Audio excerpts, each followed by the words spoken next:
Welcome to Finnegan's Fireside Tales. Today we will be reading The Picture of Dorian Gray by Oscar Wilde. The preface. The artist is the creator of beautiful things. To reveal art and conceal the artist is art's aim. The critic is he who can translate into another manner or a new material his impression of beautiful things. The highest as the lowest form of criticism is a mode of autobiography. Those who find ugly meanings in beautiful things are corrupt without being charming. This is a fault. Those who find beautiful meanings in beautiful things are the cultivated, for these there is hope. They are the elect to whom beautiful things mean only beauty. There is no such thing as a moral or an immoral book. Books are well written, or badly written, that is all. The 19th century dislike of realism is the rage of Caliban seeing his own face in a glass. The 19th century dislike of romanticism is the rage of Caliban not seeing his own face in a glass. The moral life of man forms part of the subject matter of the artist, but the morality of art consists in the perfect use of an imperfect medium. No artist desires to prove anything. Even things that are true can be proved. No artist has ethical sympathies. An ethical sympathy in an artist is an unpardonable mannerism of style. No artist is ever morbid. The artist can express everything. Thought and language are to the artist instruments of an art. Vice and virtue are to the artist materials for an art. From the point of view of form, the type of all the arts is the art of the musician. From the point of view of feeling, the actor's craft is the type. All art is at once surface and symbol. Those who go beneath the surface do so at their peril. Those who read the symbol do so at their peril. It is the spectator and not life that art really mirrors. Diversity of opinion about a work of art shows that the work is new, complex, and vital. When critics disagree, the artist is in accord with himself. We can forgive a man for making a useful thing as long as he does not admire it. The only excuse for making a useless thing is that one admires it intensely. All art is quite useless. Chapter 1. The studio was filled with the rich odor of roses, and when the light summer wind stirred amidst the trees of the garden, there came through the open door the heavy scent of the lilac, or the more delicate perfume of the pink flowering thorn. From the corner of the divan of Persian saddlebags on which he was lying, smoking, as was his custom, innumerable cigarettes, Lord Henry Wotton could just catch the gleam of the honey-sweet and honey-coloured blossoms of a laburnum, whose tremulous branches seemed hardly able to bear the burden of a beauty so flame-like as theirs. And now and then the fantastic shadows of birds in flight flitted across the long tussore silk curtains that were stretched in front of the huge window, producing a kind of momentary Japanese effect, and making him think of those pallid jade-faced painters of Tokyo who, through the medium of the sullen murmur of the bees shouldering their way through the long unmown grass, or circling with monotonous insistence round the dusty gilt horns of the straggling woodbine, seemed to make the stillness more oppressive. The dim roar of London was like the bourdon note of a distant organ. In the centre of the room, clamped to an upright easel, stood the full-length portrait of a young man of extraordinary personal beauty, and in front of it, some little distance away, was sitting the artist himself, Basil Hallward, whose sudden disappearance some years ago caused at the time such public excitement, and gave rise to so many strange conjectures. As the painter looked at the gracious and comely form he had so skilfully mirrored in his art, a smile of pleasure passed across his face, and seemed about to linger there.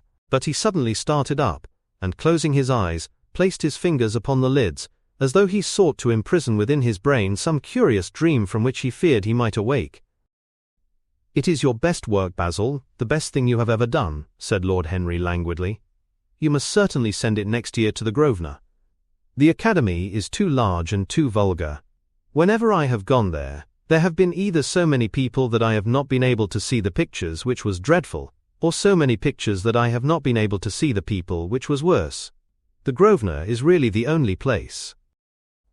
"I don't think I shall send it anywhere," he answered, tossing his head back in that odd way that used to make his friends laugh at him at Oxford. "No, I won't send it anywhere." Lord Henry elevated his eyebrows and looked at him in amazement through the thin blue wreaths of smoke that curled up in such fanciful whirls from his heavy opium-tainted cigarette. "Not send it anywhere? My dear fellow, why, have you any reason? What odd chaps you painters are. You do anything in the world to gain a reputation. As soon as you have one, you seem to want to throw it away. It is silly of you, For there is only one thing in the world worse than being talked about, and that is not being talked about. A portrait like this would set you far above all the young men in England, and make the old men quite jealous if old men are ever capable of any emotion." "I know you will laugh at me," he replied, "but I really can't exhibit it. I have put too much of myself into it." Lord Henry stretched himself out on the divan and laughed. "Yes, I knew you would, but it is quite true all the same." "Too much of yourself in it? Upon my word, Basil, I didn't know you were so vain, and I really can't see any resemblance between you, with your rugged strong face and your coal-black hair, and this young Adonis, who looks as if he was made out of ivory and rose leaves. Why, my dear Basil, he is a Narcissus, and you— well, of course you have an intellectual expression and all that, but beauty, real beauty, ends where an intellectual expression begins. Intellect is in itself a mode of exaggeration, and destroys the harmony of any face. The moment one sits down to think, one becomes all nose or all forehead or something horrid. Look at the successful men in any of the learned professions. How perfectly hideous they are, except of course in the church, but then in the church they don't think. A bishop keeps on saying at the age of 80 what he was told to say when he was a boy of 18, and as a natural consequence, he always looks absolutely delightful. Your mysterious young friend, whose name you have never told me but whose picture really fascinates me, never thinks. I feel quite sure of that. He is some brainless, beautiful creature, who should be always here in winter when we have no flowers to look at, and always here in summer when we want something to chill our intelligence. Don't flatter yourself, Basil. You are not in the least like him." "You don't understand me, Harry," answered the artist. "Of course I am not like him. I know that perfectly well. Indeed, I should be sorry to look like him." "You shrug your shoulders? I am telling you the truth. There is a fatality about all physical and intellectual distinction, the sort of fatality that seems to dog through history the faltering steps of kings. It is better not to be different from one's fellows. The ugly and the stupid have the best of it in this world. They can sit at their ease and gape at the play. If they know nothing of victory, they are at least spared the knowledge of defeat. They live as we all should live, undisturbed, indifferent, and without disquiet. They neither bring ruin upon others, nor ever receive it from alien hands. Your rank and wealth, Harry, my brains, such as they are, my art, whatever it may be worth, Dorian Gray's good looks, we shall all suffer for what the gods have given us, suffer terribly." "Dorian Gray? Is that his name?" asked Lord Henry, walking across the studio towards Basil Hallward. "Yes, that is his name. I didn't intend to tell it to you." "But why not?" "Oh, I can't explain. When I like people immensely, I never tell their names to anyone. It is like surrendering a part of them. I have grown to love secrecy. It seems to be the one thing that can make modern life mysterious or marvelous to us. The commonest thing is delightful, if one only hides it. When I leave town now, I never tell my people where I am going. If I did, I would lose all my pleasure. It is a silly habit, I dare say, but somehow it seems to bring a great deal of romance into one's life. I suppose you think me awfully foolish about it?" "Not at all," answered Lord Henry. "Not at all, my dear Basil. You seem to forget that I am married, and the one charm of marriage is that it makes a life of deception absolutely necessary for both parties. I never know where my wife is, and my wife never knows what I am doing. When we meet, we do meet occasionally, when we dine out together or go down to the Duke's, we tell each other the most absurd stories with the most serious faces. My wife is very good at it, much better in fact than I am. She never gets confused over her dates, and I always do. But when she does find me out, she makes no row at all. I sometimes wish she would, but she merely laughs at me." "I hate the way you talk about your married life, Harry," said Basil Hallward, strolling towards the door that led into the garden. "I believe that you are really a very good husband, but that you are thoroughly ashamed of your own virtues. You are an extraordinary fellow. You never say a moral thing, and you never do a wrong thing. Your cynicism is simply a pose." "Being natural is simply a pose, and the most irritating pose I know," cried Lord Henry, laughing. And the two young men went out into the garden together and ensconced themselves on a long bamboo seat that stood in the shade of a tall laurel bush. The sunlight slipped over the polished leaves. In the grass, white daisies were tremulous. After a pause, Lord Henry pulled out his watch. "I am afraid I must be going, Basil," he murmured. "And before I go, I insist on your answering a question I put to you some time ago." "What is that?" said the painter, keeping his eyes fixed on the ground. You know quite well. I do not, Harry. Well, I will tell you what it is. I want you to explain to me why you won't exhibit Dorian Gray's picture. I want the real reason. I told you the real reason. No, you did not. You said it was because there was too much of yourself in it. Now that is childish. Harry, said Basil Hallward, looking him straight in the face, every portrait that is painted with feeling is a portrait of the artist, not of the sitter. The sitter is merely the accident, the occasion. It is not he who is revealed by the painter. It is rather the painter who, on the coloured canvas, reveals himself. The reason I will not exhibit this picture is that I am afraid that I have shown in it the secret of my own soul. Lord Henry laughed. And what is that? He asked. I will tell you, said Hallward, but an expression of perplexity came over his face. I am all expectation, Basil, continued his companion, glancing at him. Oh, there is really very little to tell, Harry, answered the painter, and I am afraid you will hardly understand it. Perhaps you will hardly believe it. Lord Henry smiled and, leaning down, plucked a pink-petalled daisy from the grass and examined it. I am quite sure I shall understand it, he replied, gazing intently at the little golden white-feathered disc. And as for believing things, I can believe anything, provided that it is quite incredible. The wind shook some blossoms from the trees, and the heavy lilac blooms with their clustering stars moved to and fro in the languid air. A grasshopper began to chirrup by the wall, and like a blue thread, a long, thin dragonfly floated past on its brown gauze wings. Lord Henry felt as if he could hear Basil Hallward's heart beating, and wondered what was coming. The story is simply this, said the painter after some time. 2 months ago I went to a crush at Lady Brandon's. You know, we poor artists have to show ourselves in society from time to time, just to remind the public that we are not savages. With an evening coat and a white tie, as you told me once, anybody, even a stockbroker, can gain a reputation for being civilized. Well, after I had been in the room about 10 minutes, talking to huge overdressed dowagers and tedious academicians, I suddenly became conscious that someone was looking at me. I turned halfway round and saw Dorian Gray for the first time.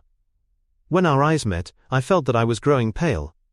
A curious sensation of terror came over me. I knew that I had come face to face with someone whose mere personality was so fascinating that, if I allowed it to do so, it would absorb my whole nature, my whole soul, my very art itself. I did not want any external influence in my life. You know yourself, Harry, how independent I am by nature. I have always been my own master, had at least always been so till I met Dorian Gray. Then, but I don't know how to explain it to you. Something seemed to tell me that I was on the verge of a terrible crisis in my life. I had a strange feeling that fate had in store for me exquisite joys and exquisite sorrows. I grew afraid and turned to quit the room. It was not conscience that made me do so, it was a sort of cowardice. I take no credit to myself for trying to escape. Conscience and cowardice are really the same things, Basil. Conscience is the trade name of the firm, that is all. I don't believe that, Harry, and I don't believe you do either. However, whatever was my motive, and it may have been pride, for I used to be very proud, I certainly struggled to the door. There, of course, I stumbled against Lady Brandon. You are not going to run away so soon, Mr. Hallward, she screamed out. You know her curiously shrill voice? Yes, she is a peacock in everything but beauty, said Lord Henry, pulling the daisy to bits with his long, nervous fingers. I could not get rid of her. She brought me up to royalties, and people with stars and garters, and elderly ladies with gigantic tiaras and parrot noses. She spoke of me as her dearest friend. I had only met her once before, but she took it into her head to lionize me. I believe some picture of mine had made a great success at the time, at least had been chattered about in the penny newspapers, which is the 19th century standard of immortality. Suddenly I found myself face to face with the young man whose personality had so strangely stirred me. We were quite close, almost touching. Our eyes met again. It was reckless of me, but I asked Lady Brandon to introduce me to him. Perhaps it was not so reckless after all. It was simply inevitable. We would have spoken to each other without any introduction. I am sure of that. Dorian told me so afterwards. He too felt that we were destined to know each other. And how did Lady Brandon describe this wonderful young man? Asked his companion. I know she goes in for giving a rapid précis of all her guests. I remember her bringing me up to a truculent and red-faced old gentleman, covered all over with orders and ribbons, and hissing into my ear, in a tragic whisper which must have been perfectly audible to everybody in the room, the most astounding details. I simply fled. I like to find out people for myself. But Lady Brandon treats her guests exactly as an auctioneer treats his goods. She either explains them entirely away, or tells one everything about them except what one wants to know. Poor Lady Brandon. You are hard on her, Harry, said Hallward listlessly. My dear fellow, she tried to found a salon, and only succeeded in opening a restaurant. How could I admire her? But tell me, what did she say about Mr. Dorian Gray? Oh, something like charming boy, poor dear mother and I absolutely inseparable, quite forget what he does, afraid he doesn't do anything. Oh yes, plays the piano, or is it the violin, dear Mr. Gray? Neither of us could help laughing and we became friends at once. Laughter is not at all a bad beginning for a friendship, and it is far the best ending for one, said the young lord, plucking another daisy. Hallward shook his head. You don't understand what friendship is, Harry, he murmured, or what enmity is, for that matter. You like everyone, that is to say, you are indifferent to everyone.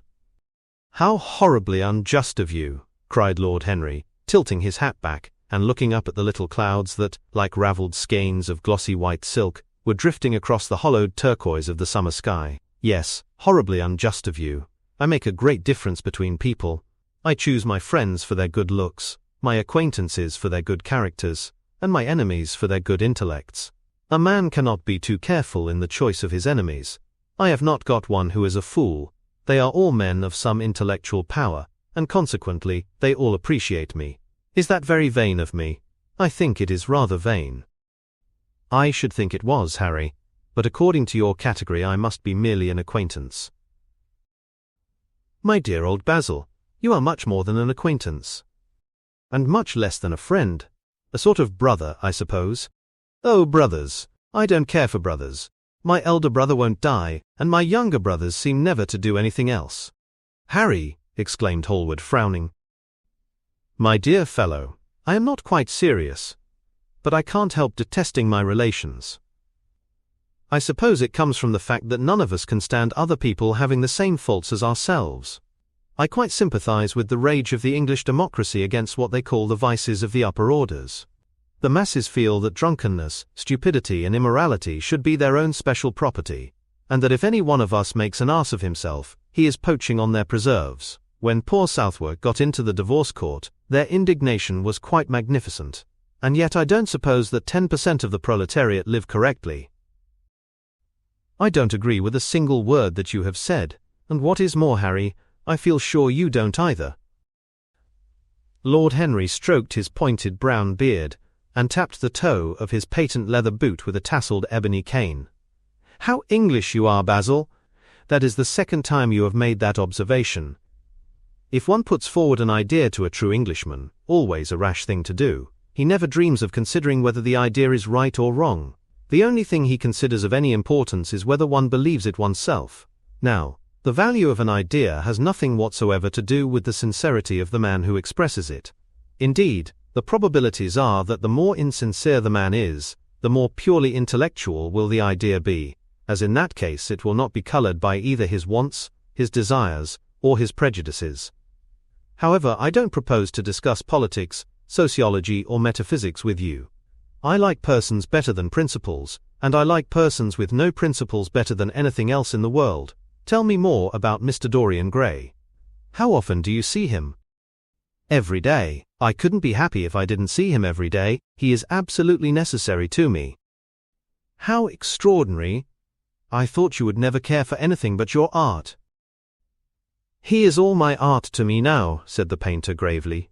I sometimes think, Harry, that there are only two eras of any importance in the world's history. The first is the appearance of a new medium for art, and the second is the appearance of a new personality for art also. What the invention of oil painting was to the Venetians, the face of Antinous was to late Greek sculpture, and the face of Dorian Gray will someday be to me. It is not merely that I paint from him, draw from him, sketch from him. Of course I have done all that, but he is much more to me than a model or a sitter. I won't tell you that I am dissatisfied with what I have done of him, or that his beauty is such that art cannot express it. There is nothing that art cannot express, and I know that the work I have done, since I met Dorian Gray, is good work, is the best work of my life. But in some curious way, I wonder, will you understand me? His personality has suggested to me an entirely new manner in art, an entirely new mode of style. I see things differently, I think of them differently. I can now recreate life in a way that was hidden from me before, a dream of form in days of thought. Who is it who says that? I forget, but it is what Dorian Gray has been to me. The merely visible presence of this lad, for he seems to me little more than a lad, though he is really over 20, his merely visible presence. Ah, I wonder, can you realize all that that means? Unconsciously he defines for me the lines of a fresh school, a school that is to have in it all the passion of the romantic spirit, all the perfection of the spirit that is Greek, the harmony of soul and body, how much that is.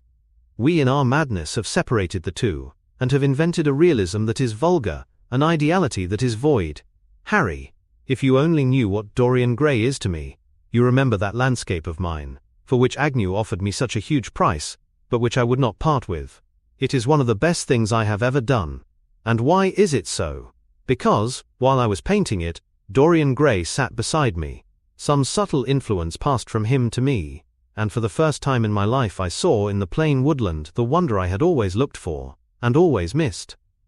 Basil, this is extraordinary, I must see Dorian Gray. Hallward got up from the seat and walked up and down the garden. After some time he came back. Harry, he said, Dorian Gray is to me simply a motive in art. You might see nothing in him. I see everything in him. He is never more present in my work than when no image of him is there. He is a suggestion, as I have said, of a new manner. I find him in the curves of certain lines, in the loveliness and subtleties of certain colors. That is all.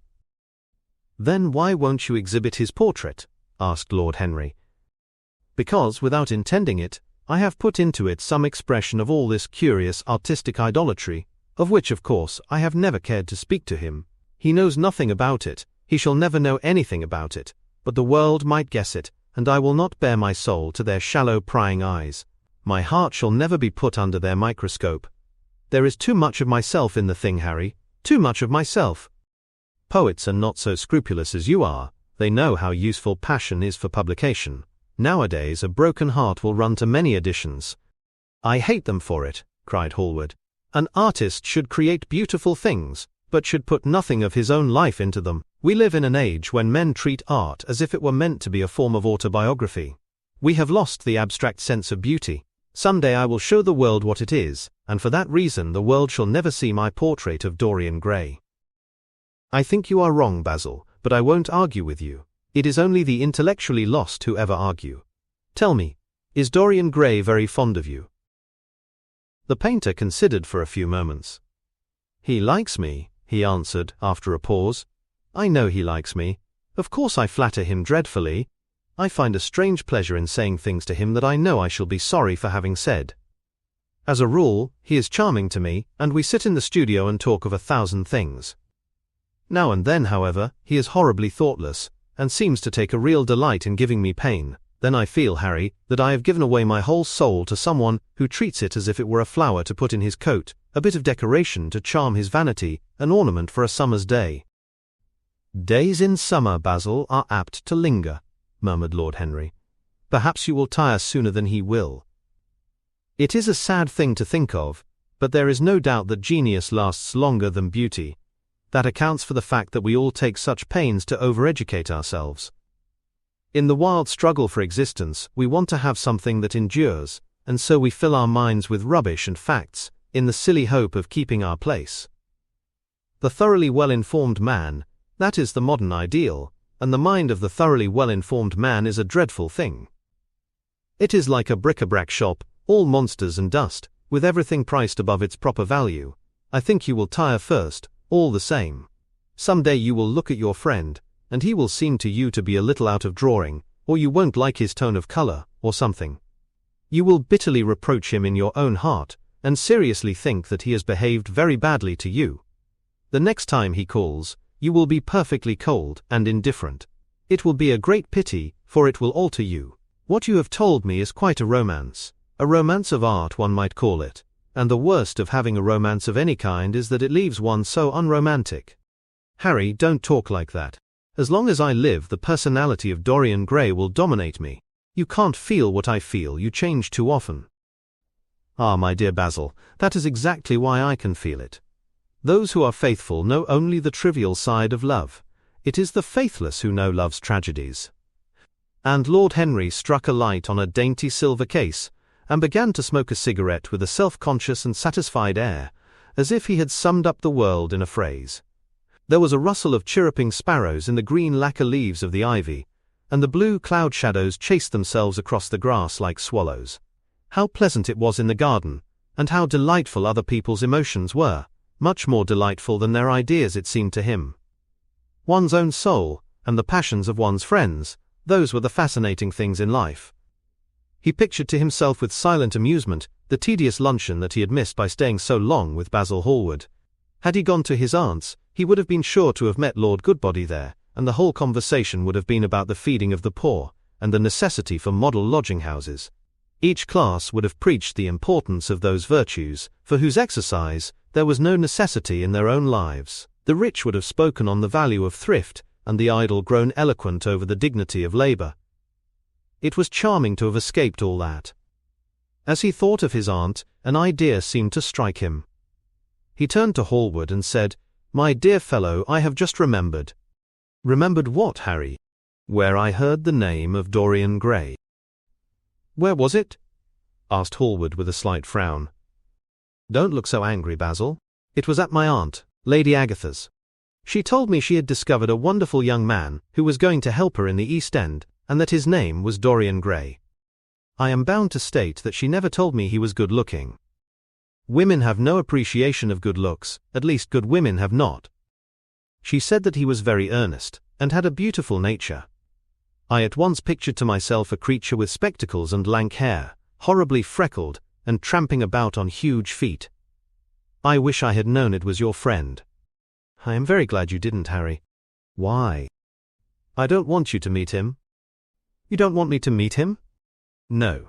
"Mr. Dorian Gray is in the studio, sir," said the butler, coming into the garden. "You must introduce me now," cried Lord Henry, laughing. The painter turned to his servant, who stood blinking in the sunlight. "Ask Mr. Gray to wait, Parker. I shall be in a few moments." The man bowed and went up the walk. Then he looked at Lord Henry. "Dorian Gray is my dearest friend," he said. "He has a simple and a beautiful nature. Your aunt was quite right in what she said of him.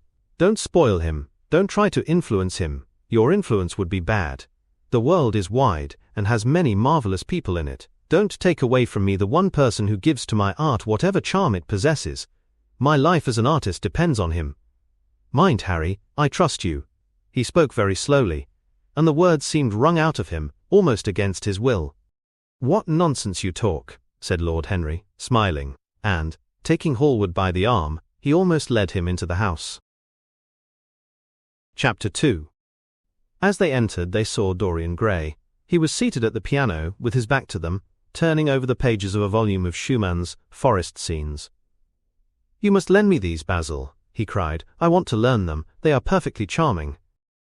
"That entirely depends on how you sit today, Dorian."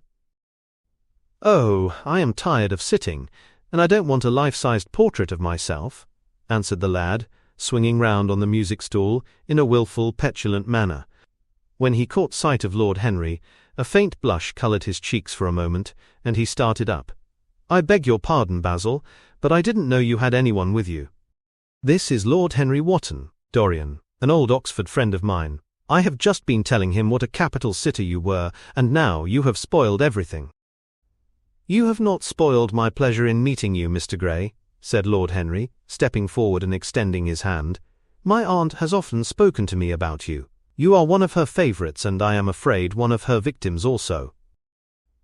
"I am in Lady Agatha's black books at present," answered Dorian, with a funny look of penitence.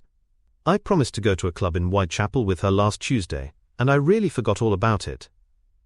We were to have played a duet together, 3 duets, I believe. I don't know what she will say to me. I am far too frightened to call." "Oh, I will make your peace with my aunt. She is quite devoted to you, and I don't think it really matters about your not being there.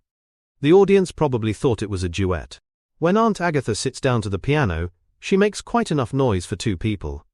That is very horrid to her, and not very nice to me, answered Dorian, laughing. Lord Henry looked at him. Yes, he was certainly wonderfully handsome, with his finely curved scarlet lips, his frank blue eyes, his crisp gold hair.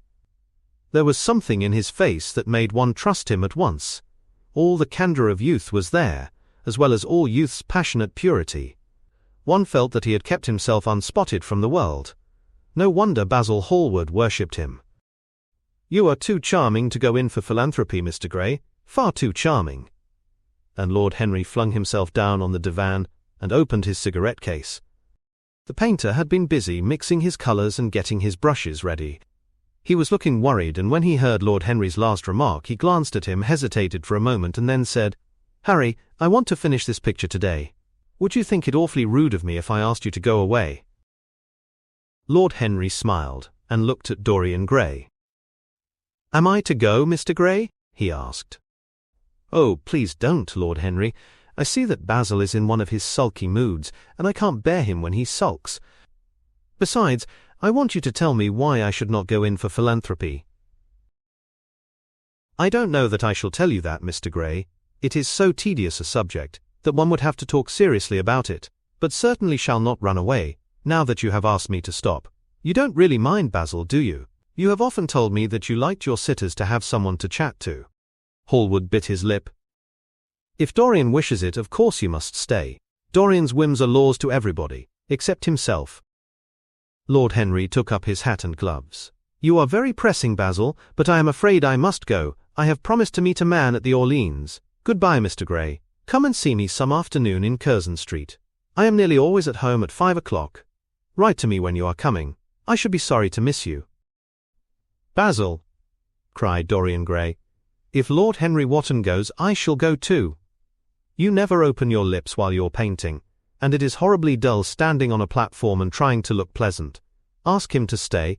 I insist upon it." "Stay, Harry, to oblige Dorian and to oblige me," said Hallward, gazing intently at his picture. "It is quite true, I never talk when I am working, and never listen either, and it must be dreadfully tedious for my unfortunate sitters. I beg you to stay." "But what about my man at the Orleans?" The painter laughed. "I don't think there will be any difficulty about that.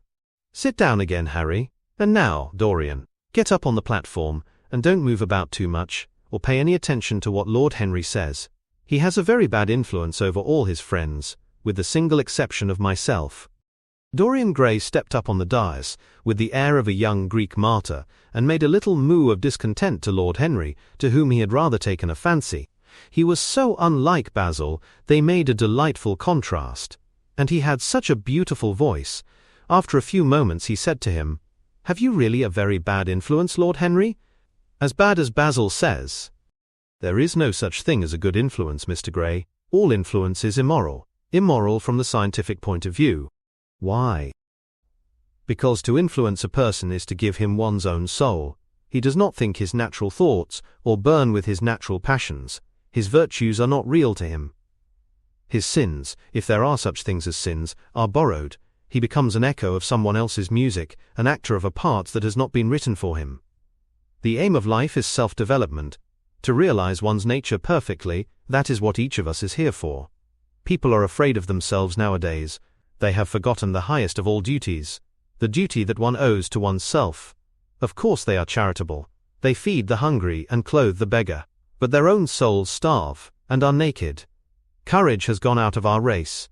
Perhaps we never really had it. The terror of society, which is the basis of morals, the terror of God, which is the secret of religion, these are the 2 things that govern us. And yet— "Just turn your head a little more to the right, Dorian, like a good boy," said the painter, deep in his work, and conscious only that a look had come into the lad's face that he had never seen there before. "And yet," continued Lord Henry, in his low musical voice, and with that graceful wave of the hand that was always so characteristic of him, and that he had even in his Eton days, "I believe that if one man were to live out his life fully and completely, were to give form to every feeling, expression to every thought, reality to every dream, I believe that the world would gain such a fresh impulse of joy that we would forget all the maladies of medievalism and return to the Hellenic ideal, to something finer, richer than the Hellenic ideal it may be, But the bravest man amongst us is afraid of himself. The mutilation of the savage has its tragic survival in the self-denial that mars our lives. We are punished for our refusals. Every impulse that we strive to strangle broods in the mind, and poisons us. The body sins once and has done with its sin, for action is a mode of purification. Nothing remains then but the recollection of a pleasure, or the luxury of a regret. The only way to get rid of a temptation is to yield to it. Resist it, and your soul grows sick, with longing for the things it has forbidden to itself, with desire for what its monstrous laws have made monstrous and unlawful. It has been said that the great events of the world take place in the brain. It is in the brain, and the brain only, that the great sins of the world take place also. You, Mr. Gray, you yourself, with your rose-red youth and your rose-white boyhood, you have had passions that have made you afraid, thoughts that have filled you with terror, daydreams and sleeping dreams whose mere memory might stain your cheek with shame. "Stop," faltered Dorian Gray. "Stop! You bewilder me. I don't know what to say. There is some answer to you, but I cannot find it. Don't speak. Let me think. Or, rather, let me try not to think." For nearly 10 minutes he stood there, motionless, with parted lips and eyes strangely bright. He was dimly conscious that entirely fresh influences were at work within him. Yet they seemed to him to have come really from himself. The few words that Basil's friend had said to him, words spoken by chance, no doubt, and with willful paradox in them, had touched some secret chord that had never been touched before, but that he felt was now vibrating and throbbing to curious pulses. Music had stirred him like that. Music had troubled him many times. But music was not articulate. It was not a new world, but rather another chaos that it created in us. Words! Mere words! How terrible they were, how clear and vivid and cruel. One could not escape from them. And yet what a subtle magic there was in them.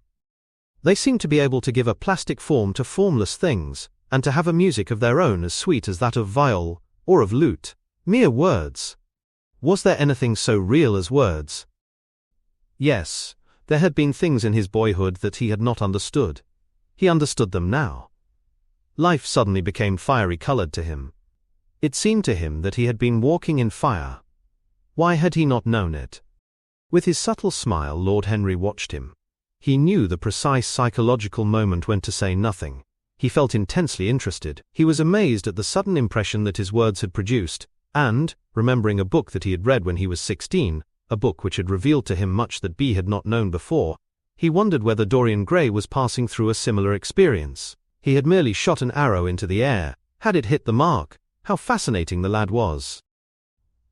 Hallward painted away with that marvellous bold touch of his, that had the true refinement and perfect delicacy that in art, at any rate, comes only from strength.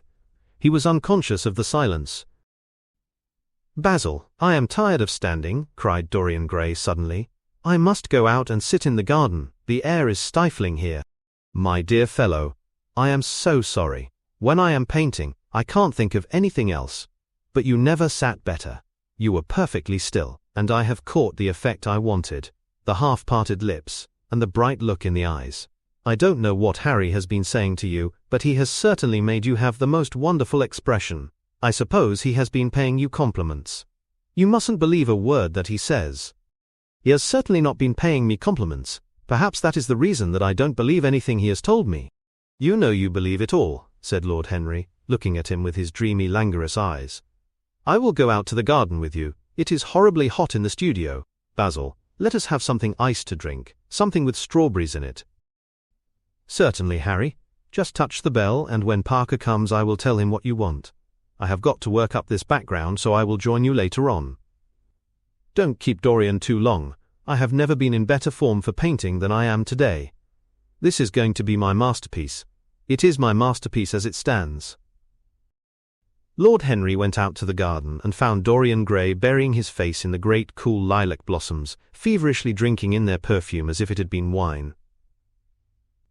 He came close to him and put his hand upon his shoulder. "You are quite right to do that," he murmured.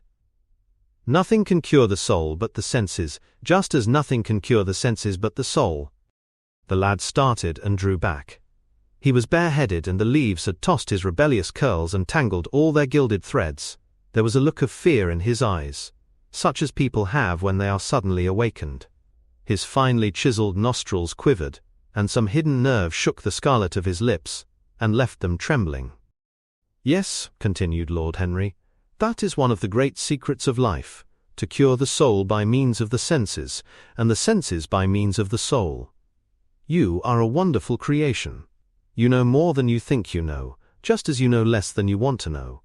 Dorian Gray frowned and turned his head away. He could not help liking the tall, graceful young man who was standing by him. His romantic olive-colored face and worn expression interested him. There was something in his low, languid voice that was absolutely fascinating. His cool, white, flower-like hands even had a curious charm. They moved, as he spoke, like music, and seemed to have a language of their own. But he felt afraid of him, and ashamed of being afraid. Why had it been left for a stranger to reveal him to himself? He had known Basil Hallward for months, but the friendship between them had never altered him. Suddenly there had come someone across his life, who seemed to have disclosed to him life's mystery. And yet, what was there to be afraid of? He was not a schoolboy or a girl. It was absurd to be frightened. "Let us go and sit in the shade," said Lord Henry. "Parker has brought out the drinks, and if you stay any longer in this glare, you will be quite spoiled, and Basil will never paint you again. You really must not allow yourself to become sunburned. It would be unbecoming." "What can it matter?" cried Dorian Gray, laughing as he sat down on the seat at the end of the garden. "It should matter everything to you, Mr. Gray." "Why?" "Because you have the most marvelous youth, and youth is the one thing worth having." "I don't feel that, Lord Henry." Dorian Gray listened, open-eyed and wondering. The spray of lilac fell from his hand upon the gravel. A furry bee came and buzzed round it for a moment. Then it began to scramble all over the oval stellated globe of the tiny blossoms. He watched it with that strange interest in trivial things that we try to develop when things of high import make us afraid, or when we are stirred by some new emotion for which we cannot find expression, or when some thought that terrifies us lays sudden siege to the brain and calls on us to yield. After a time the bee flew away. He saw it creeping into the stained trumpet of a Tyrian convolvulus. The flower seemed to quiver, and then swayed gently to and fro. Suddenly the painter appeared at the door of the studio, and made staccato signs for them to come in. They turned to each other and smiled. "I am waiting," he cried. "Do come in, the light is quite perfect and you can bring your drinks." They rose up and sauntered down the walk together. 2 green and white butterflies fluttered past them, and in the pear tree at the corner of the garden a thrush began to sing. "You are glad you have met me, Mr. Gray," said Lord Henry, looking at him. "Yes, I am glad now. I wonder shall I always be glad?" "Always? That is a dreadful word. It makes me shudder when I hear it. Women are so fond of using it, they spoil every romance by trying to make it last forever. It is a meaningless word, too. The only difference between a caprice and a lifelong passion is that the caprice lasts a little longer." As they entered the studio, Dorian Gray put his hand upon Lord Henry's arm.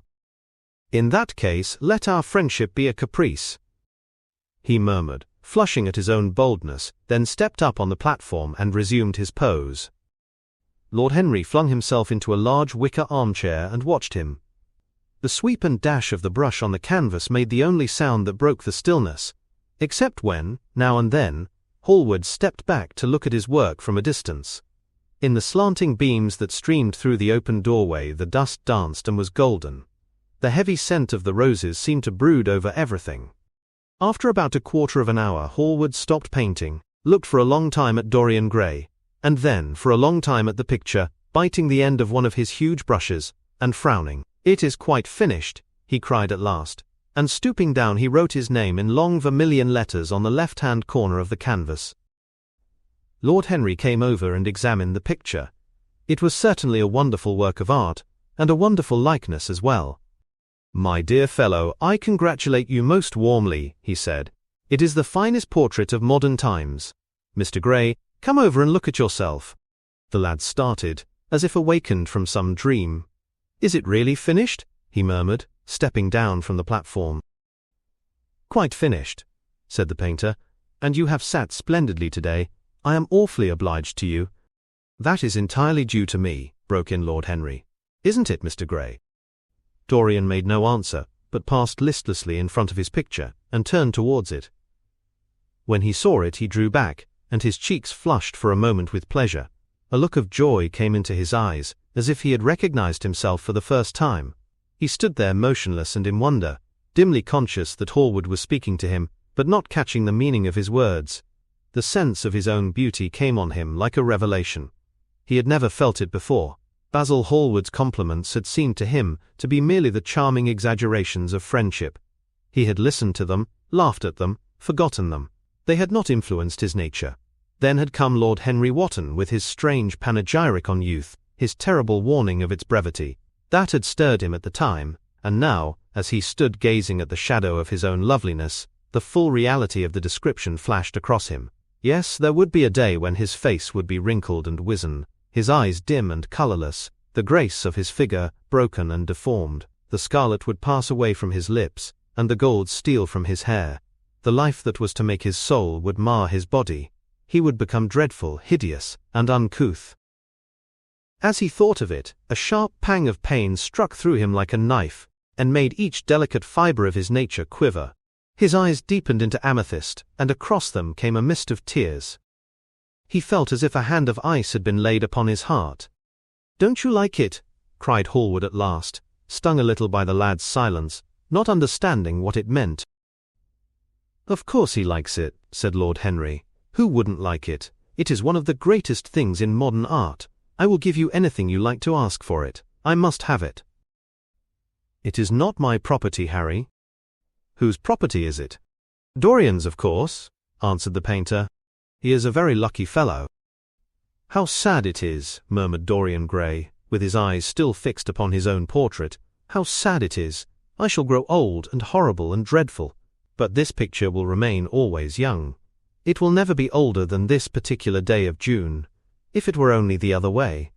If it were I who was to be always young, and the picture that was to grow old. For that, I would give everything. Yes, there is nothing in the whole world I would not give. I would give my soul for that." "You would hardly care for such an arrangement, Basil," cried Lord Henry, laughing. "It would be rather hard lines on your work." "I should object very strongly, Harry," said Hallward. Dorian Gray turned and looked at him. "I believe you would, Basil. You like your art better than your friends. I am no more to you than a green bronze figure. Hardly as much, I dare say." The painter stared in amazement. It was so unlike Dorian to speak like that. What had happened? He seemed quite angry. His face was flushed, and his cheeks burning. "Yes," he continued, "I am less to you than your ivory Hermes, or your silver fawn. You will like them always. How long will you like me? Till I have my first wrinkle, I suppose. I know now that when one loses one's good looks, whatever they may be, one loses everything. Your picture has taught me that. Lord Henry Wotton is perfectly right. Youth is the only thing worth having. When I find that I am growing old, I shall kill myself." Hallward turned pale and caught his hand. "Dorian, Dorian," he cried, "don't talk like that. I have never had such a friend as you, and I shall never have such another. You are not jealous of material things, are you? You who are finer than any of them." "I am jealous of everything whose beauty does not die. I am jealous of the portrait you have painted of me. Why should it keep what I must lose? Every moment that passes takes something from me, and gives something to it. Oh, if it were only the other way! If the picture could change, and I could be always what I am now. Why did you paint it? It will mock me some day? Mock me horribly." The hot tears welled into his eyes. He tore his hand away, and flinging himself on the divan, he buried his face in the cushions, as though he was praying. "This is your doing, Harry," said the painter bitterly. Lord Henry shrugged his shoulders. "It is the real Dorian Gray, that is all." "It is not." "If it is not, what have I to do with it?" "You should have gone away when I asked you," he muttered. "I stayed when you asked me," was Lord Henry's answer. "Harry, I can't quarrel with my two best friends at once, but between you both you have made me hate the finest piece of work I have ever done, and I will destroy it. What is it but canvas and colour? I will not let it come across our 3 lives and mar them." Dorian Gray lifted his golden head from the pillow, and with pallid face and tear-stained eyes looked at him, as he walked over to the deal painting table that was set beneath the high-curtained window. What was he doing there? His fingers were straying about among the litter of tin tubes and dry brushes, seeking for something, Yes, it was for the long palette knife, with its thin blade of lithe steel. He had found it at last. He was going to rip up the canvas. With a stifled sob, the lad leaped from the couch, and rushing over to Hallward, tore the knife out of his hand and flung it to the end of the studio. "Don't, Basil, don't," he cried. "It would be murder." "I am glad you appreciate my work at last, Dorian," said the painter coldly, when he had recovered from his surprise. "I never thought you would." "Appreciate it? I am in love with it, Basil. It is part of myself. I feel that." "Well, as soon as you are dry, you shall be varnished and framed and sent home. Then you can do what you like with yourself." And he walked across the room and rang the bell for tea. "You will have tea, of course, Dorian, and so will you, Harry? Or do you object to such simple pleasures?" "I adore simple pleasures," said Lord Henry. "They are the last refuge of the complex. But I don't like scenes, except on the stage. What absurd fellows you are, both of you! I wonder who it was defined man as a rational animal.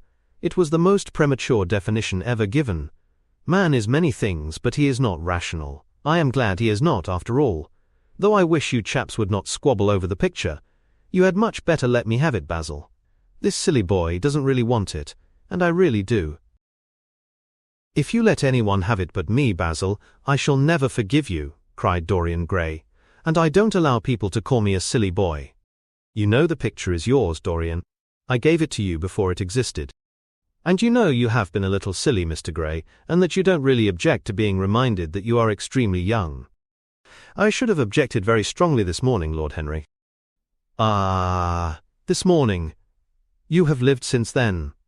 There came a knock at the door, and the butler entered with a laden tea tray and set it down upon a small Japanese table. There was a rattle of cups and saucers and the hissing of a fluted Georgian urn. 2 globe-shaped china dishes were brought in by a page. Dorian Gray went over and poured out the tea. The 2 men sauntered languidly to the table and examined what was under the covers. "Let us go to the theatre tonight," said Lord Henry. "There is sure to be something on, somewhere. I have promised to dine at White's, but it is only with an old friend, so I can send him a wire to say that I am ill, or that I am prevented from coming in consequence of a subsequent engagement. I think that would be a rather nice excuse. It would have all the surprise of candour." "It is such a bore putting on one's dress clothes," muttered Hallward. "And when one has them on, they are so horrid." "Yes," answered Lord Henry dreamily. "The costume of the 19th century is detestable. It is so sombre, so depressing. Sin is the only real colour element left in modern life." "You really must not say things like that before Dorian, Harry." "Before which Dorian? The one who is pouring out tea for us, or the one in the picture?" "Before either." "I should like to come to the theatre with you, Lord Henry," said the lad. "Then you shall come. And you will come too, Basil, won't you?" "I can't really. I would sooner not. I have a lot of work to do." "Well then, you and I will go alone, Mr. Gray." "I should like that awfully." The painter bit his lip and walked over, cup in hand, to the picture. "I shall stay with the real Dorian," he said sadly. "Is it the real Dorian?" cried the original of the portrait, strolling across to him. "Am I really like that?" "Yes, you are just like that." "How wonderful, Basil." "At least you are like it in appearance. But it will never alter," sighed Hallward. "That is something." "What a fuss people make about fidelity!" exclaimed Lord Henry. "Why, even in love it is purely a question for physiology. It has nothing to do with our own will. Young men want to be faithful, and are not. Old men want to be faithless and cannot. That is all one can say." "Don't go to the theatre tonight, Dorian," said Hallward. "Stop and dine with me." "I can't, Basil." "Why?" "Because I have promised Lord Henry Wotton to go with him."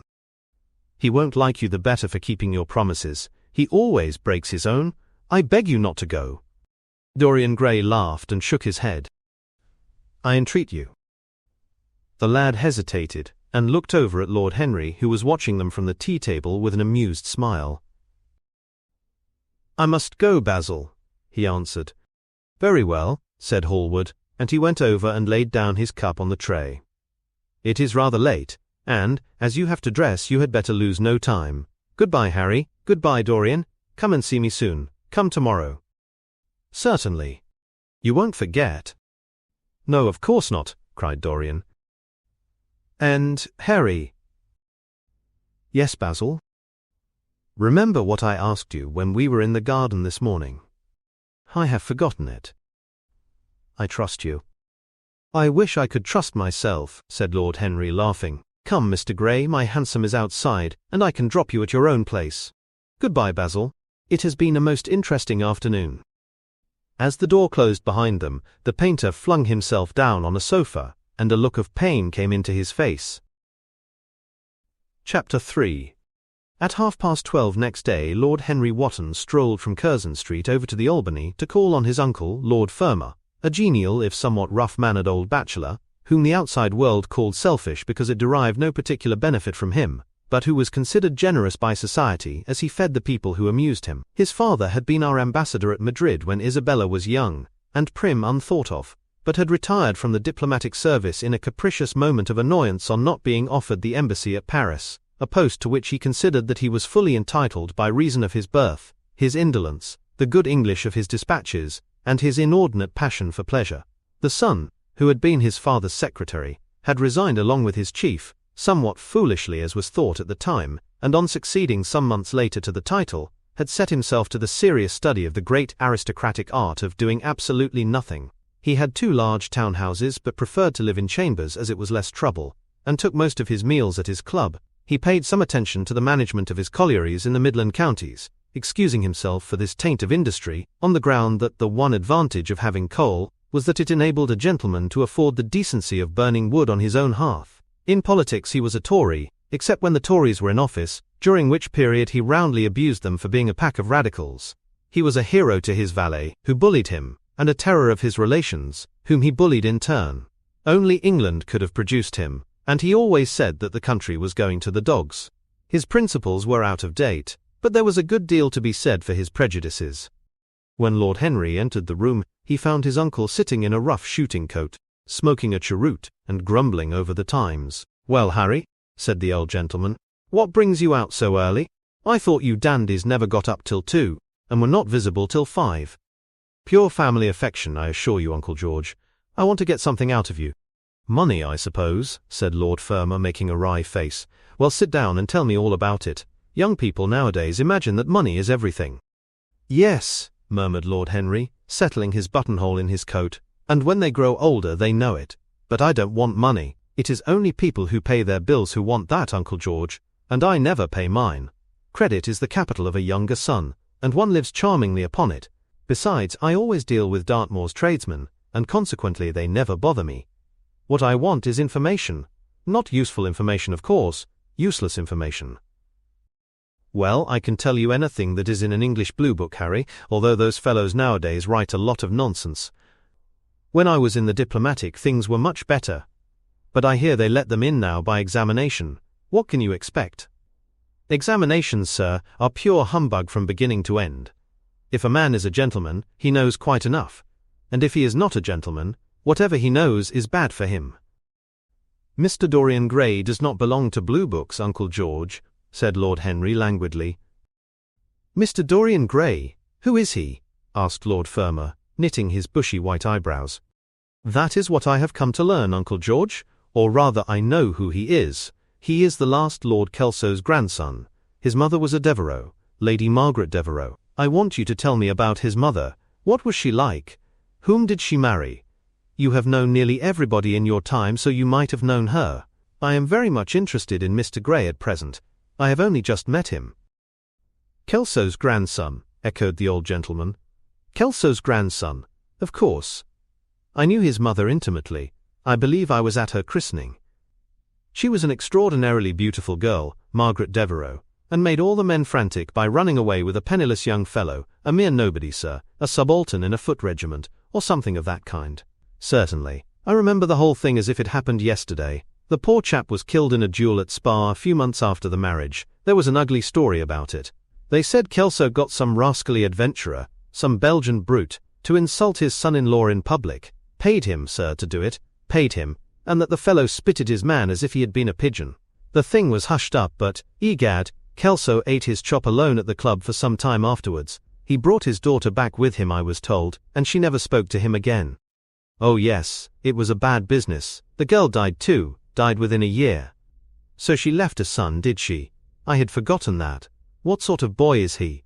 If he is like his mother, he must be a good-looking chap." "He is very good-looking," assented Lord Henry.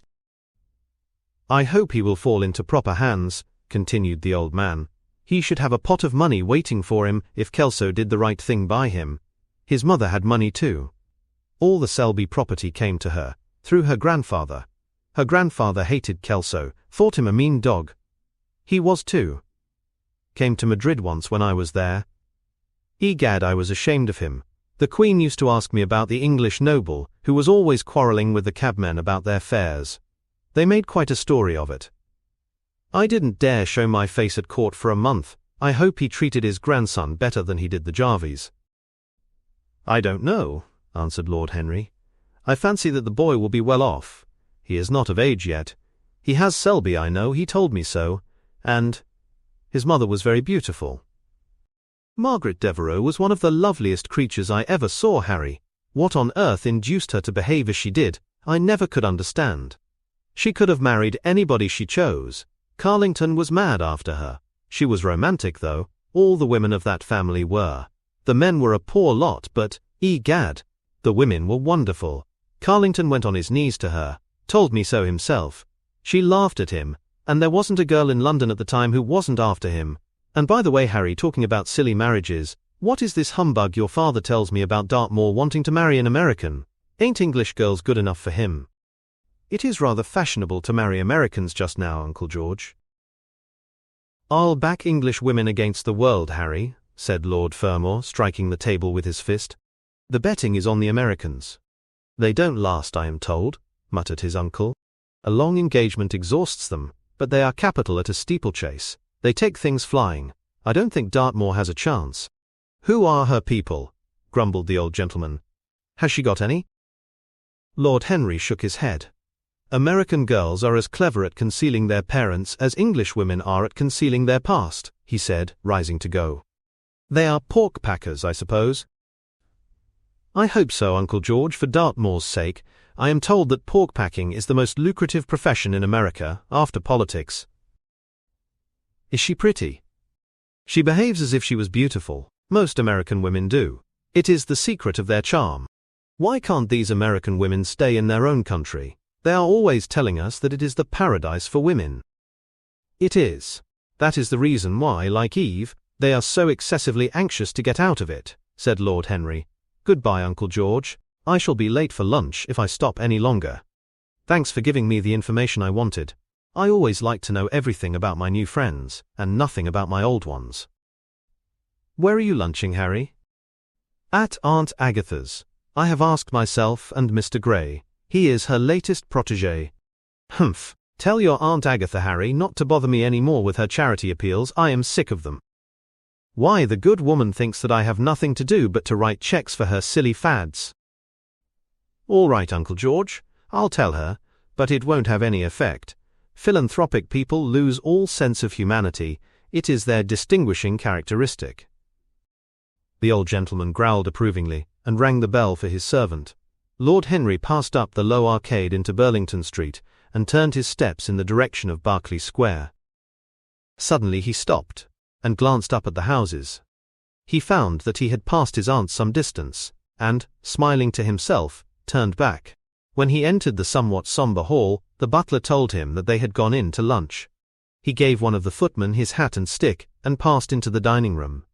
"Late as usual, Harry," cried his aunt, shaking her head at him. He invented a facile excuse, and, having taken the vacant seat next to her, looked round to see who was there. Dorian bowed to him shyly from the end of the table, a flush of pleasure stealing into his cheek. Opposite was the Duchess of Harley, a lady of admirable good nature and good temper, much liked by everyone who knew her, and of those ample architectural proportions that in women who are not duchesses are described by contemporary historians as stoutness. Next to her sat on her right, Sir Thomas Burdon, a radical member of Parliament, who followed his leader in public life, and in private life followed the best cooks, dining with the Tories and thinking with the Liberals, in accordance with a wise and well-known rule. The post on her left was occupied by Mr. Erskine of Treadley, an old gentleman of considerable charm and culture, who had fallen, however, into bad habits of silence, having, as he explained once to Lady Agatha, said everything that he had to say before he was 30. His own neighbour was Mrs. Vandeleur, one of his aunt's oldest friends, a perfect saint amongst women, but so dreadfully dowdy that she reminded one of a badly bound hymn book. Fortunately for him, she had on the other side Lord Fordell, a most intelligent middle-aged mediocrity, as bald as a ministerial statement in the House of Commons, with whom she was conversing in that intensely earnest manner which is the one unpardonable error, as he remarked once himself, that all really good people fall into, and from which none of them ever quite escape. "We are talking about poor Dartmoor, Lord Henry," cried the Duchess, nodding pleasantly to him across the table. "Do you think he will really marry this fascinating young person?" "I believe she has made up her mind to propose to him, Duchess." "How dreadful!" exclaimed Lady Agatha. "Really, someone should interfere." "I am told on excellent authority that her father keeps an American dry goods store," said Sir Thomas Burdon, looking supercilious. "My uncle has already suggested pork packing, Sir Thomas." "Dry goods? What are American dry goods?" asked the Duchess, raising her large hands in wonder, and accentuating the verb. "American novels," answered Lord Henry, helping himself to some quail. The Duchess looked puzzled. "Don't mind him, my dear," whispered Lady Agatha. "He never means anything that he says." "When America was discovered," said the Radical member, and he began to give some wearisome facts. Like all people who try to exhaust a subject, he exhausted his listeners. The Duchess sighed, and exercised her privilege of interruption. "I wish to goodness it never had been discovered at all," she exclaimed. "Really, our girls have no chance nowadays. It is most unfair." "Perhaps, after all, America never has been discovered," said Mr. Erskine. "I myself would say that it had merely been detected." "Oh, but I have seen specimens of the inhabitants," answered the Duchess vaguely. "I must confess that most of them are extremely pretty, and they dress well too. They get all their dresses in Paris. I wish I could afford to do the same." "They say that when good Americans die, they go to Paris," chuckled Sir Thomas, who had a large wardrobe of Humour's cast-off clothes. "Really? And where do bad Americans go to when they die?" inquired the Duchess. "They go to America," murmured Lord Henry. Sir Thomas frowned. "I am afraid that your nephew is prejudiced against that great country," he said to Lady Agatha. "I have travelled all over it in cars provided by the directors, who in such matters are extremely civil. I assure you that it is an education to visit it." "But must we really see Chicago in order to be educated?" asked Mr. Erskine plaintively. "I don't feel up to the journey." Sir Thomas waved his hand. "Mr. Erskine of Treadley has the world on his shelves. We practical men like to see things, not to read about them. The Americans are an extremely interesting people. They are absolutely reasonable. I think that is their distinguishing characteristic." "Yes, Mr. Erskine, an absolutely reasonable people. I assure you there is no nonsense about the Americans." "How dreadful!" cried Lord Henry. "I can stand brute force, but brute reason is quite unbearable. There is something unfair about its use. It is hitting below the intellect." "I do not understand you," said Sir Thomas, growing rather red. "I do, Lord Henry," murmured Mr. Erskine with a smile. "Paradoxes are all very well in their way," rejoined the baronet.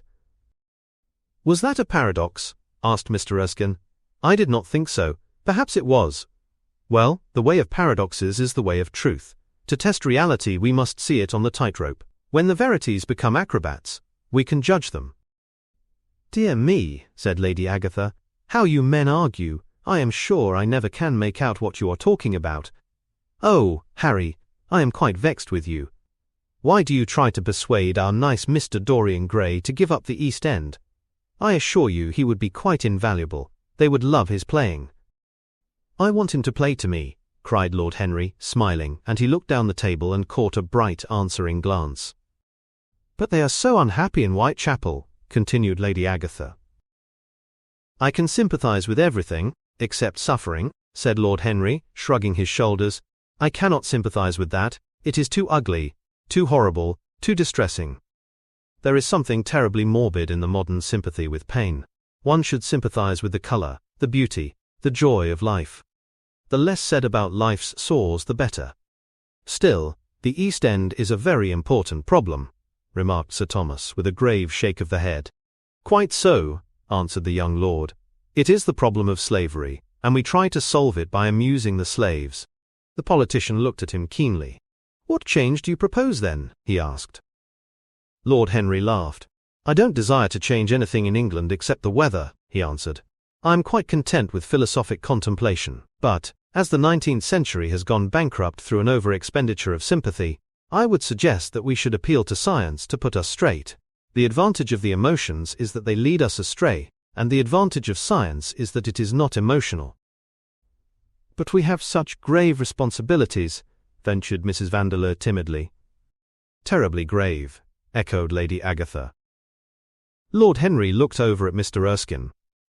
Humanity takes itself too seriously. It is the world's original sin. If the caveman had known how to laugh, history would have been different. You are really very comforting, warbled the Duchess. I have always felt rather guilty when I came to see your dear aunt, for I take no interest at all in the East End. For the future, I shall be able to look her in the face without a blush. A blush is very becoming, Duchess, remarked Lord Henry. Only when one is young, she answered. When an old woman like myself blushes, it is a very bad sign. Ah, Lord Henry, I wished you would tell me how to become young again. He thought for a moment. Can you remember any great error that you committed in your early days, Duchess? He asked, looking at her across the table. A great many, I fear, she cried. Then commit them over again, he said gravely. To get back one's youth, one has merely to repeat one's follies. A delightful theory, she exclaimed. I must put it into practice. A dangerous theory, came from Sir Thomas's tight lips. Lady Agatha shook her head, but could not help being amused. Mr. Erskine listened. Yes, he continued, that is one of the great secrets of life. Nowadays most people die of a sort of creeping common sense, and discover when it is too late, that the only things one never regrets are one's mistakes. A laugh ran round the table. He played with the idea and grew wilful, tossed it into the air and transformed it, let it escape and recaptured it, made it iridescent with fancy and winged it with paradox. The praise of folly as he went on soared into a philosophy, and philosophy herself became young, and catching the mad music of pleasure, wearing, one might fancy, her wine-stained robe and wreath of ivy, danced like a bacchante over the hills of life, and mocked the slow Silenus for being sober.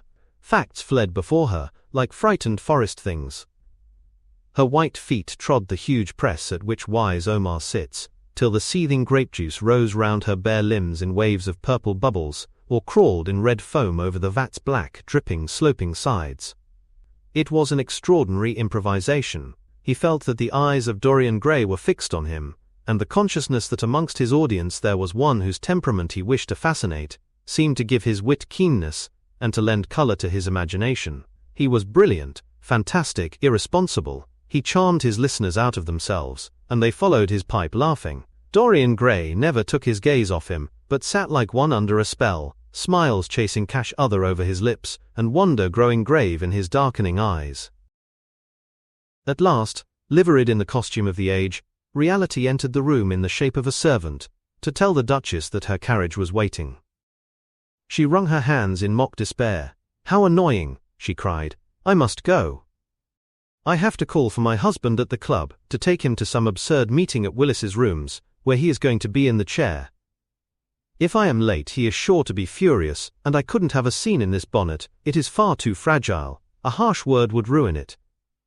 No, I must go, dear Agatha. Goodbye, Lord Henry. You're quite delightful, and dreadfully demoralizing. I am sure I don't know what to say about your views. You must come and dine with us some night. Tuesday. Are you disengaged Tuesday? For you I would throw over anybody, Duchess, said Lord Henry, with a bow. Ah, that is very nice and very wrong of you, she cried, so mind you come. And she swept out of the room, followed by Lady Agatha and the other ladies. When Lord Henry had sat down again, Mr. Erskine moved round, and taking a chair close to him, placed his hand upon his arm. You talk books away, he said. Why don't you write one? I am too fond of reading books to care to write them, Mr. Erskine. I should like to write a novel, certainly, a novel that would be as lovely as a Persian carpet and as unreal. But there is no literary public in England for anything except newspapers, primers, and encyclopedias. Of all people in the world, the English have the least sense of the beauty of literature. I fear you are right, answered Mr. Erskine. I myself used to have literary ambitions, but I gave them up long ago. And now, my dear young friend, if you will allow me to call you so, may I ask if you really meant all that you said to us at lunch? I quite forget what I said, smiled Lord Henry. Was it all very bad? Very bad indeed. In fact, I consider you extremely dangerous, and if anything happens to our good Duchess, we shall all look on you as being primarily responsible.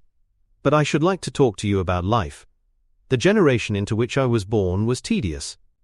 Some day, when you are tired of London, come down to Treadley, and expound to me your philosophy of pleasure over some admirable Burgundy I am fortunate enough to possess. I shall be charmed. A visit to Treadley would be a great privilege. It has a perfect host, and a perfect library. You will complete it, answered the old gentleman with a courteous bow. And now I must bid good-bye to your excellent aunt. I am due at the Athenaeum. It is the hour when we sleep there. All of you, Mr. Erskine. 40 of us, in 40 armchairs. We are practicing for an English Academy of Letters. Lord Henry laughed and rose. I am going to the park, he cried. As he was passing out of the door, Dorian Gray touched him on the arm. Let me come with you, he murmured.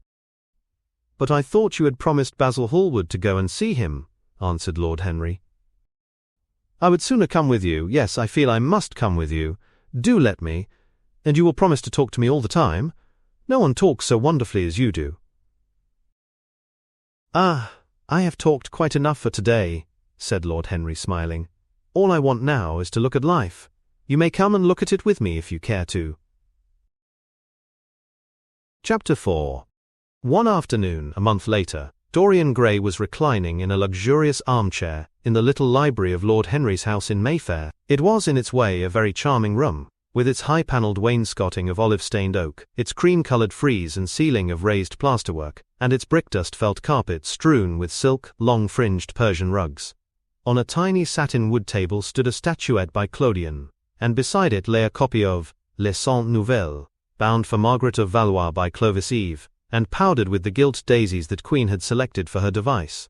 Some large blue china jars and parrot tulips were ranged on the mantel-shelf, and through the small leaded panes of the window streamed the apricot-coloured light of a summer day in London. Lord Henry had not yet come in. He was always late on principle, his principle being that punctuality is the thief of time. So the lad was looking rather sulky, as with listless fingers he turned over the pages of an elaborately illustrated edition of Manon Lescaut that he had found in one of the bookcases. The formal, monotonous ticking of the Louis XIV clock annoyed him. Once or twice he thought of going away. At last he heard a step outside, and the door opened. "How late you are, Harry," he murmured. "I am afraid it is not Harry, Mr. Gray," answered a shrill voice. He glanced quickly round and rose to his feet. "I beg your pardon. I thought—" "You thought it was my husband? It is only his wife. You must let me introduce myself. I know you quite well by your photographs. I think my husband has got 17 of them." "Not 17, Lady Henry?" "Well, 18 then, and I saw you with him the other night at the opera." She laughed nervously as she spoke, and watched him with her vague forget-me-not eyes. She was a curious woman, whose dresses always looked as if they had been designed in a rage, and put on in a tempest. She was usually in love with somebody, and, as her passion was never returned, she had kept all her illusions. She tried to look picturesque, but only succeeded in being untidy. Her name was Victoria, and she had a perfect mania for going to church. "That was at Lohengrin, Lady Henry, I think?" "Yes, it was at dear Lohengrin. I like Wagner's music better than anybody's. It is so loud that one can talk the whole time without other people hearing what one says. That is a great advantage. Don't you think so, Mr. Gray?" The same nervous staccato laugh broke from her thin lips, and her fingers began to play with a long tortoise-shell paper knife. Dorian smiled and shook his head. "I'm afraid I don't think so, Lady Henry. I never talk during music, at least during good music. If one hears bad music, It is one's duty to drown it in conversation. Ah, that is one of Harry's views, isn't it, Mr. Gray? I always hear Harry's views from his friends. It is the only way I get to know of them. But you must not think I don't like good music. I adore it, but I am afraid of it. It makes me too romantic. I have simply worshipped pianists. 2 at a time sometimes, Harry tells me. I don't know what it is about them. Perhaps it is that they are foreigners. They all are, ain't they? Even those that are born in England become foreigners after a time, don't they? It is so clever of them, and such a compliment to art. Makes it quite cosmopolitan, doesn't it? You have never been to any of my parties, have you, Mr. Gray? You must come. I can't afford orchids, but I spare no expense in foreigners. They make one's rooms look so picturesque. But here is Harry. Harry, I came in to look for you, to ask you something. I forget what it was. And I found Mr. Gray here. We have had such a pleasant chat about music. We have quite the same ideas. No, I think our ideas are quite different. But he has been most pleasant. I am so glad I've seen him. I am charmed, my love, quite charmed, said Lord Henry, elevating his dark crescent-shaped eyebrows and looking at them both with an amused smile. So sorry I am late, Dorian. I went to look after a piece of old brocade in Wardour Street, and had to bargain for hours for it. Nowadays people know the price of everything, and the value of nothing. I'm afraid I must be going, exclaimed Lady Henry, breaking an awkward silence with her silly sudden laugh. I have promised to drive with the Duchess. Goodbye, Mr. Gray. Goodbye, Harry. You are dining out, I suppose? So am I. Perhaps I shall see you at Lady Thornbury's. I dare say, my dear, said Lord Henry, shutting the door behind her, as, looking like a bird of paradise that had been out all night in the rain, she flitted out of the room, leaving a faint odour of frangipani. Then he lit a cigarette, and flung himself down on the sofa. Never marry a woman with straw-coloured hair, Dorian, he said after a few puffs. Why, Harry? Because they are so sentimental. But I like sentimental people. Never marry at all, Dorian. Men marry because they are tired, women because they are curious. Both are disappointed. I don't think I am likely to marry, Harry. I am too much in love. That is one of your aphorisms. I am putting it into practice, as I do everything that you say. Who are you in love with? Asked Lord Henry after a pause. With an actress, said Dorian Gray, blushing. Lord Henry shrugged his shoulders. That is a rather commonplace debut. You would not say so if you saw her, Harry. Who is she? Her name is Sybil Vane. Never heard of her. No one has. People will some day, however. She is a genius. My dear boy, no woman is a genius. Women are a decorative sex. They never have anything to say, but they say it charmingly. Women represent the triumph of matter over mind, just as men represent the triumph of mind over morals.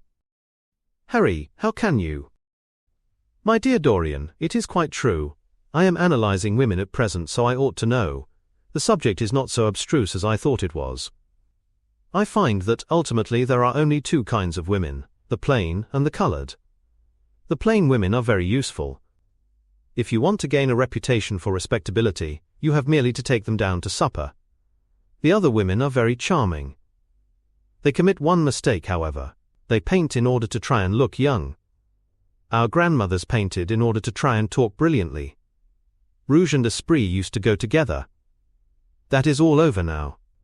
As long as a woman can look 10 years younger than her own daughter, she is perfectly satisfied. As for conversation, there are only 5 women in London worth talking to, and 2 of these can't be admitted into decent society. However, tell me about your genius. How long have you known her? Ah, Harry, your views terrify me. Never mind that. How long have you known her? About 3 weeks. And where did you come across her? I will tell you, Harry, but you mustn't be unsympathetic about it. After all, it never would have happened if I had not met you. You filled me with a wild desire to know everything about life. For days after I met you, something seemed to throb in my veins. As I lounged in the park or strolled down Piccadilly, I used to look at everyone who passed me, and wonder, with a mad curiosity, what sort of lives they led. Some of them fascinated me, others filled me with terror. There was an exquisite poison in the air. I had a passion for sensations. Well, one evening about 7 o'clock, I determined to go out in search of some adventure. I felt that this grey, monstrous London of ours, with its myriads of people, its sordid sinners, and its splendid sins, as you once phrased it, must have something in store for me. I fancied 1,000 things. The mere danger gave me a sense of delight. I remembered what you had said to me on that wonderful evening when we first dined together, about the search for beauty being the real secret of life. I don't know what I expected, but I went out and wandered eastward, soon losing my way in a labyrinth of grimy streets and black, grassless squares. About 8:30 I passed by an absurd little theatre, with great flaring gas jets and gaudy playbills. A hideous Jew, in the most amazing waistcoat I ever beheld in my life, was standing at the entrance, smoking a vile cigar. He had greasy ringlets, and an enormous diamond blazed in the centre of a soiled shirt. "Have a box, my lord," he said when he saw me, and he took off his hat with an air of gorgeous civility. There was something about him, Harry, that amused me. He was such a monster. You will laugh at me, I know, but I really went in and paid a whole guinea for the stage box. To the present day I can't make out why I did so, and yet if I hadn't, my dear Harry, if I hadn't, I should have missed the greatest romance of my life. I see you are laughing. It is horrid of you. I am not laughing, Dorian. At least I am not laughing at you. But you should not say the greatest romance of your life. You should say the first romance of your life. You will always be loved, and you will always be in love with love. A grand passion is the privilege of people who have nothing to do. That is the one use of the idle classes of a country. Don't be afraid. There are exquisite things in store for you. This is merely the beginning. Do you think my nature so shallow? Cried Dorian Gray angrily.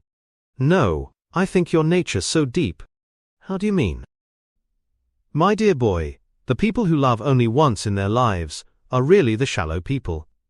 What they call their loyalty and their fidelity, I call either the lethargy of custom or their lack of imagination. Faithfulness is to the emotional life what consistency is to the life of the intellect, simply a confession of failure. Faithfulness, I must analyze it some day. The passion for property is in it. There are many things that we would throw away if we were not afraid that others might pick them up. But don't want to interrupt you. Go on with your story. Well, I found myself seated in a horrid little private box, with a vulgar drop scene staring me in the face. I looked out from behind the curtain and surveyed the house. It was a tawdry affair, all cupids and cornucopias, like a third-rate wedding cake. The gallery and pit were fairly full, but the 2 rows of dingy stalls were quite empty, and there was hardly a person in what I suppose they called the dress circle. Women went about with oranges and ginger beer, and there was a terrible consumption of nuts going on. It must have been just like the palmy days of the British drama. Just like, I should fancy, and very depressing. I began to wonder what on earth I should do when I caught sight of the playbill. What do you think the play was, Harry? I should think The Idiot Boy, or Dumb but Innocent. Our fathers used to like that sort of piece, I believe. The longer I live, Dorian, the more keenly I feel that whatever was good enough for our fathers is not good enough for us. In art, as in politics, les grands-pères ont toujours tort. Because I have loved so many of them, Dorian. Oh yes, horrid people with dyed hair and painted faces. Don't run down dyed hair and painted faces. There is an extraordinary charm in them sometimes, said Lord Henry. I wish now I had not told you about Sybil Vane. You could not have helped telling me, Dorian. All through your life, you will tell me everything you do. Yes, Harry, I believe that is true. I cannot help telling you things. You have a curious influence over me. If I ever did a crime, I would come and confess it to you. You would understand me. People like you, the willful sunbeams of life, don't commit crimes, Dorian.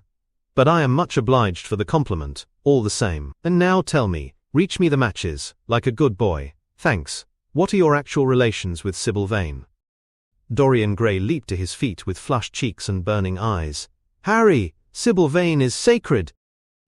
It is only the sacred things that are worth touching, Dorian, said Lord Henry, with a strange touch of pathos in his voice. But why should you be annoyed? I suppose she will belong to you someday.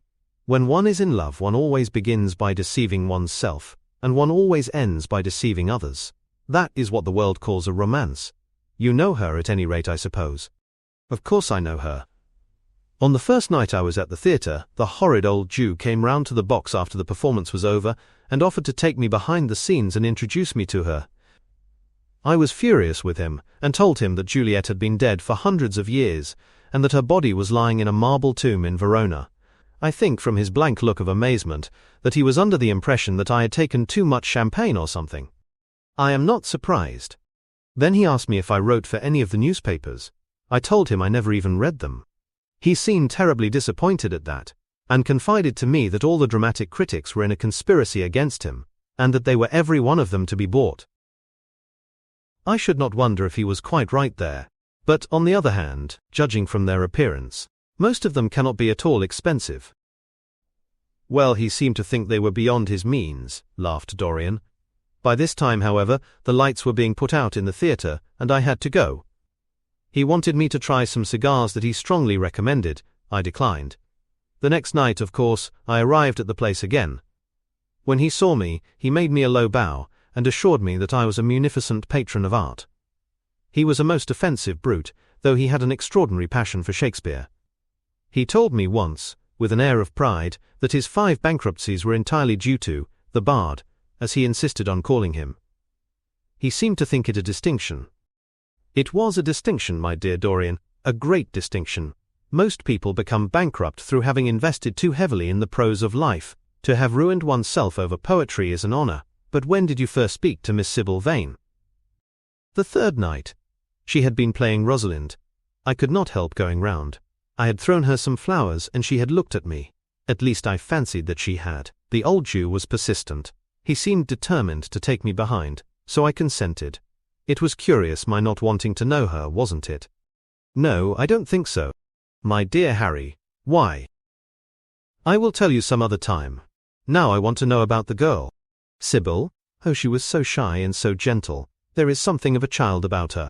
Her eyes opened wide in exquisite wonder when I told her what I thought of her performance, and she seemed quite unconscious of her power.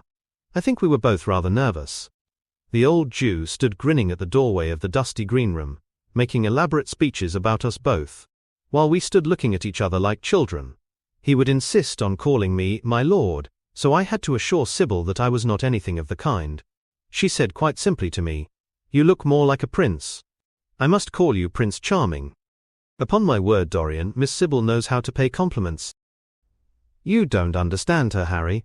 She regarded me merely as a person in a play. She knows nothing of life. She lives with her mother, a faded, tired woman who played Lady Capulet in a sort of magenta dressing wrapper on the first night, and looks as if she had seen better days. I know that look. It depresses me, murmured Lord Henry, examining his rings. The Jew wanted to tell me her history, but I said it did not interest me. You were quite right. There is always something infinitely mean about other people's tragedies. Sybil is the only thing I care about. What is it to me where she came from? From her little head to her little feet, she is absolutely and entirely divine. Every night of my life I go to see her act, and every night she is more marvelous.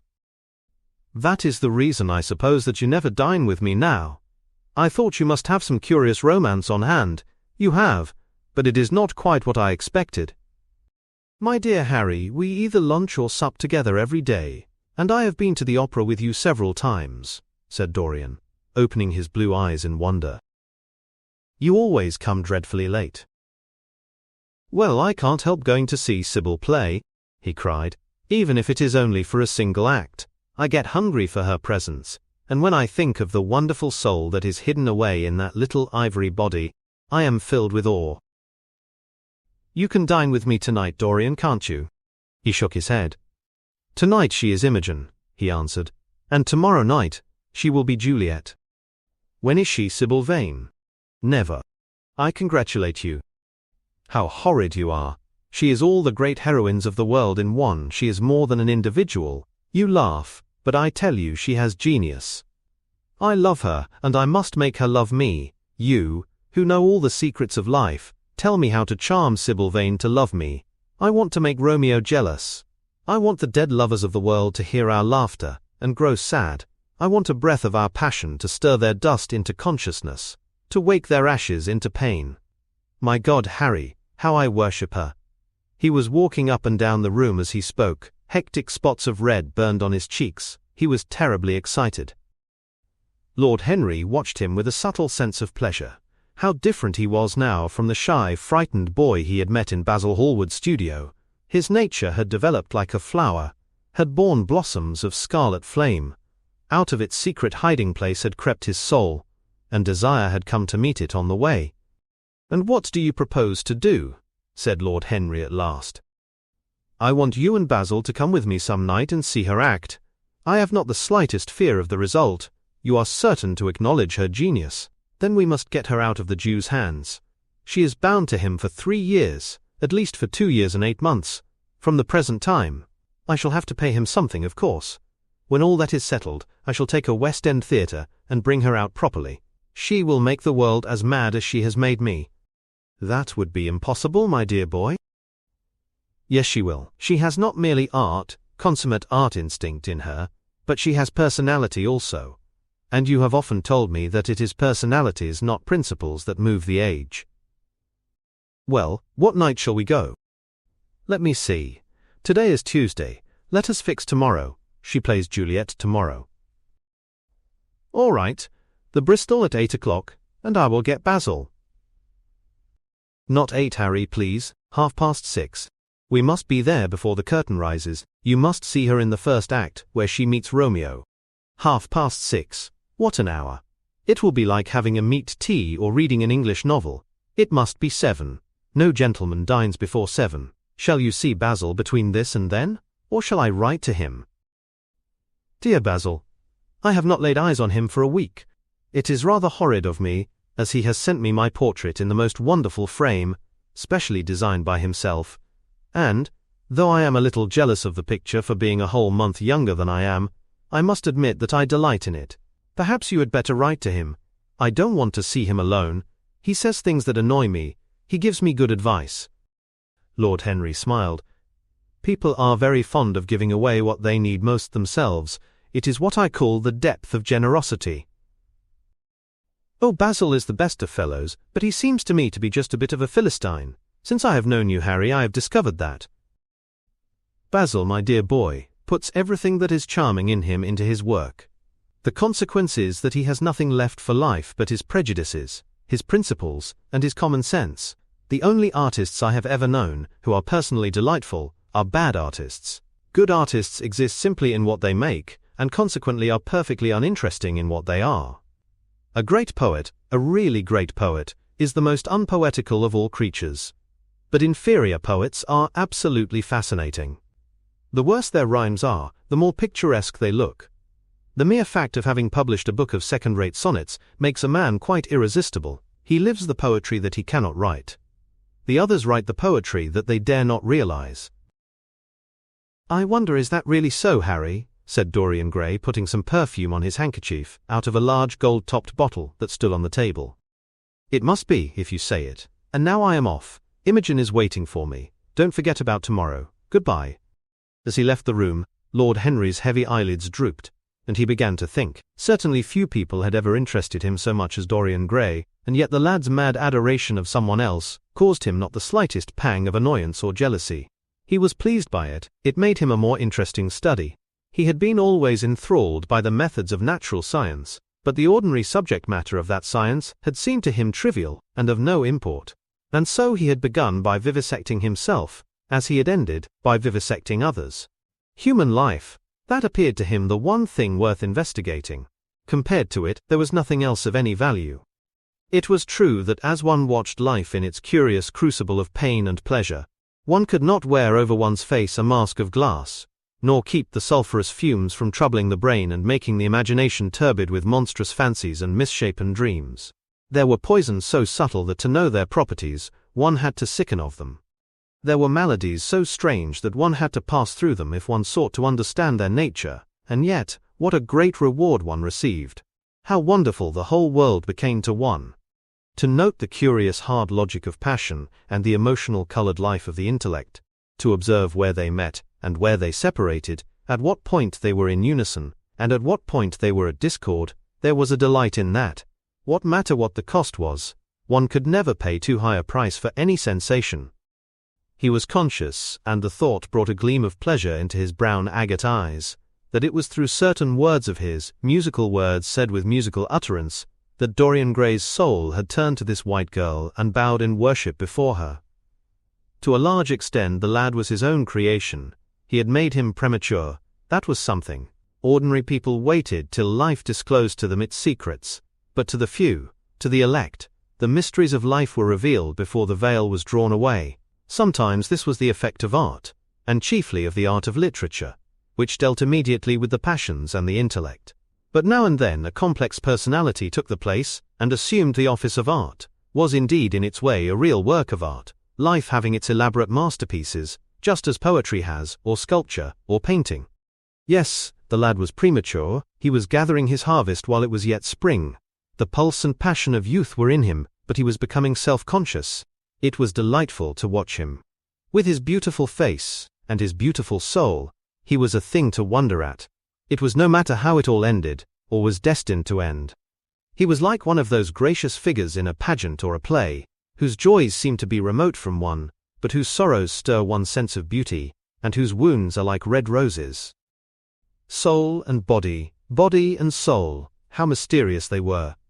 There was animalism in the soul, and the body had its moments of spirituality. The senses could refine, and the intellect could degrade. Who could say where the fleshly impulse ceased, or the psychical impulse began? How shallow were the arbitrary definitions of ordinary psychologists, and yet how difficult to decide between the claims of the various schools. Was the soul a shadow seated in the house of sin, or was the body really in the soul, as Giordano Bruno thought? The separation of spirit from matter was a mystery, and the union of spirit with matter was a mystery also. He began to wonder whether we could ever make psychology so absolute a science that each little spring of life would be revealed to us. As it was, we always misunderstood ourselves, and rarely understood others. Experience was of no ethical value, it was merely the name men gave to their mistakes. Moralists had, as a rule, regarded it as a mode of warning, had claimed for it a certain ethical efficacy in the formation of character, had praised it as something that taught us what to follow and showed us what to avoid. But there was no motive power in experience. It was as little of an active cause as conscience itself. All that it really demonstrated was that our future would be the same as our past, and that the sin we had done once, and with loathing, we would do many times, and with joy. It was clear to him that the experimental method was the only method by which one could arrive at any scientific analysis of the passions, and certainly Dorian Gray was a subject made to his hand, and seemed to promise rich and fruitful results. His sudden mad love for Sybil Vane was a psychological phenomenon of no small interest.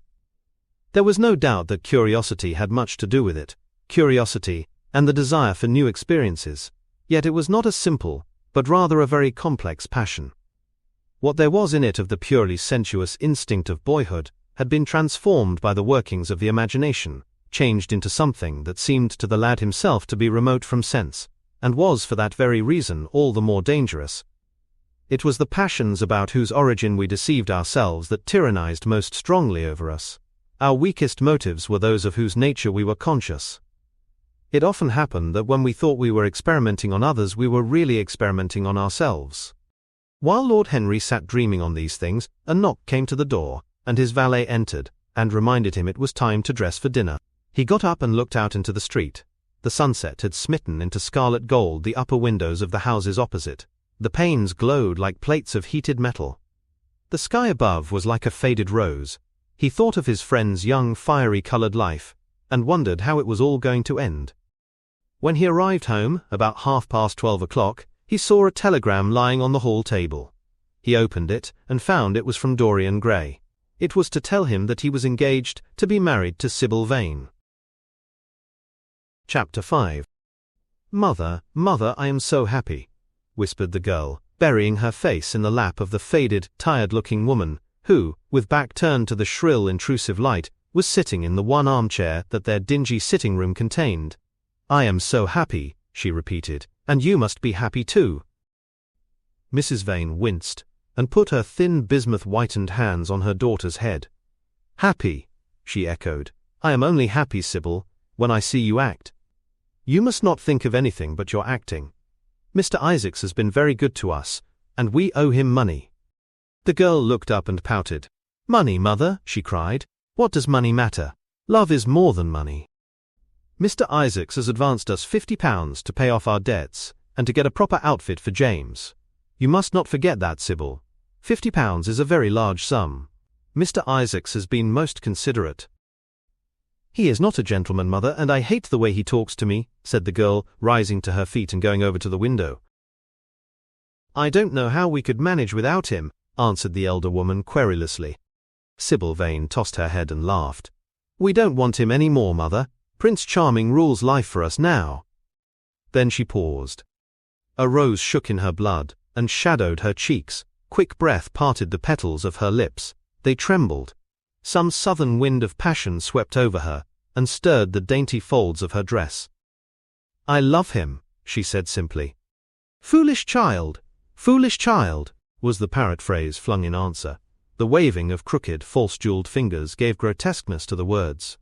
The girl laughed again. The joy of a caged bird was in her voice. Her eyes caught the melody and echoed it in radiance, then closed for a moment, as though to hide their secret. When they opened, the mist of a dream had passed across them. Thin-lipped wisdom spoke at her from the worn chair, hinted at prudence, quoted from that book of cowardice whose author apes the name of common sense. She did not listen. She was free in her prison of passion. Her Prince Charming, was with her. She had called on memory to remake him. She had sent her soul to search for him, and it had brought him back. His kiss burned again upon her mouth. Her eyelids were warm with his breath. Then wisdom altered its method and spoke of espial and discovery. This young man might be rich. If so, marriage should be thought of. Against the shell of her ear broke the waves of worldly cunning. The arrows of craft shot by her.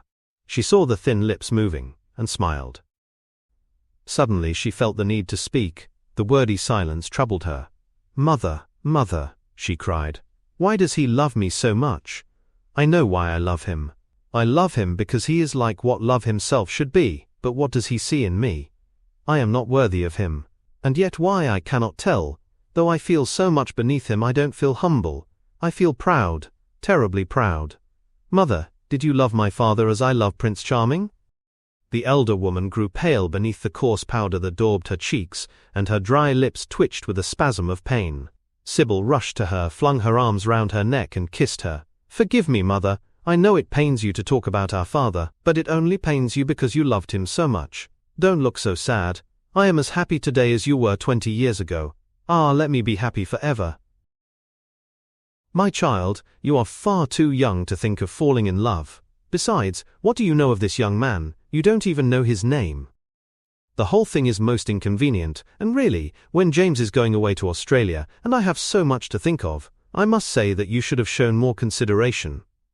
However, as I said before, if he is rich—" "Ah, mother, let me be happy." Mrs. Vane glanced at her, and with one of those false theatrical gestures that so often become a mode of second nature to a stage player, clasped her in her arms. At this moment the door opened, and a young lad with rough brown hair came into the room. He was thick-set of figure, and his hands and feet were large and somewhat clumsy in movement. He was not so finely bred as his sister. One would hardly have guessed the close relationship that existed between them. Mrs. Vane fixed her eyes on him and intensified her smile. She mentally elevated her son to the dignity of an audience. She felt sure that the tableau was interesting. "You might keep some of your kisses for me, Sybil, I think," said the lad, with a good-natured grumble. "Ah, but you don't like being kissed, Jim," she cried. "You are a dreadful old bear," and she ran across the room and hugged him. James Vane looked into his sister's face with tenderness. "I want you to come out with me for a walk, Sybil. I don't suppose I shall ever see this horrid London again. I am sure I don't want to." "My son, don't say such dreadful things," murmured Mrs. Vane, taking up a tawdry theatrical dress with a sigh, and beginning to patch it. She felt a little disappointed that he had not joined the group. It would have increased the theatrical picturesqueness of the situation. "Why not, mother? I mean it. You pain me, my son. I trust you will return from Australia in a position of affluence. I believe there is no society of any kind in the colonies, nothing that I would call society, so when you have made your fortune, you must come back and assert yourself in London." "Society," muttered the lad. "I don't want to know anything about that. I should like to make some money to take you and Sybil off the stage. I hate it." "Oh, Jim," said Sybil, laughing, "how unkind of you. But are you really going for a walk with me? That will be nice." "I was afraid you were going to say goodbye to some of your friends, to Tom Hardy, who gave you that hideous pipe, or Ned Langton, who makes fun of you for smoking it. It is very sweet of you to let me have your last afternoon. Where shall we go? Let us go to the park. I am too shabby, he answered, frowning. Only swell people go to the park. Nonsense, Jim, she whispered, stroking the sleeve of his coat. He hesitated for a moment. Very well, he said at last, but don't be too long dressing. She danced out of the door. One could hear her singing as she ran upstairs, her little feet patted overhead. He walked up and down the room 2 or 3 times, then he turned to the still figure in the chair. Mother, are my things ready? He asked. Quite ready, James, she answered, keeping her eyes on her work. For some months past she had felt ill at ease when she was alone with this rough, stern son of hers. Her shallow, secret nature was troubled when their eyes met. She used to wonder if he suspected anything. The silence, for he made no other observation, became intolerable to her. She began to complain. Women defend themselves by attacking, just as they attack by sudden and strange surrenders. I hope you will be contented, James, with your seafaring life, she said. You must remember that it is your own choice. You might have entered a solicitor's office. Solicitors are a very respectable class, and in the country often dine with the best families. I hate offices and I hate clerks, he replied. But you are quite right, I have chosen my own life. All I say is, watch over Sybil, don't let her come to any harm. Mother, you must watch over her. James, you really talk very strangely. Of course I watch over Sybil. I hear a gentleman comes every night to the theatre and goes behind to talk to her. Is that right? What about that? You are speaking about things you don't understand, James. In the profession we are accustomed to receive a great deal of most gratifying attention. I myself used to receive many bouquets at one time. That was when acting was really understood. As for Sybil, I do not know at present whether her attachment is serious or not. But there is no doubt that the young man in question is a perfect gentleman. He is always most polite to me. Besides, he has the appearance of being rich, and the flowers he sends are lovely. You don't know his name, though, said the lad harshly. No, answered his mother with a placid expression in her face. He has not yet revealed his real name. I think it is quite romantic of him. He is probably a member of the aristocracy. James Vane bit his lip. Watch over Sybil, mother, he cried. Watch over her. My son, you distress me very much. Sybil is always under my special care. Of course, if this gentleman is wealthy, there is no reason why she should not contract an alliance with him. I trust he is one of the aristocracy. He has all the appearance of it, I must say.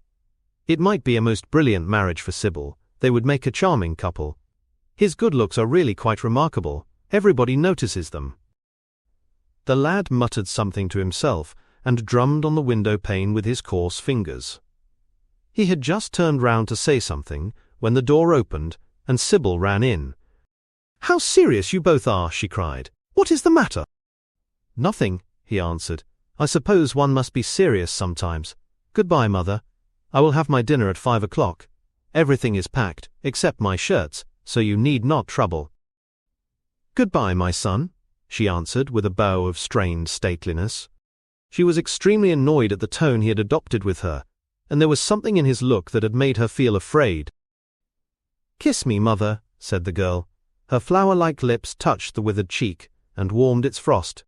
My child, cried Mrs. Vane, looking up to the ceiling in search of an imaginary gallery. Come, Sybil, said her brother impatiently. He hated his mother's affectations. They went out into the flickering, wind-blown sunlight and strolled down the dreary Euston Road. The passers-by glanced in wonder at the sullen, heavy youth, who in coarse, ill-fitting clothes, was in the company of such a graceful, refined-looking girl. He was like a common gardener walking with a rose. Jim frowned from time to time when he caught the inquisitive glance of some stranger. He had that dislike of being stared at which comes on geniuses late in life, and never leaves the commonplace. Sybil, however, was quite unconscious of the effect she was producing. Her love was trembling in laughter on her lips. She was thinking of Prince Charming, and, that she might think of him all the more, she did not talk of him, but prattled on about the ship in which Jim was going to sail, about the gold he was certain to find, about the wonderful heiress whose life he was to save from the wicked red-shirted bushrangers. For he was not to remain a sailor, or a supercargo, or whatever he was going to be. Oh no, a sailor's existence was dreadful. Fancy being cooped up in a horrid ship, with the hoarse humpbacked waves trying to get in, and a black wind blowing the masts down, and tearing the sails into long screaming ribbons. He was to leave the vessel at Melbourne, bid a polite goodbye to the captain, and go off at once to the goldfields. Before a week was over, he was to come across a large nugget of pure gold, the largest nugget that had ever been discovered, and bring it down to the coast in a wagon, guarded by 6 mounted policemen. The bushrangers were to attack them 3 times, and be defeated with immense slaughter. Or no, he was not to go to the goldfields at all. They were horrid places, where men got intoxicated and shot each other in bar rooms, and used bad language. He was to be a nice sheep farmer, and one evening, as he was riding home, he was to see the beautiful heiress being carried off by a robber on a black horse, and give chase, and rescue her. Of course she would fall in love with him, and he with her, and they would get married, and come home, and live in an immense house in London. Yes, there were delightful things in store for him, but he must be very good, and not lose his temper, or spend his money foolishly. She was only a year older than he was, but she knew so much more of life. He must be sure also to write to her by every mail, and to say his prayers each night before he went to sleep. God was very good, and would watch over him. She would pray for him too, and in a few years he would come back quite rich and happy. The lad listened sulkily to her, and made no answer. He was heartsick at leaving home. Yet it was not this alone that made him gloomy and morose. Inexperienced though he was, he had still a strong sense of the danger of Sybil's position. This young dandy who was making love to her could mean her no good. He was a gentleman, and he hated him for that, hated him through some curious race instinct for which he could not account, and which for that reason was all the more dominant within him. He was conscious also of the shallowness and vanity of his mother's nature, and in that saw infinite peril for Sybil and Sybil's happiness. Children begin by loving their parents. As they grow older they judge them. Sometimes they forgive them. His mother. He had something on his mind to ask of her, something that he had brooded on for many months of silence. A chance phrase that he had heard at the theatre, a whispered sneer that had reached his ears one night as he waited at the stage door, had set loose a train of horrible thoughts. He remembered it as if it had been the lash of a hunting crop across his face. His brows knit together into a wedge-like furrow, and with a twitch of pain he bit his under lip. "You are not listening to a word I am saying, Jim," cried Sybil, "and I am making the most delightful plans for your future. Do say something." "What do you want me to say?" "Oh, that you will be a good boy, and not forget us," she answered, smiling at him. He shrugged his shoulders. "You are more likely to forget me than I am to forget you, Sybil." She flushed. "What do you mean, Jim?" she asked. "You have a new friend, I hear. Who is he? Why have you not told me about him? He means you no good." "Stop, Jim," she exclaimed. "You must not say anything against him. I love him." "Why, you don't even know his name," answered the lad. "Who is he? I have a right to know." "He is called Prince Charming." "Don't you like the name?" "Oh, you silly boy, you should never forget it. If you only saw him, you would think him the most wonderful person in the world. Some day you will meet him, when you come back from Australia. You will like him so much. Everybody likes him, and I love him. I wish you could come to the theatre tonight. He is going to be there, and I am to play Juliet. Oh, how I shall play it! Fancy Jim to be in love and play Juliet, to have him sitting there, to play for his delight. I am afraid I may frighten the company, frighten or enthrall them. To be in love is to surpass one's self. Poor dreadful Mr. Isaacs will be shouting genius to his loafers at the bar. He has preached me as a dogma. Tonight he will announce me as a revelation. I feel it. And it is all his only. Prince Charming. My wonderful lover. My God of graces. But I am poor besides him. Poor? What does that matter? When poverty creeps in at the door, love flies in through the window. Our proverbs want rewriting. They were made in winter, and it is summer now. Springtime for me, I think. A very dance of blossoms in blue skies. He is a gentleman, said the lad sullenly. A prince, she cried musically. What more do you want? He wants to enslave you. I shudder at the thought of being free. I want you to beware of him. To see him is to worship him. To know him is to trust him. Sybil, you are mad about him. She laughed, and took his arm. You dear old Jim, you talk as if you were 100. Someday you will be in love yourself, then you will know what it is. Don't look so sulky, surely you should be glad to think that, though you are going away, you leave me happier than I have ever been before. Life has been hard for us both, terribly hard and difficult. But it will be different now. You are going to a new world, and I have found one. Here are 2 chairs, let us sit down and see the smart people go by. They took their seats amidst a crowd of watchers. The tulip beds across the road flamed like throbbing rings of fire. A white dust, tremulous cloud of orris root it seemed, hung in the panting air. The brightly colored parasols danced and dipped like monstrous butterflies. She made her brother talk of himself, his hopes, his prospects. He spoke slowly and with effort. They passed words to each other as players at a game pass counters. Sybil felt oppressed. She could not communicate her joy. A faint smile curving that sullen mouth was all the echo she could win. After some time she became silent. Suddenly she caught a glimpse of golden hair and laughing lips, and in an open carriage with 2 ladies, Dorian Gray drove past. She started to her feet. "There he is!" she cried. "Who?" said Jim Vane. "Prince Charming," she answered, looking after the Victoria. He jumped up and seized her roughly by the arm. "Show him to me. Which is he? Point him out. I must see him," he exclaimed, but at that moment the Duke of Berwick's 4-in-hand came between. And when it had left the space clear, the carriage had swept out of the park. "He is gone," murmured Sybil sadly. "I wish you had seen him." "I wish I had, for as sure as there is a God in heaven, if he ever does you any wrong, I shall kill him." She looked at him in horror. He repeated his words. They cut the air like a dagger. The people round began to gape. A lady standing close to her tittered. "Come away, Jim, come away," she whispered. He followed her doggedly as she passed through the crowd. He felt glad at what he had said. When they reached the Achilles statue, she turned round.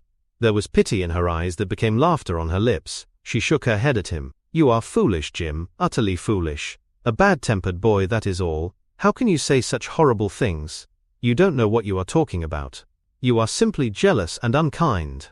Ah, I wish you would fall in love. Love makes people good. And what you said was wicked." "I am 16, he answered. "And I know what I am about. Mother is no help to you. She doesn't understand how to look after you. I wish now that I was not going to Australia at all. I have a great mind to chuck the whole thing up. I would, if my articles hadn't been signed." "Oh, don't be so serious, Jim. You are like one of the heroes of those silly melodramas Mother used to be so fond of acting in. I am not going to quarrel with you. I have seen him, and, oh, to see him is perfect happiness. We won't quarrel. I know you would never harm anyone I love, would you?" "Not as long as you love him, I suppose," was the sullen answer. "I shall love him forever," she cried. "And he?" "Forever too." "He had better." She shrank from him. Then she laughed and put her hand on his arm. He was merely a boy.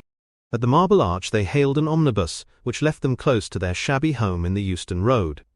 It was after 5 o'clock, and Sybil had to lie down for a couple of hours before acting. Jim insisted that she should do so. He said that he would sooner part with her when their mother was not present. She would be sure to make a scene, and he detested scenes of every kind.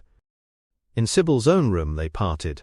There was jealousy in the lad's heart, and a fierce, murderous hatred of the stranger who, as it seemed to him, had come between them. Yet, when her arms were flung round his neck, and her fingers strayed through his hair, he softened, and kissed her with real affection. There were tears in his eyes, as he went downstairs. His mother was waiting for him below. She grumbled at his unpunctuality as he entered. He made no answer, but sat down to his meagre meal. The flies buzzed round the table, and crawled over the stained cloth. Through the rumble of omnibuses, and the clatter of street cabs, he could hear the droning voice devouring each minute that was left to him. After some time he thrust away his plate, and put his head in his hands. He felt that he had a right to know. It should have been told to him before, if it was as he suspected. Leaden with fear, his mother watched him. Words dropped mechanically from her lips. A tattered lace handkerchief twitched in her fingers. When the clock struck 6, he got up and went to the door. Then he turned back and looked at her. Their eyes met. In hers he saw a wild appeal for mercy. It enraged him. "Mother, I have something to ask you," he said. Her eyes wandered vaguely about the room. She made no answer. Tell me the truth. I have a right to know. Were you married to my father?" She heaved a deep sigh. It was a sigh of relief. The terrible moment, the moment that night and day, for weeks and months she had dreaded, had come at last, and yet she felt no terror. Indeed, in some measure it was a disappointment to her. The vulgar directness of the question called for a direct answer. The situation had not been gradually led up to. It was crude. It reminded her of a bad rehearsal. "No," she answered, wondering at the harsh simplicity of life. "My father was a scoundrel then," cried the lad, clenching his fists. She shook her head. "I knew he was not free. We loved each other very much. If he had lived, he would have made provision for us. Don't speak against him, my son. He was your father and a gentleman. Indeed, he was highly connected." An oath broke from his lips. "I don't care for myself," he exclaimed. "But don't let Sybil. It is a gentleman, isn't it, who is in love with her, or says he is? Highly connected too, I suppose." For a moment a hideous sense of humiliation came over the woman. Her head drooped. She wiped her eyes with shaking hands. "Sybil has a mother," she murmured. "I had none." The lad was touched. He went towards her, and stooping down he kissed her. "I am sorry if I have pained you by asking about my father," he said, "but I could not help it. I must go now. Goodbye. Don't forget that you will have only one child now to look after, and believe me, that if this man wrongs my sister, I will find out who he is, track him down, and kill him like a dog. I swear it." The exaggerated folly of the threat, the passionate gesture that accompanied it, the mad melodramatic words, made life seem more vivid to her. She was familiar with the atmosphere. She breathed more freely, and for the first time for many months, she really admired her son. She would have liked to have continued the scene on the same emotional scale, but he cut her short. Trunks had to be carried down, and mufflers looked for. The lodging-house drudge bustled in and out. There was the bargaining with the cabman. The moment was lost in vulgar details. It was with a renewed feeling of disappointment that she waved the tattered lace handkerchief from the window, as her son drove away. She was conscious that a great opportunity had been wasted. She consoled herself by telling Sybil how desolate she felt her life would be, now that she had only one child to look after. She remembered the phrase. It had pleased her. Of the threat she said nothing. It was vividly and dramatically expressed. She felt that they would all laugh at it some day. Chapter 6. "I suppose you have heard the news, Basil?" said Lord Henry that evening, as Hallward was shown into a little private room at the Bristol, where dinner had been laid for 3. "No, Harry," answered the artist, giving his hat and coat to the bowing waiter. "What is it? Nothing about politics, I hope? They don't interest me. There is hardly a single person in the House of Commons worth painting, though many of them would be the better for a little whitewashing." "Dorian Gray is engaged to be married," said Lord Henry, watching him as he spoke. Hallward started, and then frowned. "Dorian engaged to be married," he cried. "Impossible." "It is perfectly true." "To whom?" "To some little actress or other." "I can't believe it. Dorian is far too sensible." "Dorian is far too wise not to do foolish things now and then, my dear Basil." "Marriage is hardly a thing that one can do now and then, Harry." "Except in America," rejoined Lord Henry languidly. "But I didn't say he was married. I said he was engaged to be married. There is a great difference. I have a distinct remembrance of being married, but I have no recollection at all of being engaged. I am inclined to think that I never was engaged. But think of Dorian's birth, and position and wealth. It would be absurd for him to marry so much beneath him. If you want to make him marry this girl, tell him that, Basil. He is sure to do it then. Whenever a man does a thoroughly stupid thing, it is always from the noblest motives. I hope the girl is good, Harry. I don't want to see Dorian tied to some vile creature who might degrade his nature and ruin his intellect." "Oh, she is better than good. She is beautiful," murmured Lord Henry, sipping a glass of vermouth and orange bitters. "Dorian says she is beautiful, and he is not often wrong about things of that kind. Your portrait of him has quickened his appreciation of the personal appearance of other people. It has had that excellent effect amongst others. We are to see her tonight if that boy doesn't forget his appointment." "Are you serious?" "Quite serious, Basil. I should be miserable if I thought I should ever be more serious than I am at the present moment." "But do you approve of it, Harry?" asked the painter, walking up and down the room and biting his lip. You can't approve of it possibly, it is some silly infatuation. I never approve or disapprove of anything now.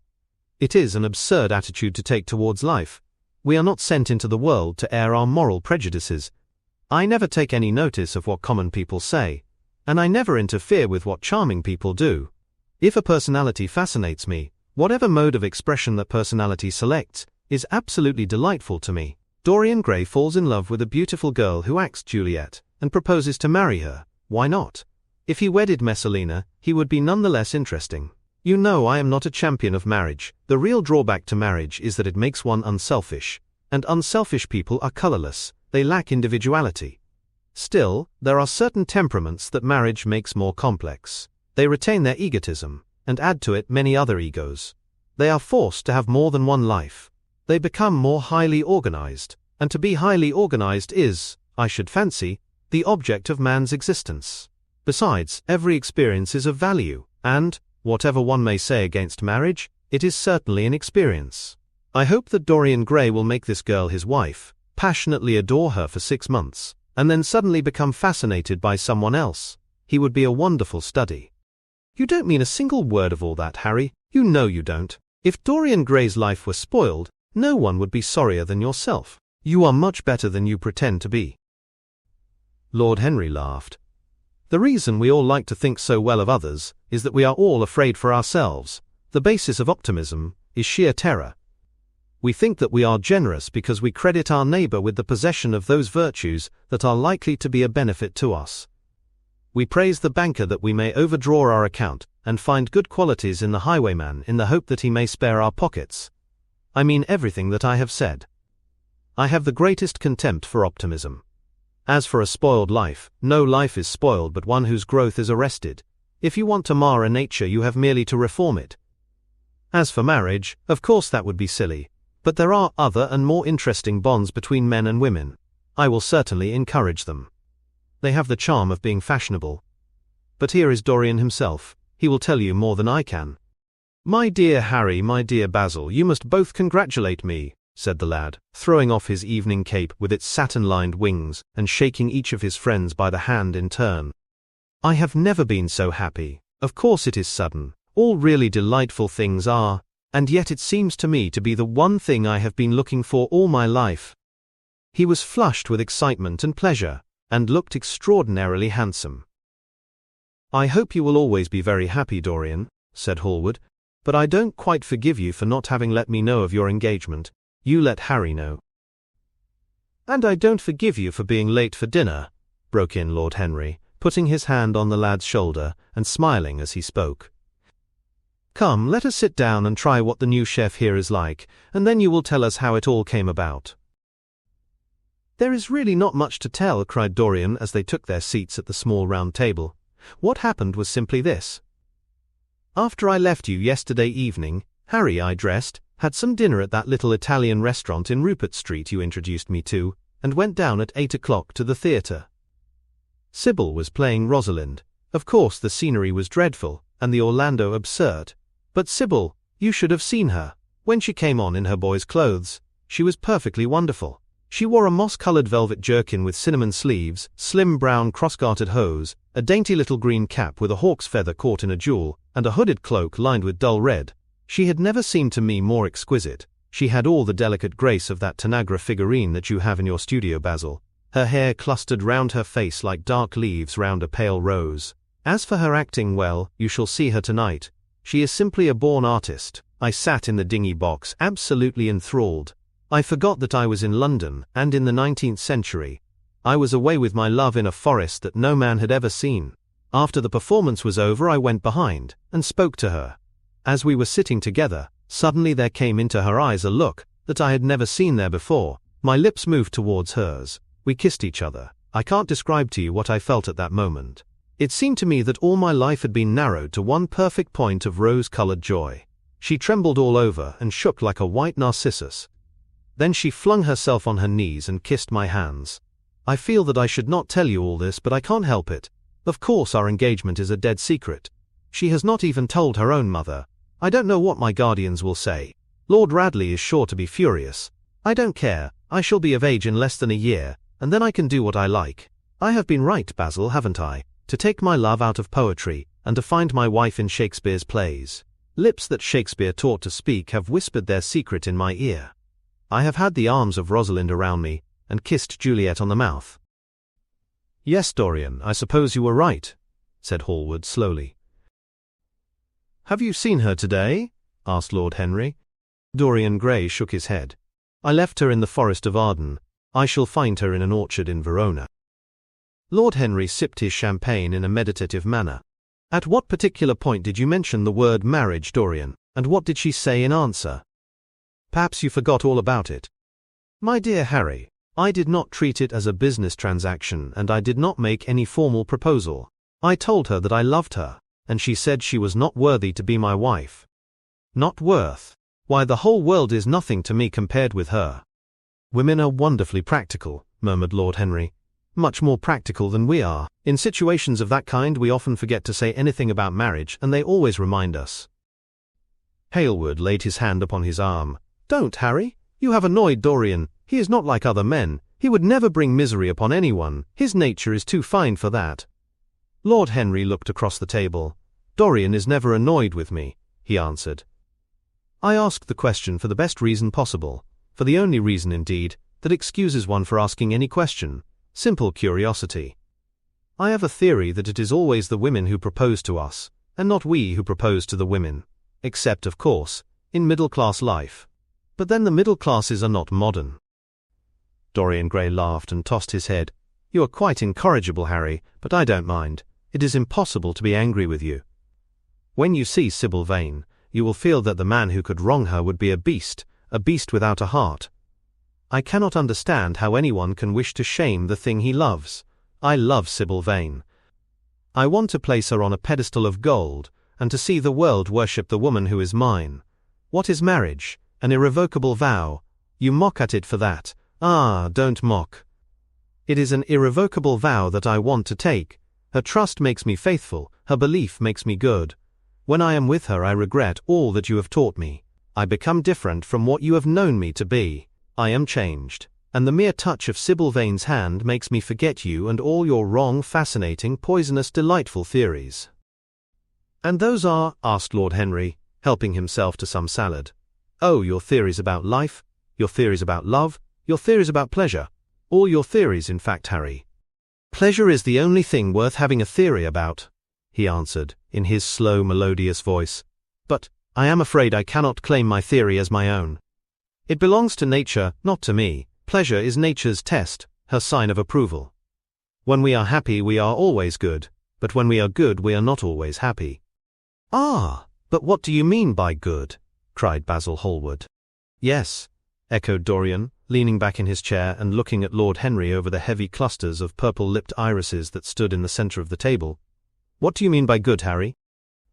To be good is to be in harmony with one's self, he replied, touching the thin stem of his glass with his pale, fine-pointed fingers. Discord is to be forced to be in harmony with others. One's own life, that is the important thing.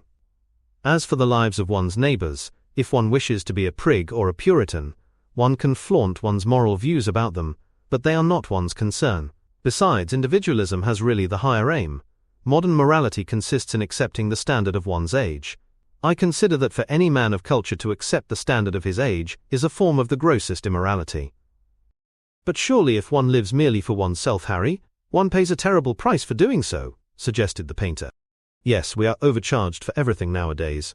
I should fancy that the real tragedy of the poor is that they can afford nothing but self-denial. Beautiful sins, like beautiful things, are the privilege of the rich. One has to pay in other ways but money. What sort of ways, Basil? Oh, I should fancy in remorse, in suffering, in the consciousness of degradation. Lord Henry shrugged his shoulders. My dear fellow, medieval art is charming, but medieval emotions are out of date. One can use them in fiction, of course. But then the only things that one can use in fiction are the things that one has ceased to use in fact. Believe me, no civilized man ever regrets a pleasure, and no uncivilized man ever knows what a pleasure is. I know what pleasure is, cried Dorian Gray. It is to adore someone. That is certainly better than being adored. he answered, toying with some fruits. Being adored is a nuisance. Women treat us just as humanity treats its gods. They worship us, and are always bothering us to do something for them. I should have said that whatever they ask for they had first given to us, murmured the lad gravely. They create love in our natures. They have a right to demand it back. That is quite true, Dorian, cried Hallward. Nothing is ever quite true, said Lord Henry. This is, interrupted Dorian. You must admit, Harry, that women give to men the very gold of their lives. Possibly, he sighed, but they invariably want it back in such very small change. That is the worry. Women, as some witty Frenchman once put it, inspire us with the desire to do masterpieces, and always prevent us from carrying them out. Harry, you are dreadful. I don't know why I like you so much. You will always like me, Dorian, he replied. Will you have some coffee, you fellows? Waiter, bring coffee, and fine champagne and some cigarettes. No, don't mind the cigarettes. I have some. Basil, I can't allow you to smoke cigars. You must have a cigarette. A cigarette is the perfect type of a perfect pleasure. It is exquisite, and it leaves one unsatisfied. What more can one want? Yes, Dorian, you will always be fond of me. I represent to you all the sins you have never had the courage to commit. What nonsense you talk, Harry, cried the lad, taking a light from a fire-breathing silver dragon that the waiter had placed on the table. Let us go down to the theatre. When Sybil comes on the stage you will have a new ideal of life. She will represent something to you that you have never known. I have known everything, said Lord Henry, with a tired look in his eyes, but I am always ready for a new emotion. I am afraid, however, that, for me at any rate, there is no such thing. Still, your wonderful girl may thrill me. I love acting. It is so much more real than life. Let us go. Dorian, you will come with me. I am so sorry, Basil, but there is only room for two in the brougham. You must follow us in a hansom. They got up and put on their coats, sipping their coffee standing. The painter was silent and preoccupied. There was a gloom over him. He could not bear this marriage, and yet it seemed to him to be better than many other things that might have happened. After a few minutes they all passed downstairs. He drove off by himself as had been arranged, and watched the flashing lights of the little brougham in front of him. A strange sense of loss came over him.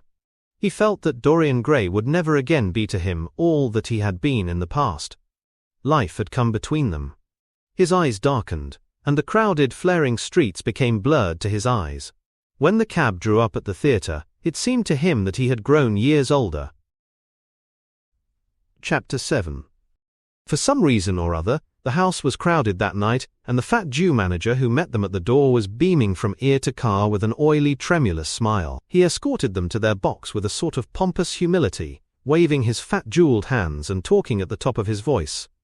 Dorian Gray loathed him more than ever. He felt as if he had come to look for Miranda and had been met by Caliban. Lord Henry, upon the other hand, rather liked him. At least he declared he did, and insisted on shaking him by the hand, and assuring him that he was proud to meet a man who had discovered a real genius and gone bankrupt over a poet. Hallward amused himself with watching the faces in the pit. The heat was terribly oppressive, and the huge sunlight flamed like a monstrous dahlia, with petals of yellow fire. The youths in the gallery had taken off their coats and waistcoats, and hung them over the side. They talked to each other across the theatre, and shared their oranges with the tawdry girls who sat beside them. Some women were laughing in the pit. Their voices were horribly shrill and discordant. The sound of the popping of corks came from the bar. What a place to find one's divinity in, said Lord Henry. Yes, answered Dorian Gray. It was here I found her, and she is divine beyond all living things. When she acts you will forget everything. These common, rough people, with their coarse punkel, vicious faces and brutal gestures, become quite different when she is on the stage. They sit silently and watch her. They weep and laugh as she wills them to do. She makes them as responsive as a violin. She spiritualizes them, and one feels that they are of the same flesh and blood as oneself. The same flesh and blood as oneself. Oh, I hope not, exclaimed Lord Henry, who was scanning the occupants of the gallery through his opera glass. Don't pay any attention to him, Dorian, said the painter. I understand what you mean, and I believe in this girl. Anyone you love must be marvelous, and any girl that has the effect you describe must be fine and noble. To spiritualize one's age, that is something worth doing. If this girl can give a soul to those who have lived without one, if she can create the sense of beauty in people whose lives have been sordid and ugly, if she can strip them of their selfishness and lend them tears for sorrows that are not their own, she is worthy of all your adoration, worthy of the adoration of the world. This marriage is quite right. I did not think so at first, but I admit it now. The gods made Sybil Vane for you. Without her you would have been incomplete. Thanks, Basil, answered Dorian Gray, pressing his hand. I knew that you would understand me. Harry is so cynical, he terrifies me. But here is the orchestra. It is quite dreadful, but it only lasts for about 5 minutes. Then the curtain rises, and you will see the girl to whom I am going to give all my life, to whom I have given everything that is good in me. A quarter of an hour afterwards, amidst an extraordinary turmoil of applause, Sybil Vane stepped onto the stage. Yes, she was certainly lovely to look at, one of the loveliest creatures, Lord Henry thought, that he had ever seen. There was something of the fawn in her shy grace and startled eyes. A faint blush, like the shadow of a rose in a mirror of silver, came to her cheeks as she glanced at the crowded, enthusiastic house. She stepped back a few paces, and her lips seemed to tremble. Basil Hallward leaped to his feet and began to applaud. Motionless, and as one in a dream, sat Dorian Gray gazing at her. Lord Henry peered through his glasses, murmuring, "Charming, charming."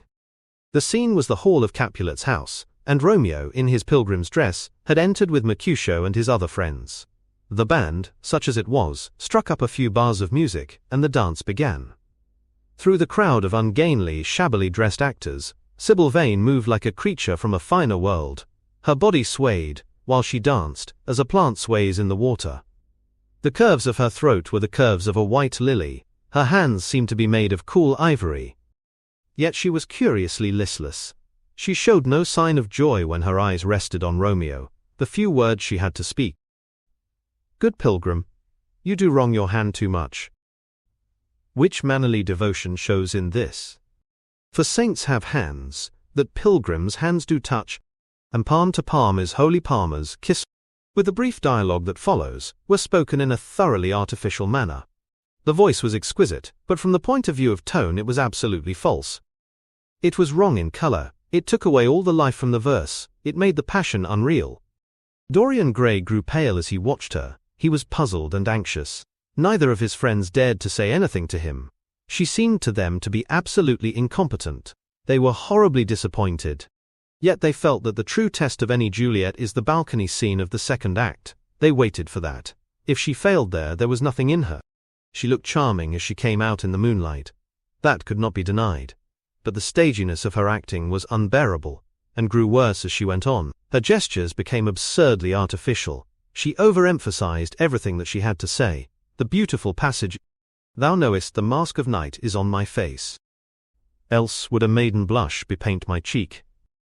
For that which thou hast heard me speak tonight," was declaimed with the painful precision of a schoolgirl who has been taught to recite by some second-rate professor of elocution, when she leaned over the balcony and came to those wonderful lines, "Although I joy in thee, I have no joy of this contract tonight. It is too rash, too unadvised, too sudden, too like the lightning, which doth cease to be, ere one can say it lightens. Sweet good night. This bud of love by summer's ripening breath, me prove a beauteous flower when next we meet." She spoke the words as though they conveyed no meaning to her. It was not nervousness. Indeed, so far from being nervous, she was absolutely self-contained. It was simply bad art. She was a complete failure. Even the common uneducated audience of the pit and gallery lost their interest in the play. They got restless, and began to talk loudly and to whistle. The Jew manager, who was standing at the back of the dress circle, stamped and swore with rage. The only person unmoved was the girl herself. When the second act was over, there came a storm of hisses, and Lord Henry got up from his chair and put on his coat. "She is quite beautiful, Dorian," he said, "but she can't act. Let us go." "I am going to see the play through," answered the lad in a hard, bitter voice. "I am awfully sorry that I have made you waste an evening, Harry. I apologize to you both." "My dear Dorian, I should think Miss Vane was ill," interrupted Hallward. "We will come some other night." "I wish she were ill," he rejoined, "but she seems to me to be simply callous and cold. She has entirely altered. Last night she was a great artist. This evening she is merely a commonplace, mediocre actress. Don't talk like that about anyone you love, Dorian. Love is a more wonderful thing than art. They are both simply forms of imitation, remarked Lord Henry. But do let us go. Dorian, you must not stay here any longer. It is not good for one's morals to see bad acting. Besides, I don't suppose you will want your wife to act. So what does it matter if she plays Juliet like a wooden doll? She is very lovely, and if she knows as little about life as she does about acting, she will be a delightful experience.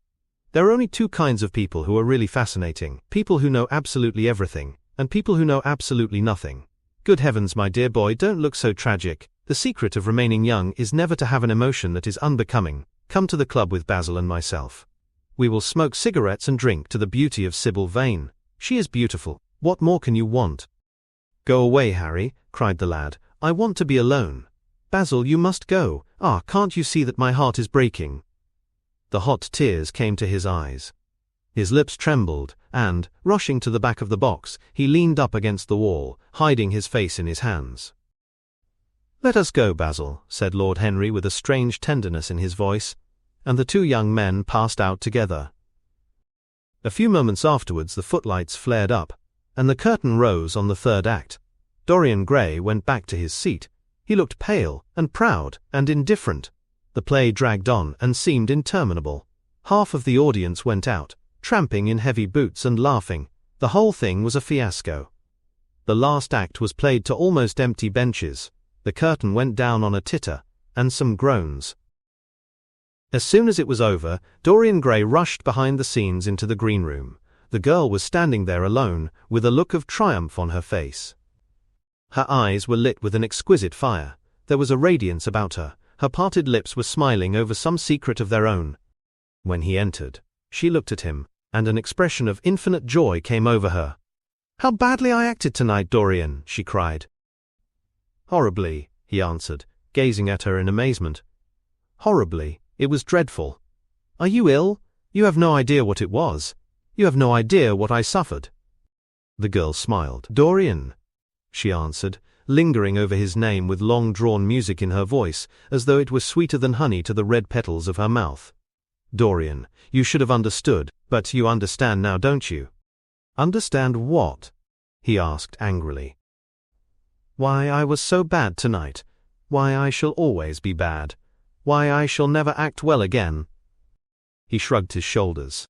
"You are ill, I suppose. When you are ill you shouldn't act. You make yourself ridiculous.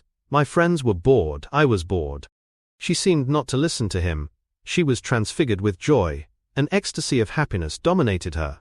"Dorian, Dorian," she cried.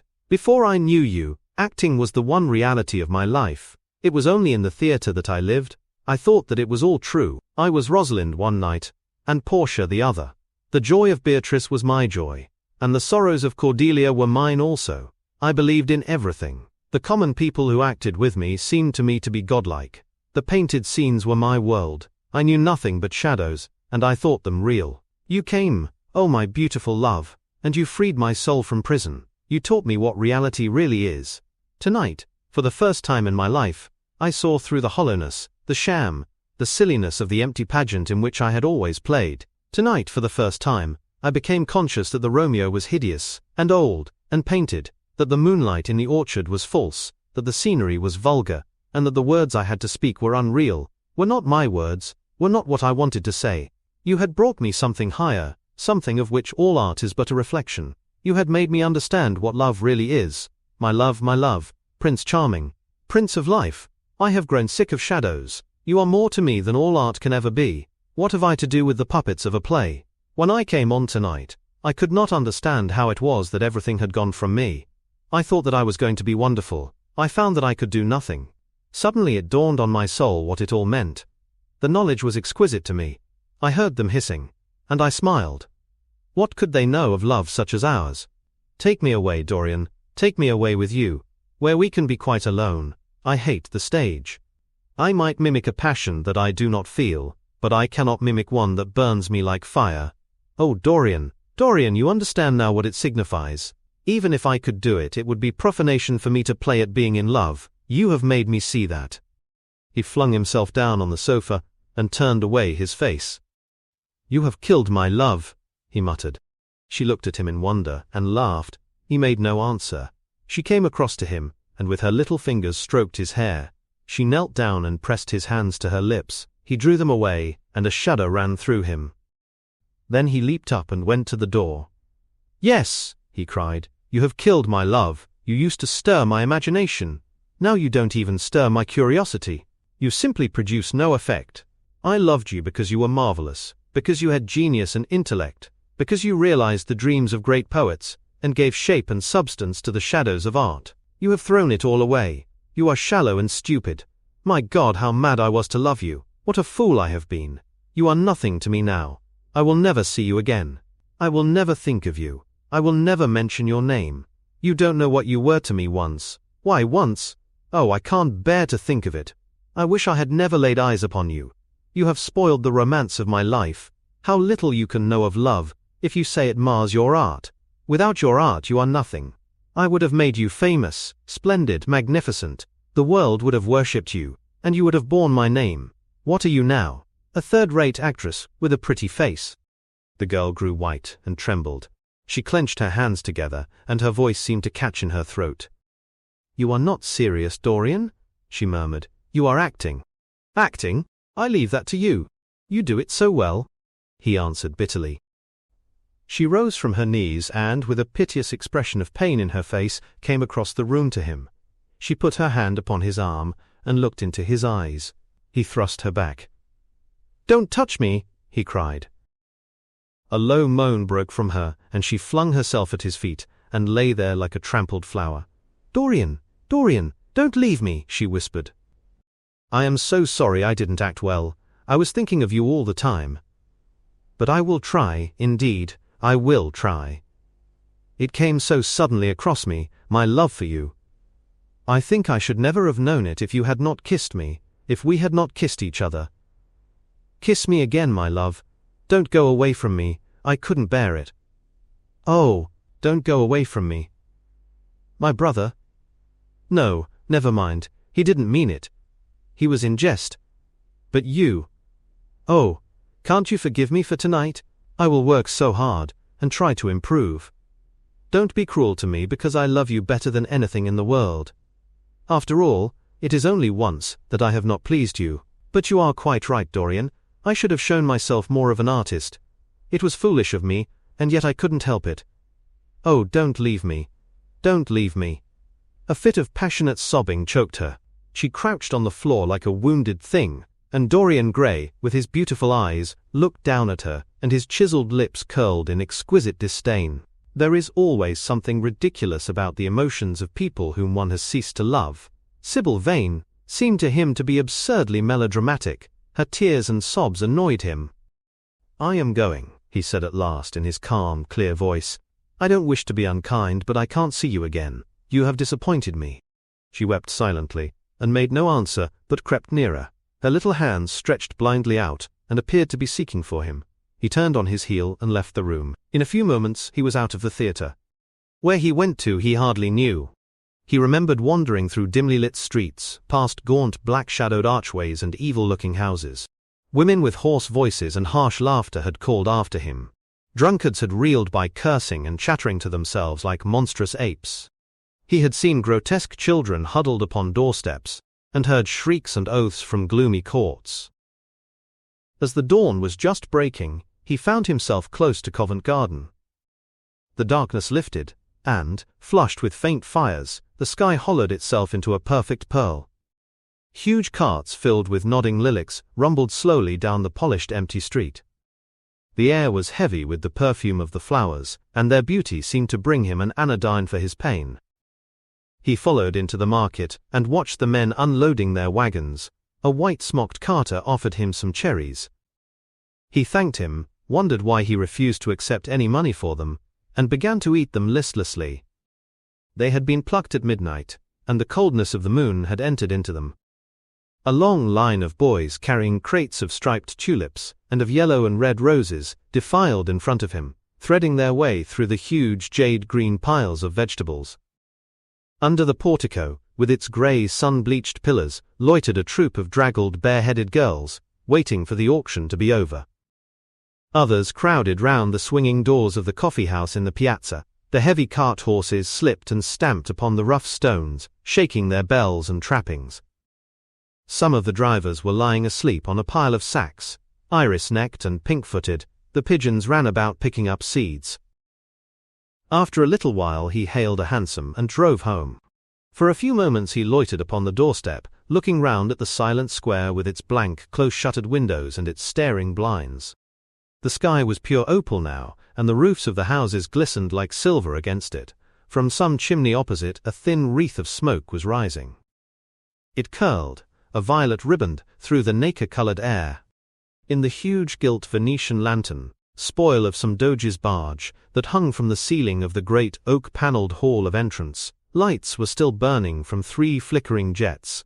Thin blue petals of flame they seemed, rimmed with white fire. He turned them out, and having thrown his hat and cape on the table, passed through the library towards the door of his bedroom, a large octagonal chamber on the ground floor that, in his newborn feeling for luxury, he had just had decorated for himself, and hung with some curious Renaissance tapestries that had been discovered stored in a disused attic at Selby Royal. As he was turning the handle of the door, his eye fell upon the portrait Basil Hallward had painted of him. He started back as if in surprise. Then he went on into his own room, looking somewhat puzzled. After he had taken the buttonhole out of his coat, he seemed to hesitate. Finally he came back, went over to the picture and examined it. In the dim arrested light that struggled through the cream-coloured silk blinds, the face appeared to him to be a little changed.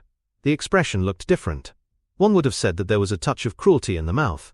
It was certainly strange. He turned round, and, walking to the window, drew up the blind. The bright dawn flooded the room, and swept the fantastic shadows into dusky corners where they lay shuddering. But the strange expression that he had noticed in the face of the portrait seemed to linger there, to be more intensified even.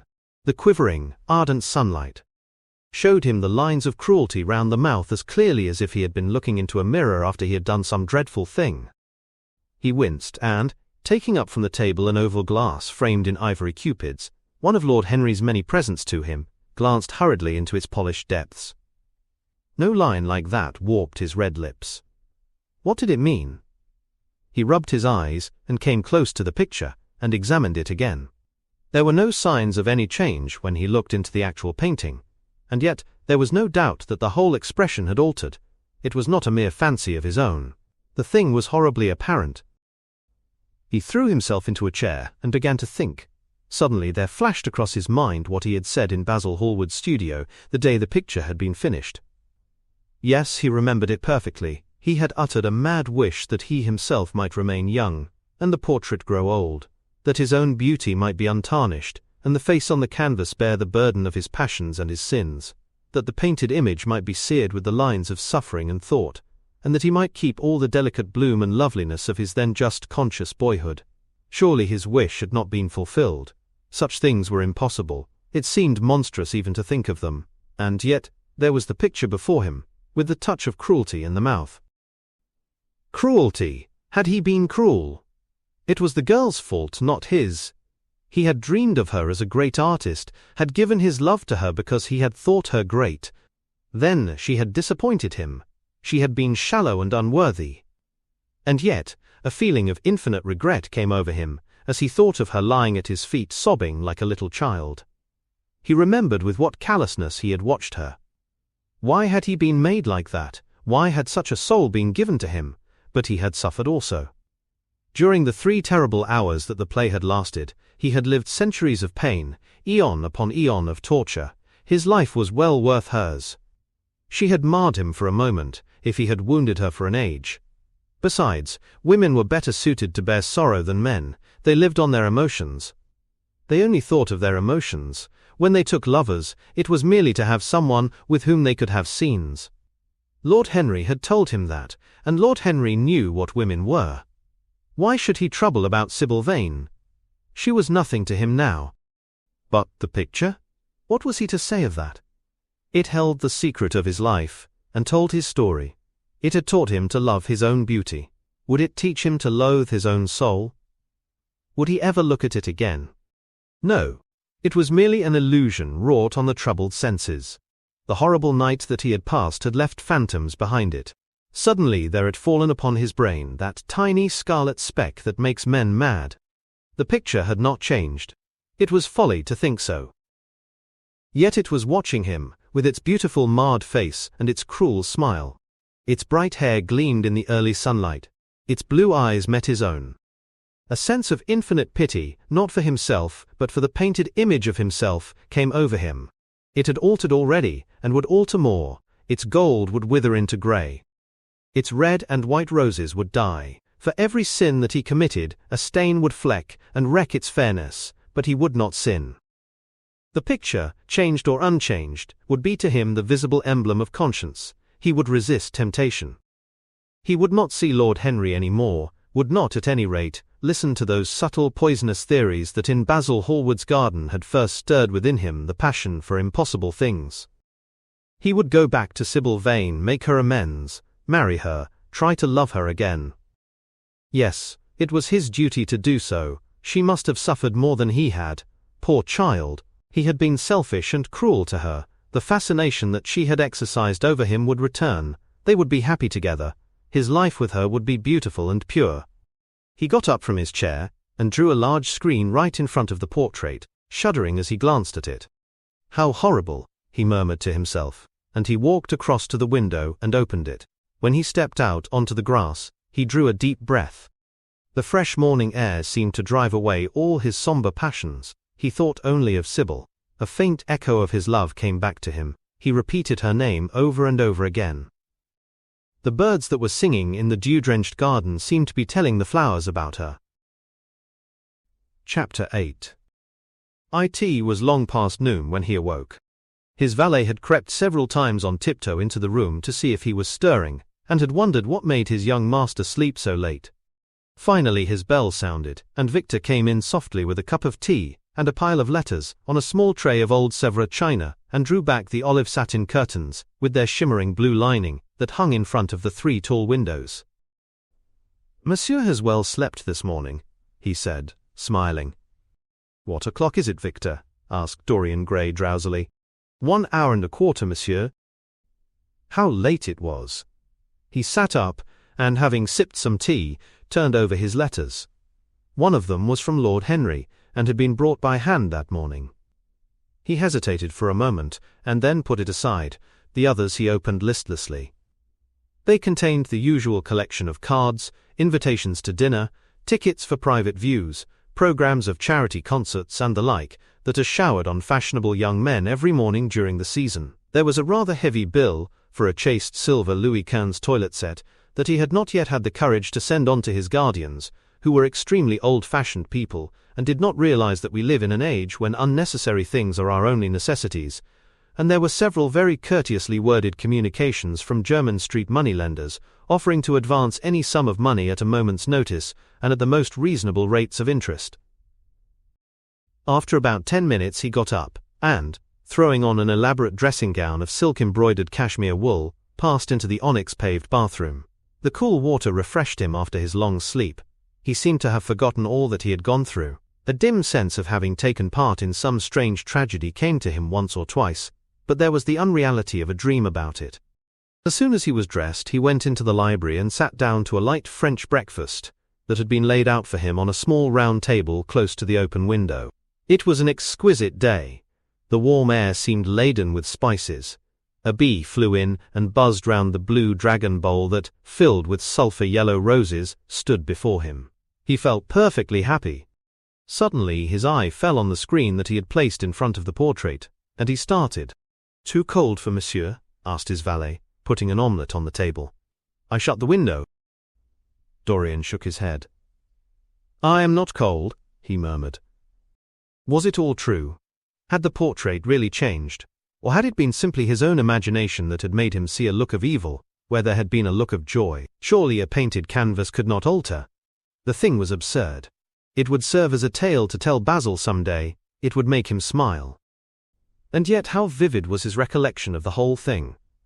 First in the dim twilight, and then in the bright dawn, he had seen the touch of cruelty round the warped lips. He almost dreaded his valet leaving the room. He knew that when he was alone he would have to examine the portrait. He was afraid of certainty. When the coffee and cigarettes had been brought and the man turned to go, he felt a wild desire to tell him to remain. As the door was closing behind him, he called him back. The man stood waiting for his orders. Dorian looked at him for a moment. "I am not at home to anyone, Victor," he said with a sigh. The man bowed and retired.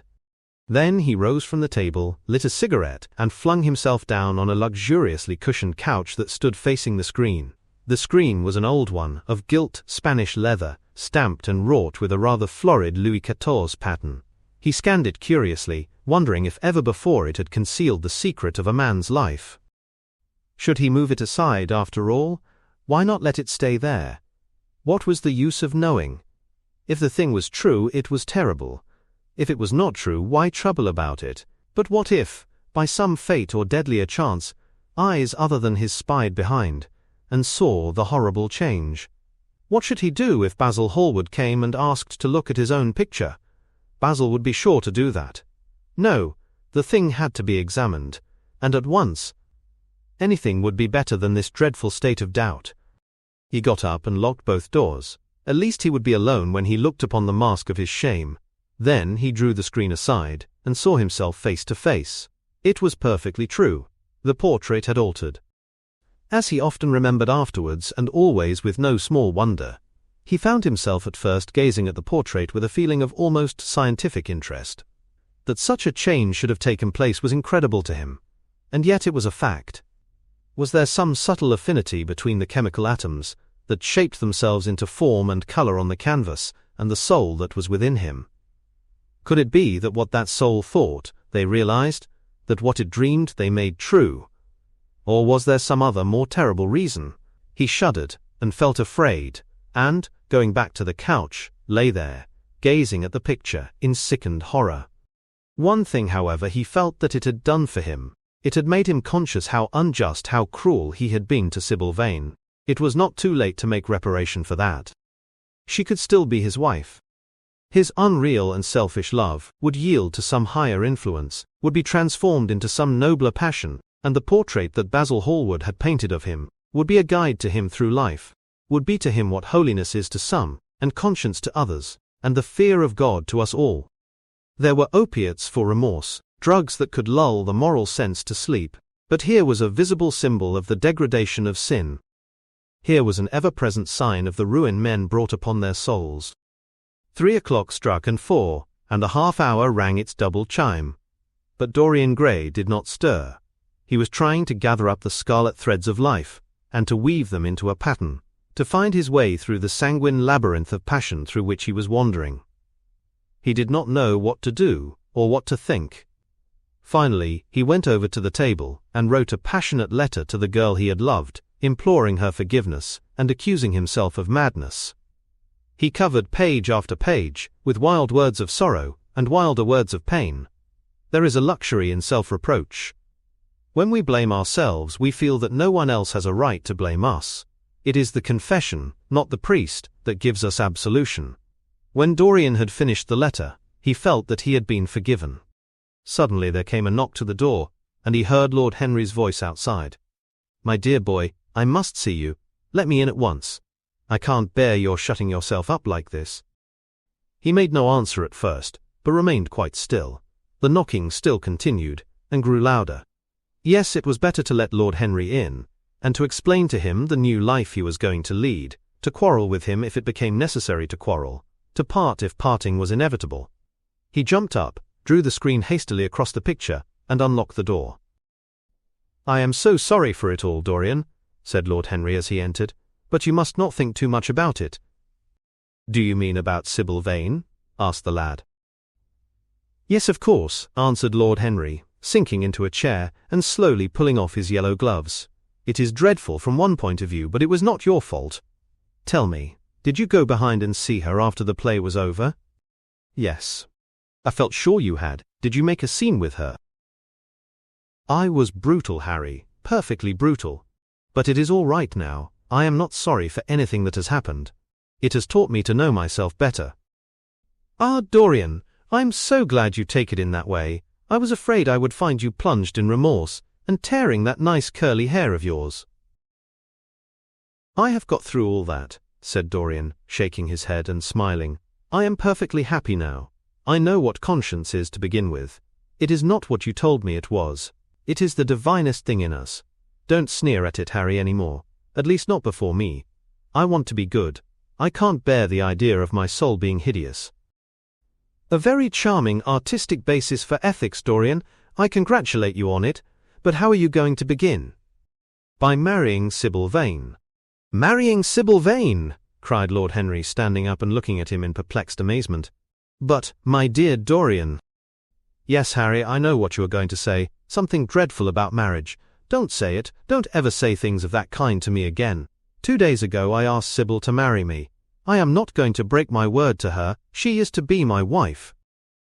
"Your wife? Dorian, didn't you get my letter? I wrote to you this morning and sent the note down. By my own man." "Your letter? Oh yes, I remember. I have not read it yet, Harry. I was afraid there might be something in it that I wouldn't like.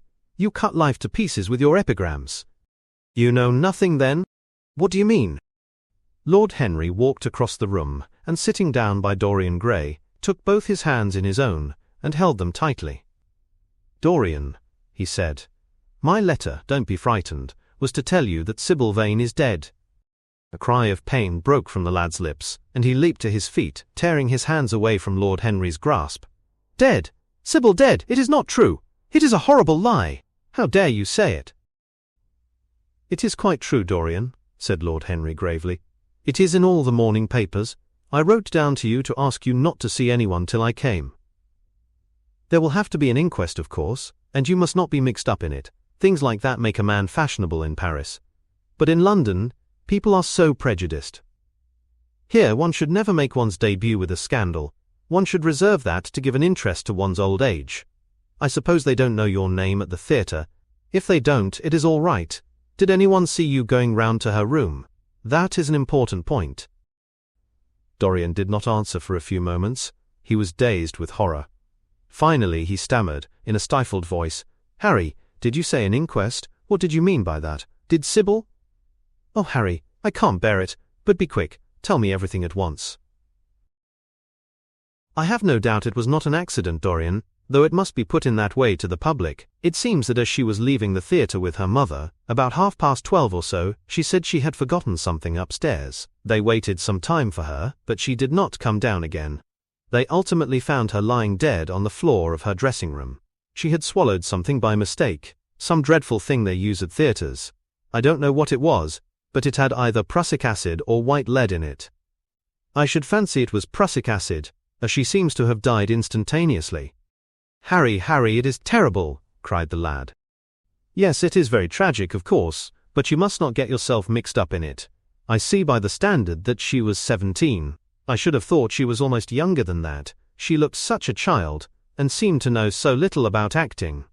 Dorian, you mustn't let this thing get on your nerves. You must come and dine with me, and afterwards we will look in at the opera. It is a Patti night, and everybody will be there. You can come to my sister's box. She has got some smart women with her." "So I have murdered Sybil Vane," said Dorian Gray half to himself, "murdered her as surely as if I had cut her little throat with a knife. Yet the roses are not less lovely for all that. The birds sing just as happily in my garden. And tonight I am to dine with you, and then go on to the opera, and sup somewhere, I suppose, afterwards. How extraordinarily dramatic life is. If I had read all this in a book, Harry, I think I would have wept over it. Somehow, now that it has happened actually, and to me, it seems far too wonderful for tears. Here is the first passionate love letter I have ever written in my life. Strange, that my first passionate love letter should have been addressed to a dead girl. Can they feel, I wonder, those white silent people we call the dead? Sybil, can she feel or know or listen? Oh, Harry, how I loved her once. It seems years ago to me now. She was everything to me. Then came that dreadful night. Was it really only last night, when she played so badly and my heart almost broke? She explained it all to me. It was terribly pathetic, but I was not moved a bit. I thought her shallow. Suddenly something happened that made me afraid. I can't tell you what it was, but it was terrible. I said I would go back to her. I felt I had done wrong, and now she is dead. My God! My God! "Harry, what shall I do? You don't know the danger I am in, and there is nothing to keep me straight. She would have done that for me. She had no right to kill herself. It was selfish of her." "My dear Dorian," answered Lord Henry, taking a cigarette from his case and producing a gold latten matchbox, "the only way a woman can ever reform a man is by boring him so completely that he loses all possible interest in life. If you had married this girl, you would have been wretched. Of course you would have treated her kindly. One can always be kind to people about whom one cares nothing, but she would have soon found out that you were absolutely indifferent to her. And when a woman finds that out about her husband, she either becomes dreadfully dowdy, or wears very smart bonnets that some other woman's husband has to pay for. I say nothing about the social mistake, which would have been abject, which of course I would not have allowed, but I assure you that in any case the whole thing would have been an absolute failure." "I suppose it would," muttered the lad, walking up and down the room and looking horribly pale. "But I thought it was my duty. It is not my fault that this terrible tragedy has prevented my doing what was right. I remember your saying once that there is a fatality about good resolutions, that they are always made too late. Mine certainly were. Good resolutions are useless attempts to interfere with scientific laws. Their origin is pure vanity. Their result is absolutely nil. They give us now and then some of those luxurious sterile emotions that have a certain charm for the weak. That is all that can be said for them. They are simply checks that men draw on a bank where they have no account." "Harry," cried Dorian Gray, coming over and sitting down beside him, "why is it that I cannot feel this tragedy as much as I want to? I don't think I am heartless. Do you?" "You have done too many foolish things during the last fortnight to be entitled to give yourself that name, Dorian," answered Lord Henry, with his sweet, melancholy smile. The lad frowned. "I don't like that explanation, Harry," he rejoined, "but I am glad you don't think I am heartless. I am nothing of the kind. I know I am not. And yet I must admit that this thing that has happened does not affect me as it should. It seems to me to be simply like a wonderful ending to a wonderful play. It has all the terrible beauty of a Greek tragedy, a tragedy in which I took a great part, but by which I have not been wounded." "It is an interesting question," said Lord Henry, who found an exquisite pleasure in playing on the lad's unconscious egotism. "An extremely interesting question. I fancy that the true explanation is this. It often happens that the real tragedies of life occur in such an inartistic manner that they hurt us by their crude violence, their absolute incoherence, their absurd want of meaning, their entire lack of style. They affect us just as vulgarity affects us. They give us an impression of sheer brute force, and we revolt against that. Sometimes, however, a tragedy that possesses artistic elements of beauty crosses our lives. If these elements of beauty are real, the whole thing simply appeals to our sense of dramatic effect. Suddenly we find that we are no longer the actors, but the spectators of the play. Or rather, we are both. We watch ourselves, and the mere wonder of the spectacle enthralls us. In the present case, what is it that has really happened? Someone has killed herself for love of you. I wish that I had ever had such an experience. It would have made me in love with love for the rest of my life. The people who have adored me, there have not been very many, but there have been some, have always insisted on living on. Long after I had ceased to care for them, or they to care for me, they have become stout and tedious, and when I meet them they go in at once for reminiscences. That awful memory of woman, what a fearful thing it is! And what an utter intellectual stagnation it reveals. One should absorb the color of life, but one should never remember its details. Details are always vulgar. "I must sow poppies in my garden," sighed Dorian. "There is no necessity," rejoined his companion. "Life has always poppies in her hands. Of course, now and then things linger. I once wore nothing but violets all through one season, as a form of artistic mourning for a romance that would not die. Ultimately, however, it did die. I forget what killed it. I think it was her proposing to sacrifice the whole world for me. That is always a dreadful moment. It fills one with the terror of eternity. Well, would you believe it? A week ago at Lady Hampshire's I found myself seated at dinner next the lady in question, and she insisted on going over the whole thing again and digging up the past and raking up the future. I had buried my romance in a bed of asphodel. She dragged it out again and assured me that I had spoiled her life. I am bound to state that she ate an enormous dinner, so I did not feel any anxiety, but what a lack of taste she showed. The one charm of the past is that it is the past. But women never know when the curtain has fallen. They always want a sixth act, and as soon as the interest of the play is entirely over, they propose to continue it. If they were allowed their own way, every comedy would have a tragic ending, and every tragedy would culminate in a farce. They are charmingly artificial, but they have no sense of art. You are more fortunate than I am. I assure you, Dorian, that not one of the women I have known would have done for me what Sybil Vane did for you. Ordinary women always console themselves. Some of them do it by going in for sentimental colors. Never trust a woman who wears mauve, whatever her age may be, or a woman over 35 who is fond of pink ribbons. It always means that they have a history.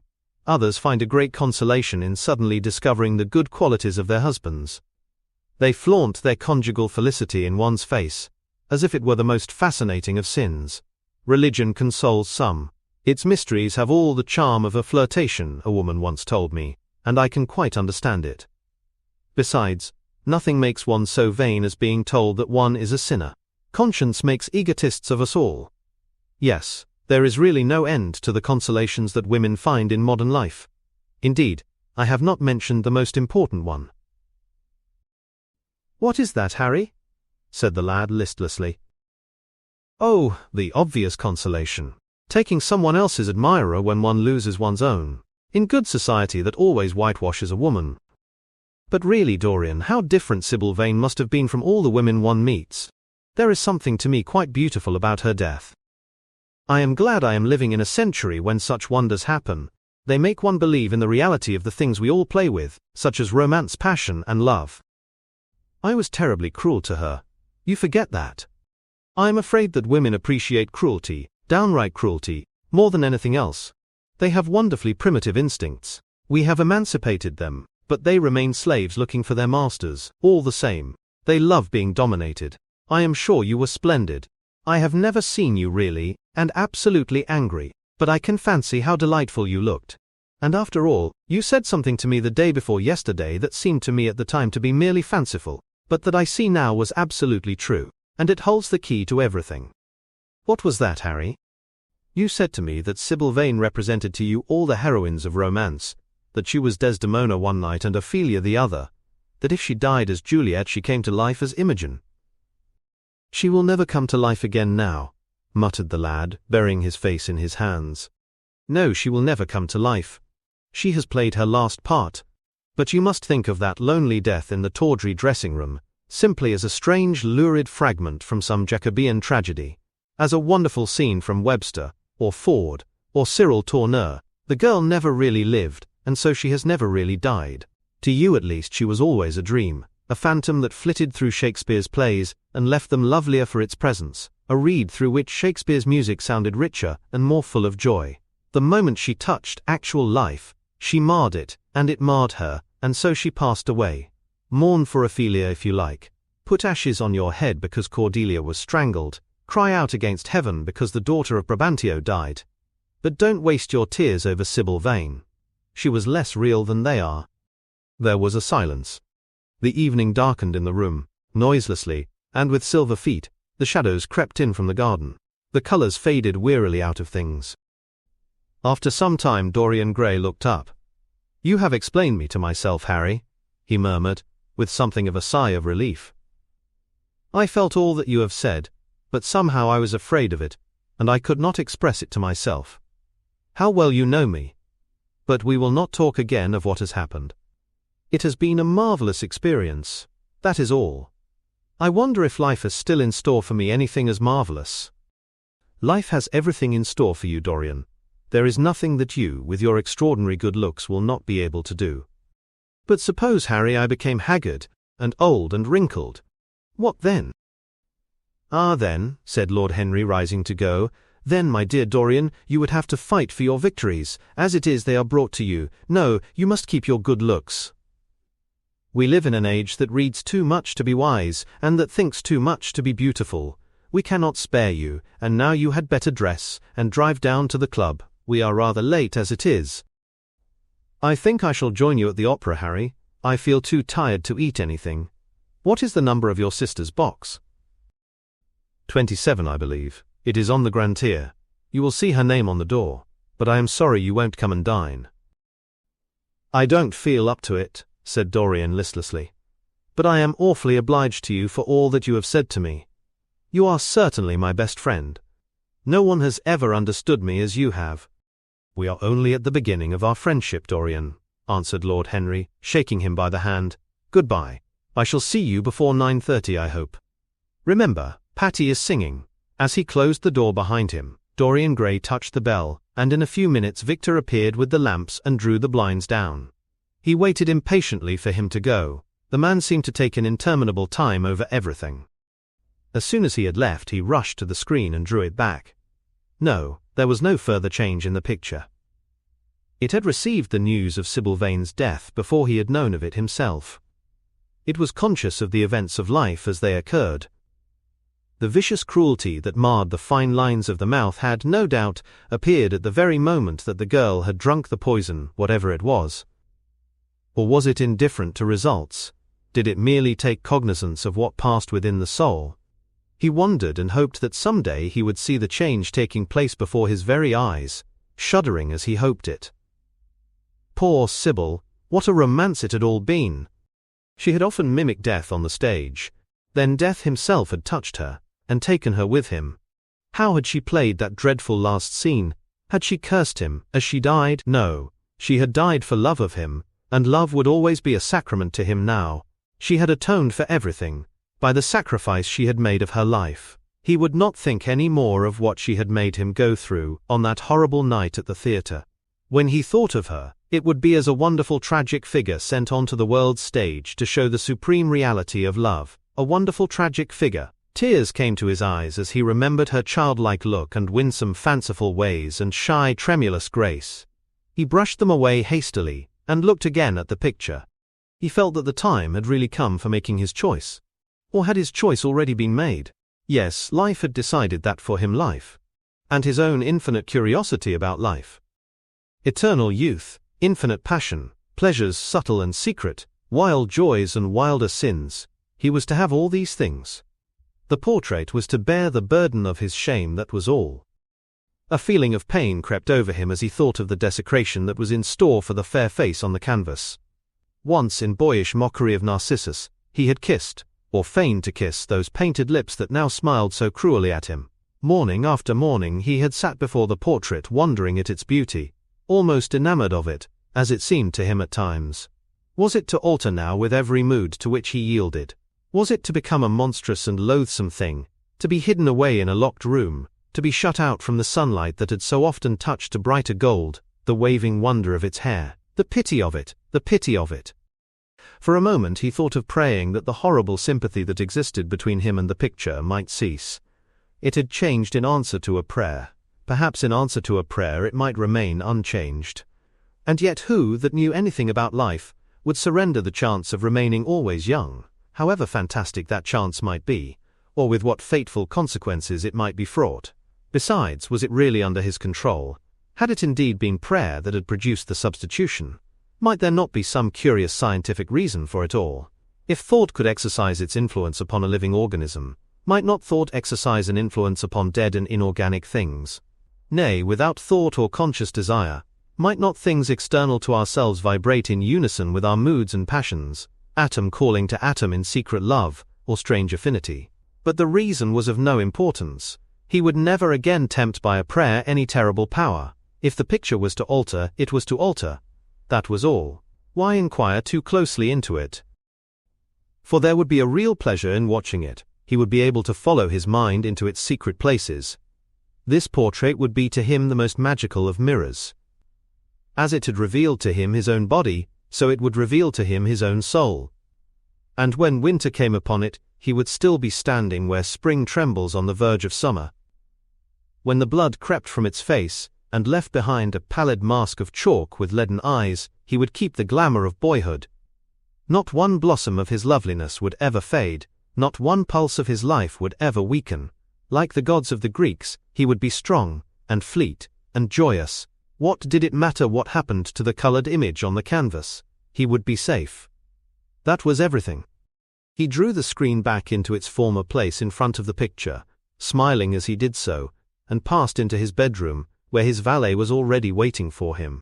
An hour later he was at the opera, and Lord Henry was leaning over his chair. Chapter 9. As he was sitting at breakfast next morning, Basil Hallward was shown into the room. "I'm so glad I have found you, Dorian," he said gravely. "I called last night, and they told me you were at the opera. Of course I knew that was impossible, but I wish you had left word where you had really gone to. I passed a dreadful evening, half afraid that one tragedy might be followed by another. I think you might have telegraphed for me when you heard of it first. I read of it quite by chance in a late edition of the Globe, that I picked up at the club.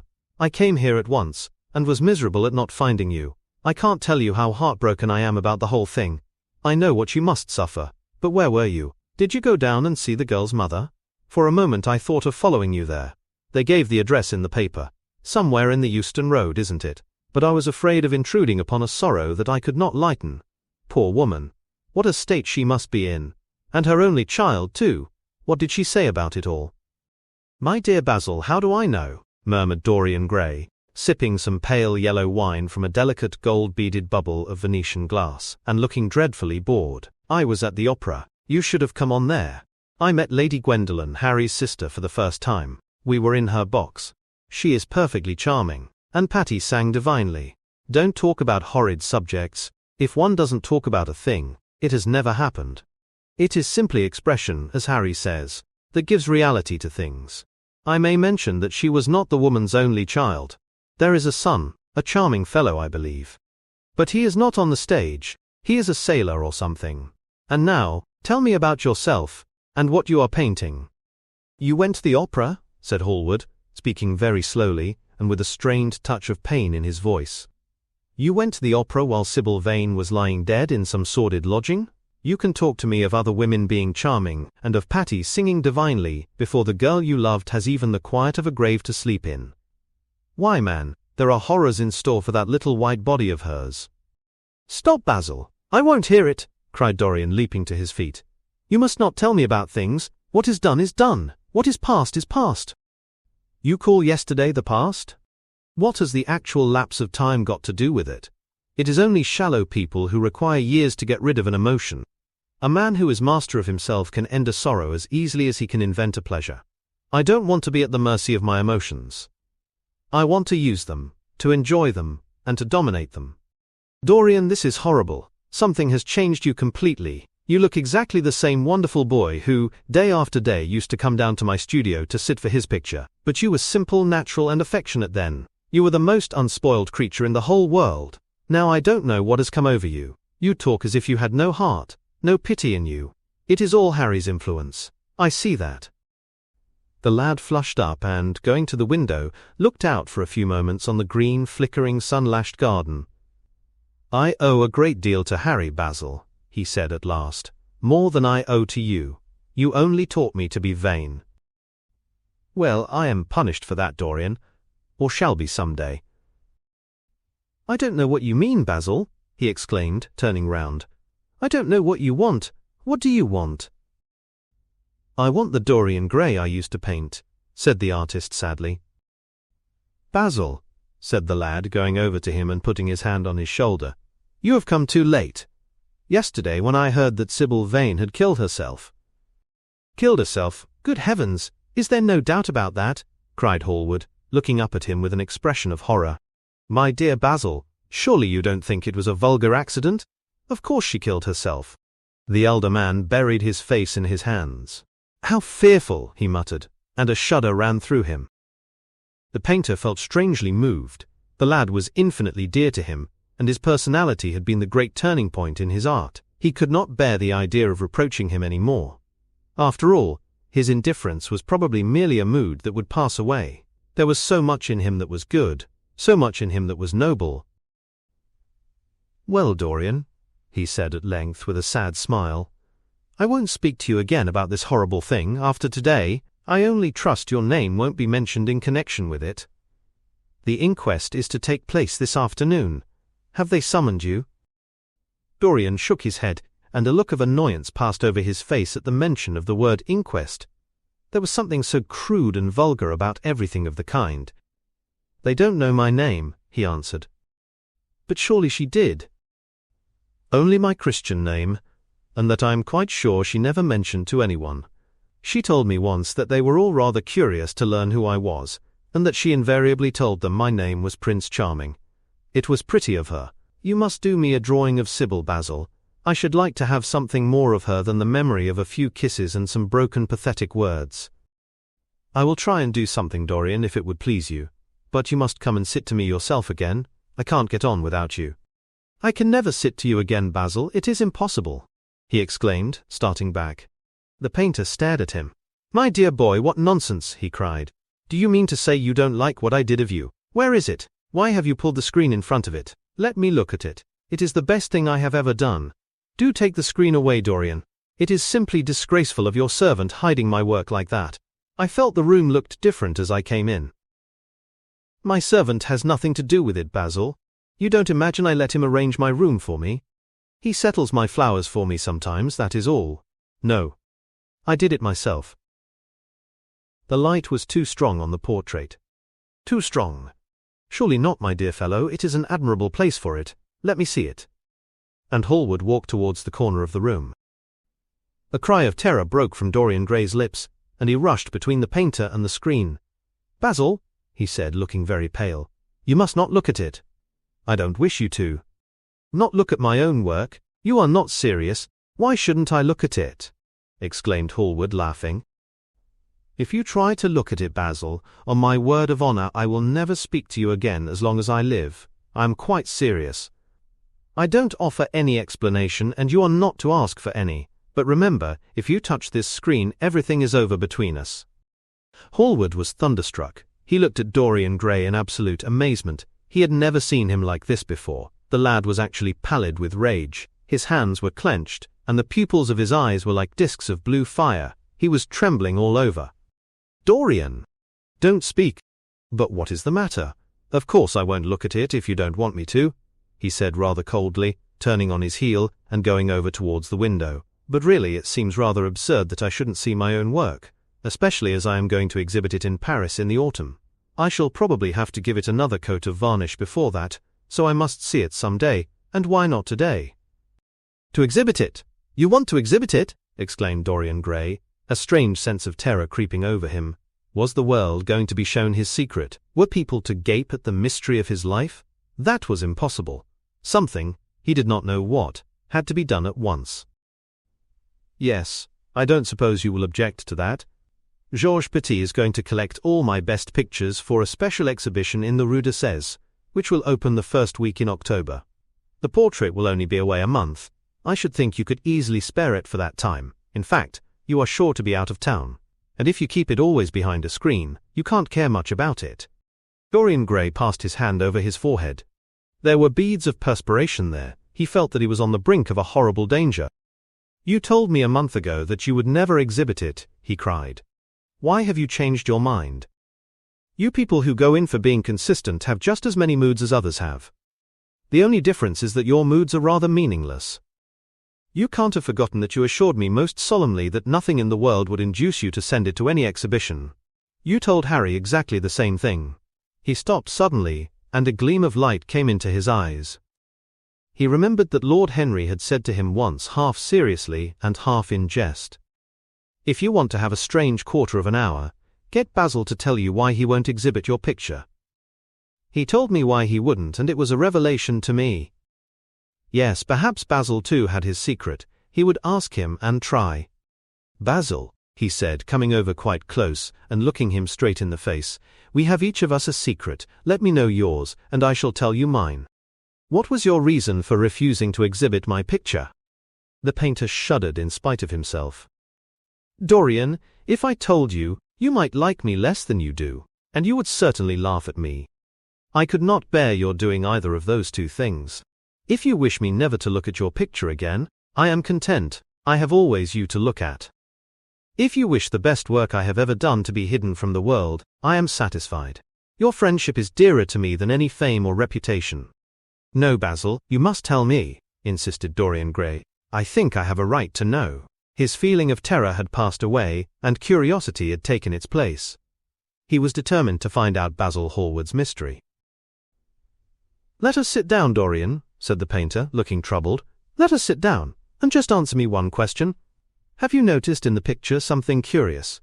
Something that probably at first did not strike you, but that revealed itself to you suddenly?" "Basil!" cried the lad, clutching the arms of his chair with trembling hands and gazing at him with wild, startled eyes.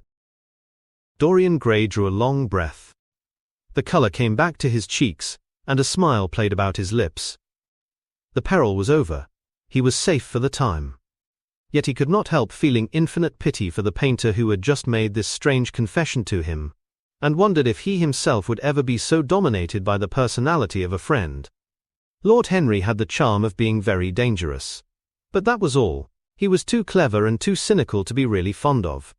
Would there ever be someone who would fill him with a strange idolatry? Was that one of the things that life had in store? "It is extraordinary to me, Dorian," said Hallward, "that you should have seen this in the portrait. Did you really see it?" "I saw something in it," he answered. "Something that seemed to me very curious." "Well, you don't mind my looking at the thing now?" Dorian shook his head.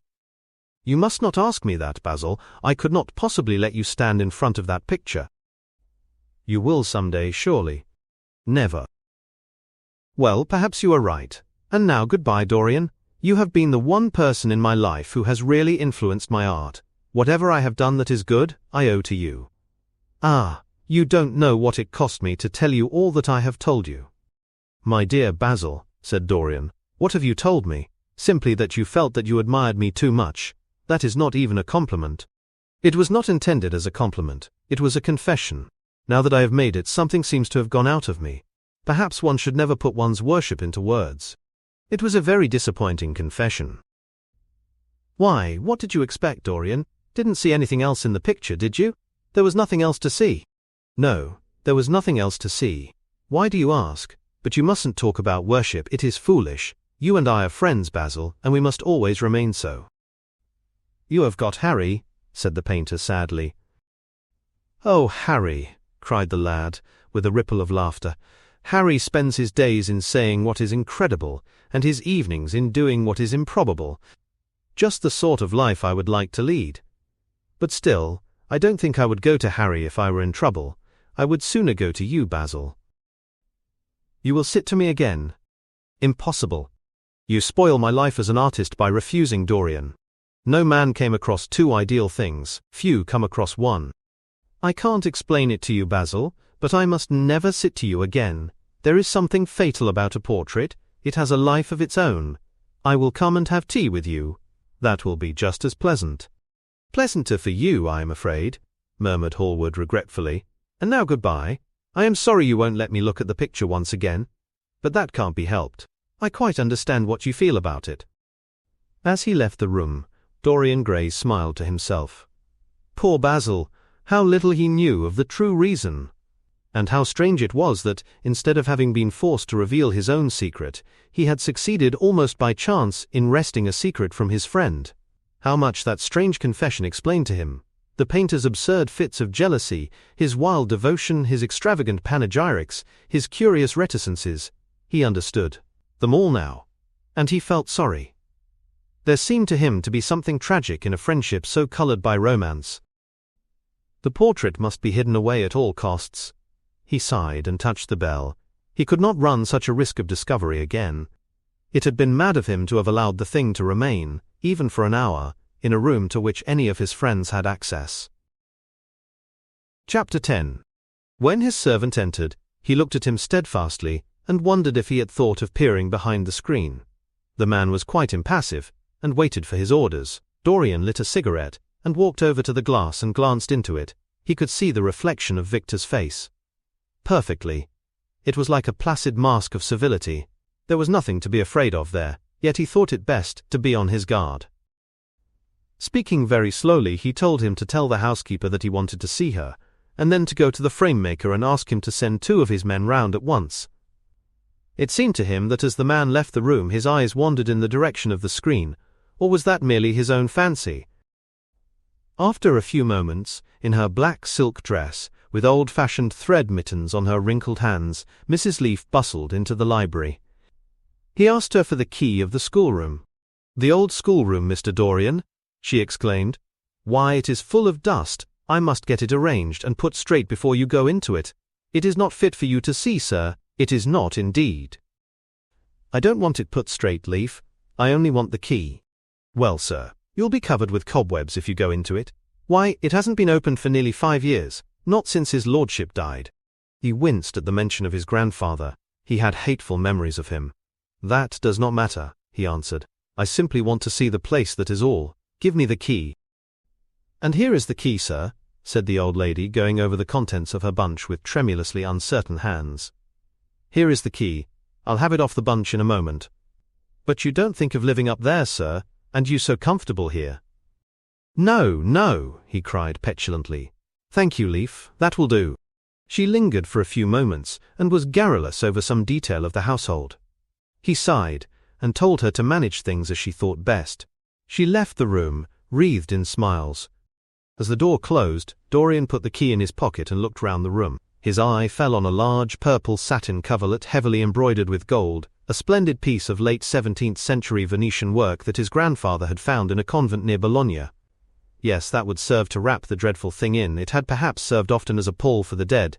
Now it was to hide something that had a corruption of its own, worse than the corruption of death itself. Something that would breed horrors, and yet would never die. What the worm was to the corpse, his sins would be to the painted image on the canvas. They would mar its beauty, and cat away its grace. They would defile it, and make it shameful. And yet the thing would still live on. It would be always alive. He shuddered, and for a moment he regretted that he had not told Basil the true reason why he had wished to hide the picture away. Basil would have helped him to resist Lord Henry's influence, and the still more poisonous influences that came from his own temperament. The love that he bore him, for it was really love, had nothing in it that was not noble and intellectual. It was not that mere physical admiration of beauty that is born of the senses, and that dies when the senses tire. It was such love as Michelangelo had known, and Montaigne, and Winckelmann, and Shakespeare himself. Yes, Basil could have saved him. But it was too late now. The past could always be annihilated. Regret, denial, or forgetfulness could do that. But the future was inevitable. There were passions in him that would find their terrible outlet, dreams that would make the shadow of their evil real. He took up from the couch the great purple and gold texture that covered it, and holding it in his hands, passed behind the screen. Was the face on the canvas viler than before? It seemed to him that it was unchanged, and yet his loathing of it was intensified. Gold hair, blue eyes and rose-red lips, they all were there. It was simply the expression that had altered. That was horrible in its cruelty. Compared to what he saw in it of censure or rebuke, how shallow Basil's reproaches about Sybil Vane had been. How shallow, and of what little account. His own soul was looking out at him from the canvas, and calling him to judgment. A look of pain came across him, and he flung the rich pall over the picture. As he did so, a knock came to the door. He passed out as his servant entered. "The persons are here, monsieur." He felt that the man must be got rid of at once. He must not be allowed to know where the picture was being taken to. There was something sly about him, and he had thoughtful, treacherous eyes. Sitting down at the writing table, he scribbled a note to Lord Henry, asking him to send him round something to read, and reminding him that they were to meet at 8:15 that evening. "Wait for an answer," he said, handing it to him. "And show the men in here." In 2 or 3 minutes there was another knock, and Mr. Hubbard himself, the celebrated frame-maker of South Audley Street, came in with a somewhat rough-looking young assistant. Mr. Hubbard was a florid, red-whiskered little man, whose admiration for art was considerably tempered by the inveterate impecuniosity of most of the artists who dealt with him. As a rule, he never left his shop. He waited for people to come to him, but he always made an exception in favor of Dorian Gray. There was something about Dorian that charmed everybody. It was a pleasure even to see him. "What can I do for you, Mr. Gray?" he said, rubbing his fat, freckled hands. "I thought I would do myself the honor of coming round in person. I have just got a beauty of a frame, sir, picked it up at a sale. Old Florentine. Came from Fonthill, I believe. Admirably suited for a religious subject, Mr. Gray." "I am so sorry you have given yourself the trouble of coming round, Mr. Hubbard. I shall certainly drop in and look at the frame, though I don't go in much at present for religious art. But today I only want a picture carried to the top of the house for me.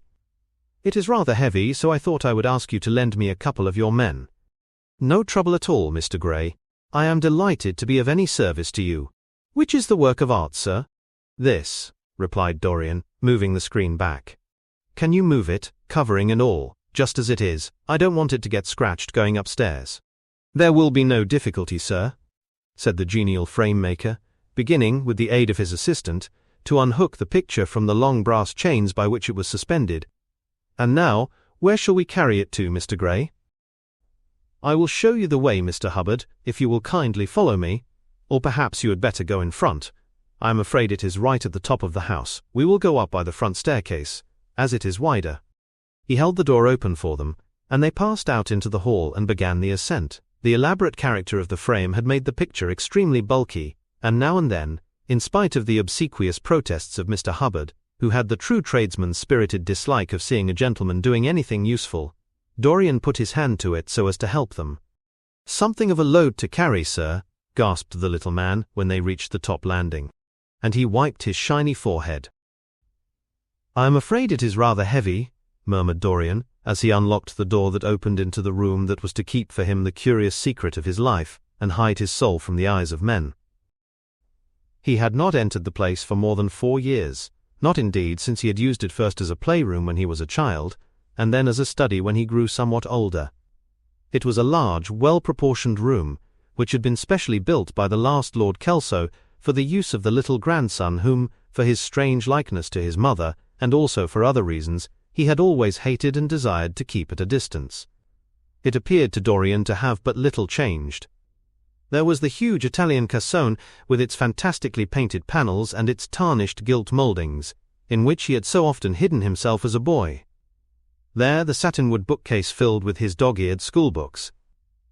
On the wall behind it was hanging the same ragged Flemish tapestry where a faded king and queen were playing chess in a garden, while a company of hawkers rode by carrying hooded birds on their gauntleted wrists. How well he remembered it all. Every moment of his lonely childhood came back to him as he looked round. He recalled the stainless purity of his boyish life, and it seemed horrible to him that it was here the fatal portrait was to be hidden away. How little he had thought in those dead days of all that was in store for him. But there was no other place in the house so secure from prying eyes as this. He had the key, and no one else could enter it. Beneath its purple pall, the face painted on the canvas could grow bestial, sodden and unclean. What did it matter? No one could see it. He himself would not see it. Why should he watch the hideous corruption of his soul? He kept his youth. That was enough. And besides, might not his nature grow finer after all? There was no reason that the future should be so full of shame. Some love might come across his life, and purify him, and shield him from those sins that seemed to be already stirring in spirit and in flesh, those curious UN-pictured sins whose very mystery lent them their subtlety and their charm. Perhaps, some day, the cruel look would have passed away from the scarlet sensitive mouth, and he might show to the world Basil Hallward's masterpiece. No, that was impossible. Hour by hour, and week by week, the thing upon the canvas was growing old. It might escape the hideousness of sin, but the hideousness of age was in store for it. The cheeks would become hollow or flaccid. Yellow crow's feet would creep round the fading eyes, and make them horrible. The hair would lose its brightness, the mouth would gape or droop, would be foolish or gross, as the mouths of old men are. There would be the wrinkled throat, the cold, blue-veined hands, the twisted body that he remembered in the grandfather who had been so stern to him in his boyhood. The picture had to be concealed. There was no help for it. "Bring it in, Mr. Hubbard, please," he said, wearily turning round. "I am sorry I kept you so long. I was thinking of something else." "Always glad to have a rest, Mr. Gray," answered the frame-maker, who was still gasping for breath. "Where shall we put it, sir?" "Oh, anywhere. Here, this will do. I don't want to have it hung up, just lean it against the wall, thanks." "Might one look at the work of art, sir?" Dorian started. "It would not interest you, Mr. Hubbard," he said, keeping his eye on the man. He felt ready to leap upon him and fling him to the ground if he dared to lift the gorgeous hanging that concealed the secret of his life. "I shan't trouble you any more now. I am much obliged for your kindness in coming round." Not at all, Mr. Gray. Ever ready to do anything for you, sir." And Mr. Hubbard tramped downstairs, followed by the assistant, who glanced back at Dorian with a look of shy wonder in his rough, uncomely face. He had never seen anyone so marvelous. When the sound of their footsteps had died away, Dorian locked the door and put the key in his pocket. He felt safe now. No one would ever look upon the horrible thing. No eye but his would ever see his shame. On reaching the library, he found that it was just after 5 o'clock, and that the tea had been already brought up. On a little table of dark perfumed wood, thickly encrusted with nacre, a present from Lady Radley, his guardian's wife, a pretty professional invalid, who had spent the preceding winter in Cairo, was lying a note from Lord Henry, and beside it was a book bound in yellow paper, the cover slightly torn and the edges soiled. A copy of the 3rd edition of the St. James's Gazette had been placed on the tea tray. It was evident that Victor had returned. He wondered if he had met the men in the hall as they were leaving the house, and had wormed out of them what they had been doing. He would be sure to miss the picture, had no doubt missed it already, while he had been laying the tea things. The screen had not been set back, and a blank space was visible on the wall. Perhaps some night he might find him creeping upstairs and trying to force the door of the room. It was a horrible thing to have a spy in one's house. He had heard of rich men who had been blackmailed all their lives by some servant who had read a letter, or overheard a conversation, or picked up a card with an address, or found beneath a pillow a withered flower, or a shred of crumpled lace. He sighed, and, having poured himself out some tea, opened Lord Henry's note. It was simply to say that he sent him round the evening paper and a book that might interest him, and that he would be at the club at 8:15. He opened the St. James's languidly and looked through it. A red pencil mark on the 5th page caught his eye. It drew attention to the following paragraph. Inquest on an actress. An inquest was held this morning at the Bell Tavern, Hoxton Road, by Mr. Danby, the district coroner, on the body of Sybil Vane, a young actress recently engaged at the Royal Theatre, Holborn. A verdict of death by misadventure was returned. Considerable sympathy was expressed for the mother of the deceased, who was greatly affected during the giving of her own evidence, and that of Dr. Birrell, who had made the post-mortem examination of the deceased. He frowned, and, tearing the paper in two, went across the room and flung the pieces away. How ugly it all was, and how horribly real ugliness made things. He felt a little annoyed with Lord Henry for having sent him the report, and it was certainly stupid of him to have marked it with red pencil. Victor might have read it. The man knew more than enough English for that. Perhaps he had read it, and had begun to suspect something. And yet, what did it matter? What had Dorian Gray to do with Sybil Vane's death? There was nothing to fear. Dorian Gray had not killed her. His eye fell on the yellow book that Lord Henry had sent him.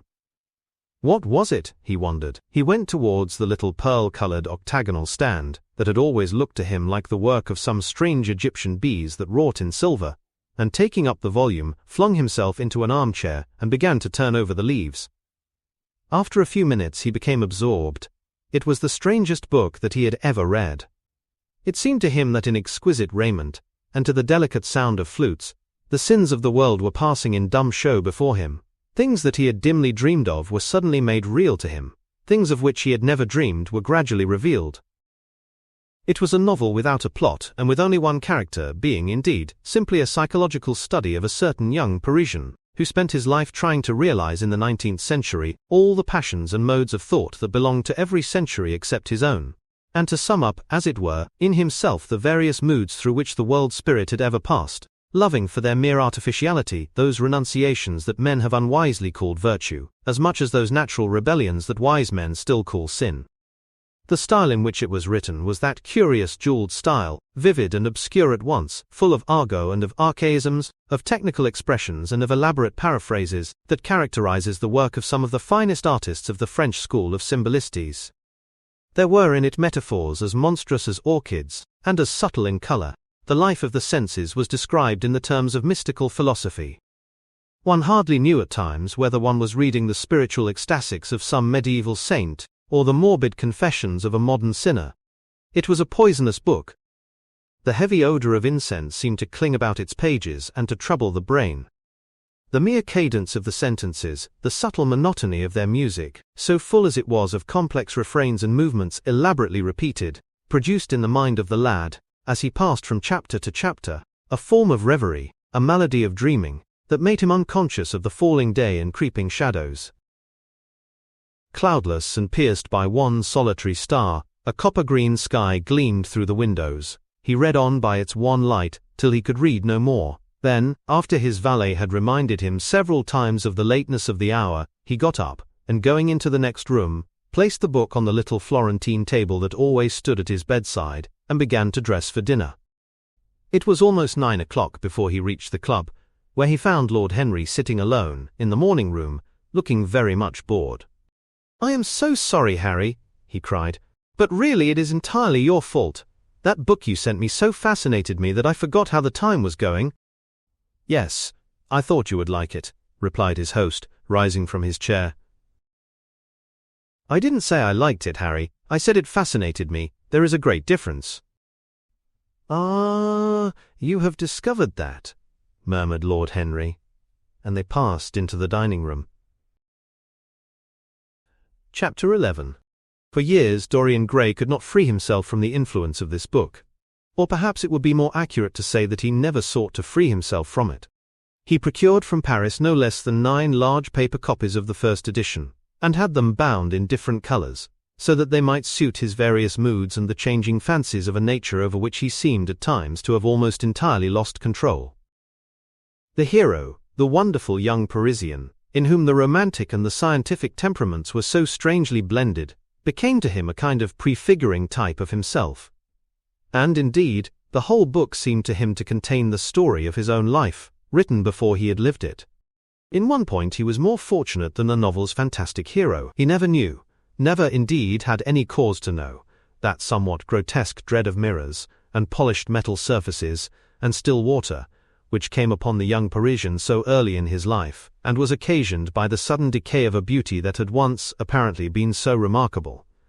It was with an almost cruel joy, and perhaps in nearly every joy, as certainly in every pleasure, cruelty has its place, that he used to read the latter part of the book, with its really tragic, if somewhat over-emphasized, account of the sorrow and despair of one who had himself lost what in others, and in the world, he had most dearly valued. For the wonderful beauty that had so fascinated Basil Hallward, and many others besides him, seemed never to leave him. Even those who had heard the most evil things against him, and from time to time strange rumors about his mode of life crept through London and became the chatter of the clubs, could not believe anything to his dishonor when they saw him. He had always the look of one who had kept himself unspotted from the world.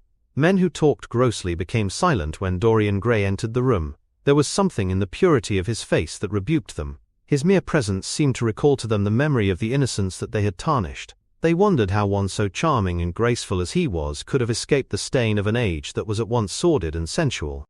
Often, on returning home from one of those mysterious and prolonged absences that gave rise to such strange conjecture among those who were his friends, or thought that they were so, he himself would creep upstairs to the locked room, open the door with the key that never left him now, and stand, with a mirror, in front of the portrait that Basil Hallward had painted of him, looking now at the evil and aging face on the canvas, and now at the fair young face that laughed back at him from the polished glass. The very sharpness of the contrast used to quicken his sense of pleasure. He grew more and more enamored of his own beauty, more and more interested in the corruption of his own soul.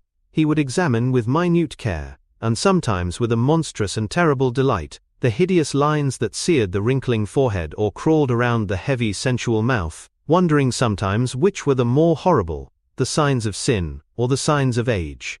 He would place his white hands beside the coarse bloated hands of the picture, and smile. He mocked the misshapen body and the failing limbs. There were moments, indeed, at night, when, lying sleepless in his own delicately scented chamber, or in the sordid room of the little ill-famed tavern near the docks, which, under an assumed name, and in disguise, it was his habit to frequent, he would think of the ruin he had brought upon his soul, with a pity that was all the more poignant because it was purely selfish. But moments such as these were rare. That curiosity about life which Lord Henry had first stirred in him as they sat together in the garden of their friend, seemed to increase with gratification. The more he knew, the more he desired to know. He had mad hungers that grew more ravenous as he fed them. Yet he was not really reckless, at any rate in his relations to society. Once or twice every month during the winter, and on each Wednesday evening while the season lasted, he would throw open to the world his beautiful house and have the most celebrated musicians of the day to charm his guests with the wonders of their art. His little dinners, in the settling of which Lord Henry always assisted him, were noted as much for the careful selection and placing of those invited, as for the exquisite taste shown in the decoration of the table, with its subtle symphonic arrangements of exotic flowers, and embroidered cloths, and antique plate of gold and silver. Indeed, there were many, especially among the very young men, who saw, or fancied that they saw, in Dorian Gray the true realization of a type of which they had often dreamed in Eton or Oxford days, a type that was to combine something of the real culture of the scholar, with all the grace and distinction and perfect manner of a citizen of the world.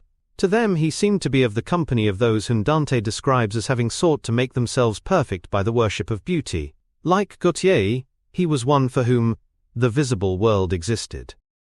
And, certainly to him, life itself was the first, the greatest of the arts, and for it all the other arts seemed to be but a preparation. Fashion, by which what is really fantastic becomes for a moment universal, and dandyism, which in its own way is an attempt to assert the absolute modernity of beauty, had of course their fascination for him. His mode of dressing and the particular styles that from time to time he affected had their marked influence on the young exquisites of the Mayfair balls and Pall Mall Club windows, who copied him in everything that he did, and tried to reproduce the accidental charm of his graceful, though to him only half-serious, fopperies. For, while he was but too ready to accept the position that was almost immediately offered to him on his coming of age, and found, indeed, a subtle pleasure in the thought that he might really become to the London of his own day what to imperial Neronian Rome the author of the Satyricon once had been, yet in his inmost heart he desired to be something more than a mere arbiter elegantiarum, to be consulted on the wearing of a jewel or the knotting of a necktie or the conduct of a cane. He sought to elaborate some new scheme of life that would have its reasoned philosophy and its ordered principles, and find in the spiritualizing of the senses its highest realization. The worship of the senses has often, and with much justice, been decried, men feeling a natural instinct of terror about passions and sensations that seem stronger than themselves, and that they are conscious of sharing with the less highly organized forms of existence. But it appeared to Dorian Gray that the true nature of the senses had never been understood, and that they had remained savage and animal merely because the world had sought to starve them into submission, or to kill them by pain, instead of aiming at making them elements of a new spirituality, of which a fine instinct for beauty was to be the dominant characteristic. As he looked back upon man moving through history, he was haunted by a feeling of loss. So much had been surrendered, and to such little purpose. There had been mad, willful rejections, monstrous forms of self-torture and self-denial, whose origin was fear, and whose result was a degradation infinitely more terrible than that fancied degradation from which, in their ignorance, they had sought to escape. Nature, in her wonderful irony, driving out the anchorite to feed with the wild animals of the desert, and giving to the hermit the beasts of the field as his companions. Yes, there was to be, as Lord Henry had prophesied, a new hedonism that was to recreate life, and to save it from that harsh, uncomely Puritanism that is having, in our own day, its curious revival. It was to have its service of the intellect, certainly, yet it was never to accept any theory or system that would involve the sacrifice of any mode of passionate experience. Its aim, indeed, was to be experience itself, and not the fruits of experience, sweet or bitter as they might be. Of the asceticism that deadens the senses, as of the vulgar profligacy that dulls them, it was to know nothing. But it was to teach man to concentrate himself upon the moments of a life that is itself but a moment. There are few of us who have not sometimes wakened before dawn, either after one of those dreamless nights that make us almost enamored of death, or one of those nights of horror and misshapen joy, when, through the chambers of the brain sweep phantoms more terrible than reality itself, and instinct with that vivid life that lurks in all grotesques, and that lends to Gothic art its enduring vitality, this art being, one might fancy, especially the art of those whose minds have been troubled with the malady of reverie. Gradually white fingers creep through the curtains, and they appear to tremble. In black fantastic shapes, dumb shadows crawl into the corners of the room, and crouch there. Outside there is the stirring of birds among the leaves, or the sound of men going forth to their work, or the sigh and sob of the wind coming down from the hills, and wandering round the silent house, as though it feared to wake the sleepers, and yet must needs call forth sleep from her purple cave. Veil after veil of thin dusky gauze is lifted, and by degrees the forms and colours of things are restored to them, and we watch the dawn remaking the world in its antique pattern. The wan mirrors get back their mimic life. The flameless tapers stand where we had left them, and beside them lies the half-cut book that we had been studying, or the wired flower that we had worn at the ball, or the letter that we had been afraid to read, or that we had read too often. Nothing seems to us changed. Out of the unreal shadows of the night comes back the real life that we had known. We have to resume it where we had left off, and there steals over us a terrible sense of the necessity for the continuance of energy in the same wearisome round of stereotyped habits, or a wild longing, it may be, that our eyelids might open some morning upon a world that had been refashioned anew in the darkness for our pleasure, a world in which things would have fresh shapes and colors, and be changed or have other secrets, a world in which the past would have little or no place, or survive at any rate in no conscious form of obligation or regret, the remembrance even of joy having its bitterness. It was the creation of such worlds as these that seemed to Dorian Gray to be the true object, or amongst the true objects of life, and in his search for sensations that would be at once new and delightful, and possess that element of strangeness that is so essential to romance, he would often adopt certain modes of thought that he knew to be really alien to his nature, abandon himself to their subtle influences, and then, having as it were caught their color and satisfied his intellectual curiosity, leave them with that curious indifference that is not incompatible with a real ardor of temperament, and that indeed it was rumored of him once that he was about to join the Roman Catholic communion, and certainly the Roman ritual had always a great attraction for him. The daily sacrifice, more awful really than all the sacrifices of the antique world, stirred him as much by its superb rejection of the evidence of the senses, as by the primitive simplicity of its elements, and the eternal pathos of the human tragedy that it sought to symbolize. He loved to kneel down on the cold marble pavement, and watch the priest in his stiff-flowered dalmatic, slowly and with white hands moving aside the veil of the tabernacle, or raising aloft the jeweled lantern-shaped monstrance with that pallid wafer, that at times, one would fain think, is indeed the panis caelestis, the bread of angels, or robed in the garments of the Passion of Christ, breaking the host into the chalice, and smiting his breast for his sins. The fuming censers, that the grave boys, in their lace and scarlet, tossed into the air like great gilt flowers, had their subtle fascination for him.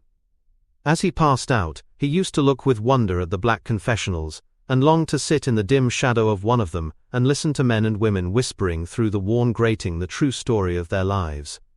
But he never fell into the error of arresting his intellectual development by any formal acceptance of creed or system, or of mistaking, for a house in which to live, an inn that is but suitable for the sojourn of a night, or for a few hours of a night in which there are no stars, and the moon is in travail. Mysticism, with its marvelous power of making common things strange to us, and the subtle antinomianism that always seems to accompany it, moved him for a season, and for a season he inclined to the materialistic doctrines of the Darwinismus movement in Germany, and found a curious pleasure in tracing the thoughts and passions of men to some pearly cell in the brain, or some white nerve in the body, delighting in the conception of the absolute dependence of the spirit on certain physical conditions, morbid or healthy, normal or diseased. Yet, as has been said of him before, no theory of life seemed to him to be of any importance compared with life itself. He felt keenly conscious of how barren all intellectual speculation is when separated from action and experiment. He knew that the senses, no less than the soul, have their spiritual mysteries to reveal. And so he would now study perfumes, and the secrets of their manufacture, distilling heavily scented oils, and burning odorous gums from the East. He saw that there was no mood of the mind that had not its counterpart in the sensuous life, and set himself to discover their true relations, wondering what there was in frankincense that made one mystical, and in ambergris that stirred one's passions, and in violets that woke the memory of dead romances, and in musk that troubled the brain, and in champak that stained the imagination, and seeking often to elaborate a real psychology of perfumes, and to estimate the several influences of sweet-smelling roots, and scented pollen-laden flowers, of Havenia that makes men mad, and of aloes that are said to be able to expel. At another time he devoted himself entirely to music, and in a long latticed room, with a vermilion and gold ceiling and walls of olive-green lacquer, he used to give curious concerts, in which mad gypsies tore wild music from little zithers, or grave yellow-shawled Tunisians plucked at the strained strings of monstrous lutes, while grinning Negroes beat monotonously upon copper drums, and crouching upon scarlet mats, slim-turbaned Indians blew through long pipes of reed or brass, and charmed or feigned to charm, great hooded snakes and horrible horned adders. The harsh intervals and shrill discords of barbaric music stirred him at times when Schubert's Grace, and Chopin's Beautiful Sorrows, and the mighty harmonics of Beethoven himself, fell unheeded on his ear. He collected together from all parts of the world the strangest instruments that could be found, either in the tombs of dead nations or among the few savage tribes that have survived contact with Western civilizations and love to touch and try them. He had the mysterious Juruparis of the Rio Negro Indians, that women are not allowed to look at, and that even youths may not see till they have been subjected to fasting and scourging, and the earthen jars of the Peruvians that have the shrill cries of birds, and flutes of human bones, such as Alfonso de Ovalle heard in Chile, and the sonorous green jaspers that are found near Cusco, and give forth a note of singular sweetness. He had painted gourds filled with pebbles that rattled when they were shaken, the long clarin of the Mexicans, into which the performer does not blow, but through which he inhales the air, the harsh chur of the Amazon tribes, that is sounded by the centincles who sit all day long in high trees, and can be heard, it is said, at a distance of 3 leagues, the tepanaztli, that has 2 vibrating tongues of wood, and a huge cylindrical drum, covered with the skins of great serpents, like the one that Bernal Diaz saw. The fantastic character of these instruments fascinated him, and he felt a curious delight in the thought that art, like nature, has her monsters, things of bestial shape and with hideous voices. Yet after some time, he wearied of them, and would sit in his box at the opera, either alone, or with Lord Henry, listening in rapt pleasure to Tannhauser, and seeing in the prelude to that great work of art, a presentation of the tragedy of his own soul. On one occasion he took up the study of jewels, and appeared at a costume ball as Anne de Joyeuse, Admiral of France, in a dress covered with 560 pearls. This taste enthralled him for years, and indeed may be said never to have left him. He would often spend a whole day settling and resettling in their cases the various stones that he had collected, such as the olive-green chrysoberyl that turns red by lamplight, the cymophane with its wire-like line of silver, the pistachio-colored peridot, rose-pink and wine-yellow topazes, carbuncles of fiery scarlet with tremulous 4-rayed stars, flame-red cinnamon stones, orange and violet spinels, and amethysts with their alternate layers of ruby and sapphire. He loved the red gold of the sunstone, and the moonstone's pearly whiteness, and the broken rainbow of the milky opal. He procured from Amsterdam 3 emeralds of extraordinary size and richness of color, and had a turquoise de la Vieille Roche that was the envy of all the connoisseurs. He discovered wonderful stories also about jewels. In Alfonso's Clericalis Disciplina, a serpent was mentioned with eyes of real jacinth, and in the romantic history of Alexander, the conqueror of Emathia was said to have found in the Vale of Jordan snakes, with collars of real emeralds growing on their backs. There was a gem in the brain of the dragon, Philostratus told us, and, by the exhibition of golden letters and a scarlet robe, the monster could be thrown into a magical sleep and slain. According to the great alchemist, Pierre de Boniface, the diamond rendered a man invisible, and the agate of India made him eloquent, the cornelian appeased anger, and the hyacinth provoked sleep, and the amethyst drove away the fumes of wine, the garnet cast out demons, and the hydropicus deprived the moon of her color. The selenite waxed and waned with the moon, and the meloceus, that discovers thieves, could be affected only by the blood of kids. Leonardus Camillus had seen a white stone taken from the brain of a newly killed toad, that was a certain antidote against poison. The bezoar, that was found in the heart of the Arabian deer, was a charm that could cure the plague. In the nests of Arabian birds was the aspalates, that, according to Democritus, kept the wearer from any danger by fire. The king of Ceylon rode through his city with a large ruby in his hand, as the ceremony of his coronation. The gates of the palace of John the priest were made of sardius, with the horn of the horned snake inwrought, so that no man might bring poison within. Over the gable were 2 golden apples, in which were 2 carbuncles, so that the gold might shine by day and the carbuncles by night. In Lodge's strange romance A Marguerite of America, it was stated that in the chamber of the queen one could behold all the chaste ladies of the world, enchased out of silver, looking through fair mirrors of chrysolites, carbuncles, sapphires, and green emeralds. Marco Polo had seen the inhabitants of Zipangu place rose-colored pearls in the mouths of the dead. A sea monster had been enamored of the pearl that the diver brought to King Perozes, and had slain the thief, and mourned for 7 moons over its loss. When the Huns lured the king into the great pit, he flung it away. Procopius tells the story, nor was it ever found again, though the Emperor Anastasius offered 500 weight of gold pieces for it. The king of Malabar had shown to a certain Venetian a rosary of 304 pearls, one for every god that he worshipped. When the Duc de Valentinois, son of Alexander VI, visited Louis XII of France, his horse was loaded with gold leaves, according to Brantôme, and his cap had double rows of rubies that threw out a great light. Charles of England had ridden in stirrups, hung with 421 diamonds. Richard II had a coat, valued at 30,000 marks, which was covered with balas rubies. Hall described Henry VIII, on his way to the Tower, previous to his coronation, as wearing a jacket of raised gold, the placard embroidered with diamonds and other rich stones, and a great borderique about his neck of large balasses. The favourites of James I wore earrings of emeralds set in gold filigrane. Edward II gave to Piers Gaveston a suit of red gold armour studded with jacinths, a collar of gold roses set with turquoise stones, and a skull-cap parsemé with pearls.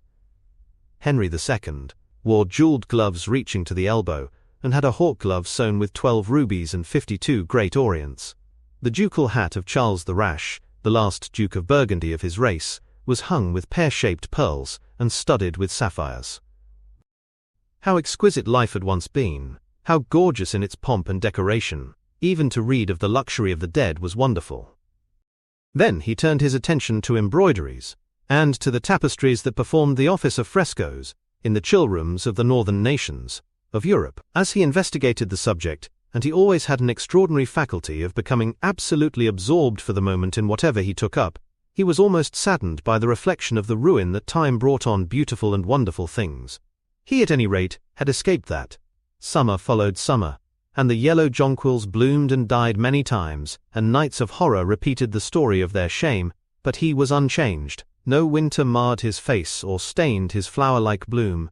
How different it was with material things! Where had they passed to? Where was the great crocus-coloured robe, on which the gods fought against the giants, that had been worked by brown girls for the pleasure of Athena? Where the huge velarium that Nero had stretched across the Colosseum at Rome, that Titan sail of purple on which was represented the starry sky, and Apollo driving a chariot drawn by white gilt-reined steeds? He longed to see the curious table napkins wrought for the priest of the sun, on which were displayed all the dainties and viands that could be wanted for a feast, the mortuary cloth of King Chilperic with its 300 golden bees, the fantastic robes that excited the indignation of the Bishop of Pontus, and were figured with lions, panthers, bears, dogs, forests, rocks, hunters, all in fact that a painter can copy from nature, and the coat that Charles of Orléans once wore, on the sleeves of which were embroidered the verses of a song beginning, Madame, je suis tout joyeux. He read of the room that was prepared at the palace at Reims for the use of Queen Joan of Burgundy, and was decorated with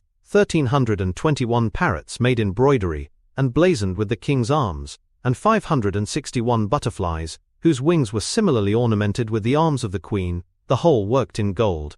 Catherine de' Medici had a mourning bed made for her of black velvet powdered with crescents and suns. Its curtains were of damask, with leafy wreaths and garlands, figured upon a gold and silver ground, and fringed along the edges with broideries of pearls, and it stood in a room, hung with rows of the Queen's devices in cut black velvet upon cloth of silver. Louis XIV had gold-embroidered caryatides 15 feet high in his apartment. The state bed of Sobieski, King of Poland, was made of Smyrna gold brocade embroidered in turquoises with verses from the Koran. Its supports were of silver gilt, beautifully chased, and profusely set with enamelled and jewelled medallions. It had been taken from the Turkish camp before Vienna, and the standard of Mohammed had stood beneath the tremulous gilt of its canopy. And so, for a whole year he sought to accumulate the most exquisite specimens that he could find of textile and embroidered work, getting the dainty Delhi muslins, finely wrought with gold thread palmates, and stitched over with iridescent beetles' wings, the Dhaka gauzes that from their transparency are known in the East as woven air, and running water, and evening dew, strange figured cloths from Java, elaborate yellow Chinese hangings, books bound in tawny satins or fair blue silks, and wrought with its gilt coins, veils of laces with their green-toned golds and their marble. He had a special passion also for ecclesiastical vestments, as indeed he had for everything connected with the service of the church. In the long cedar chests that lined the west gallery of his house, he had stored away many rare and beautiful specimens of what is really the raiment of the Bride of Christ, who must wear purple and jewels and fine linen that she may hide the pallid macerated body that is worn by the suffering that she seeks for, and wounded by self-inflicted pain. He possessed a gorgeous cope of crimson silk and gold thread damask, figured with a repeating pattern of golden pomegranates set in 6-petaled formal blossoms, beyond which on either side was the pineapple device wrought in seed pearls.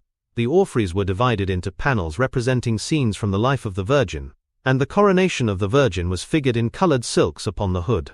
This was Italian work of the 15th century. Another cope was of green velvet, embroidered with heart-shaped groups of acanthus leaves, from which spread long-stemmed white blossoms, the details of which were picked out with silver thread and colored crystals.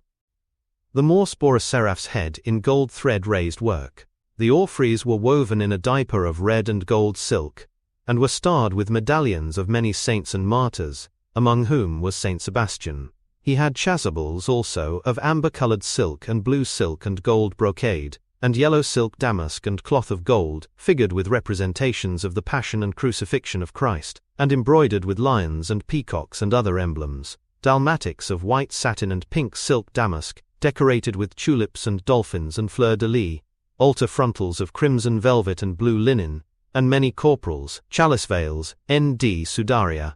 In the mystic offices to which such things were put, there was something that quickened his imagination. For these treasures and everything that he collected in his lovely house were to be to him means of forgetfulness, modes by which he could escape, for a season, from the fear that seemed to him at times to be almost too great to be borne. Upon the walls of the lonely locked room where he had spent so much of his boyhood, he had hung with his own hands the terrible portrait whose changing features showed him the real degradation of his life, and in front of it had draped the purple and gold pall as a curtain. For weeks he would not go there, would forget the hideous painted thing, and get back his light heart, his wonderful joyousness, his passionate absorption in mere existence. Then, suddenly some night he would creep out of the house, go down to dreadful places near Blue Gate Fields, and stay there, day after day, until he was driven away. On his return he would sit in front of the picture, sometimes loathing it and himself, but filled at other times with that pride of individualism that is half the fascination of sin, and smiling with secret pleasure at the misshapen shadow that had to bear the burden that should have been his own.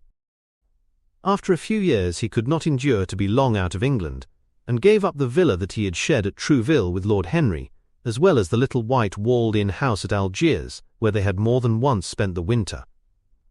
He hated to be separated from the picture that was such a part of his life, and was also afraid that during his absence someone might gain access to the room, in spite of the elaborate bars that he had caused to be placed upon the door.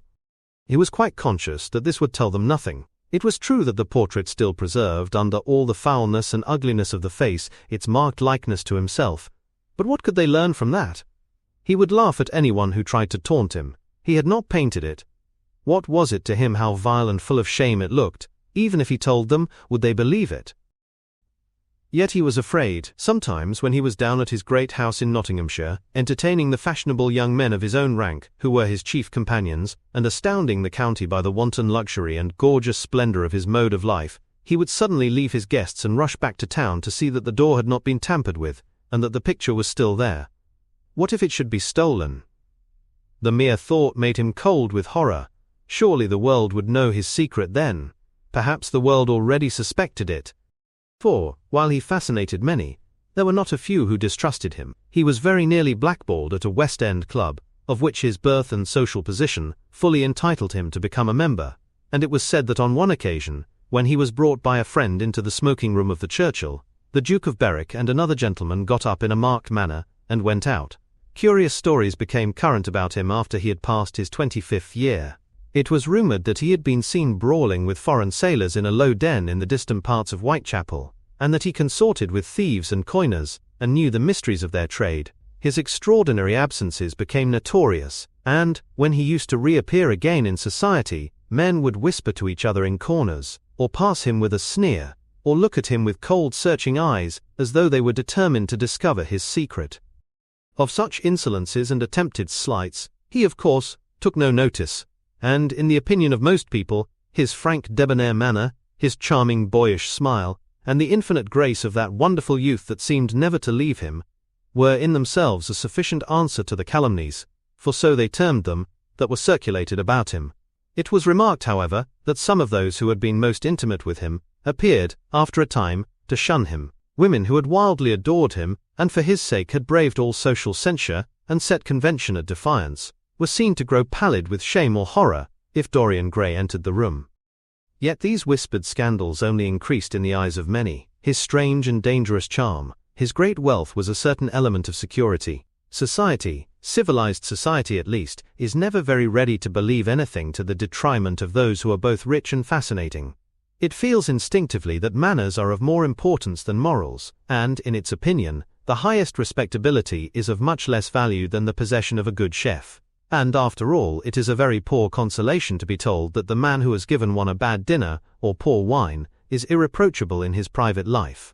Even the cardinal virtues cannot atone for half-cold entrees, as Lord Henry remarked once, in a discussion on the subject, and there is possibly a good deal to be said for his view. For the canons of good society are, or should be, the same as the canons of art. Form is absolutely essential to it. It should have the dignity of a ceremony, as well as its unreality, and should combine the insincere character of a romantic play with the wit and beauty that make such plays delightful to us. Is insincerity such a terrible thing? I think not. It is merely a method by which we can multiply our personalities. Yet one had ancestors in literature, as well as in one's own race, nearer perhaps in type and temperament, many of them, and certainly with an influence of which one was more absolutely conscious. There were times when it appeared to Dorian Gray that the whole of history was merely the record of his own life, not as he had lived it in act and circumstance, but as his imagination had created it for him, as it had been in his brain and in his passions.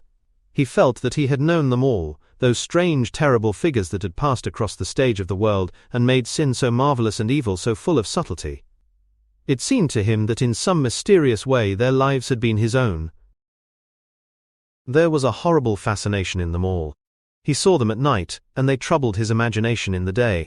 The Renaissance knew of strange manners of poisoning by a helmet and a lighted torch, by an embroidered glove and a jeweled fan, by a gilded pomander, and by an amber chain. Dorian Gray had been poisoned by a book. There were moments when he looked on evil, simply as a mode through which he could realize his conception of the beautiful. Chapter 12. It was on the 9th of November, the eve of his own 38th birthday, as he often remembered afterwards.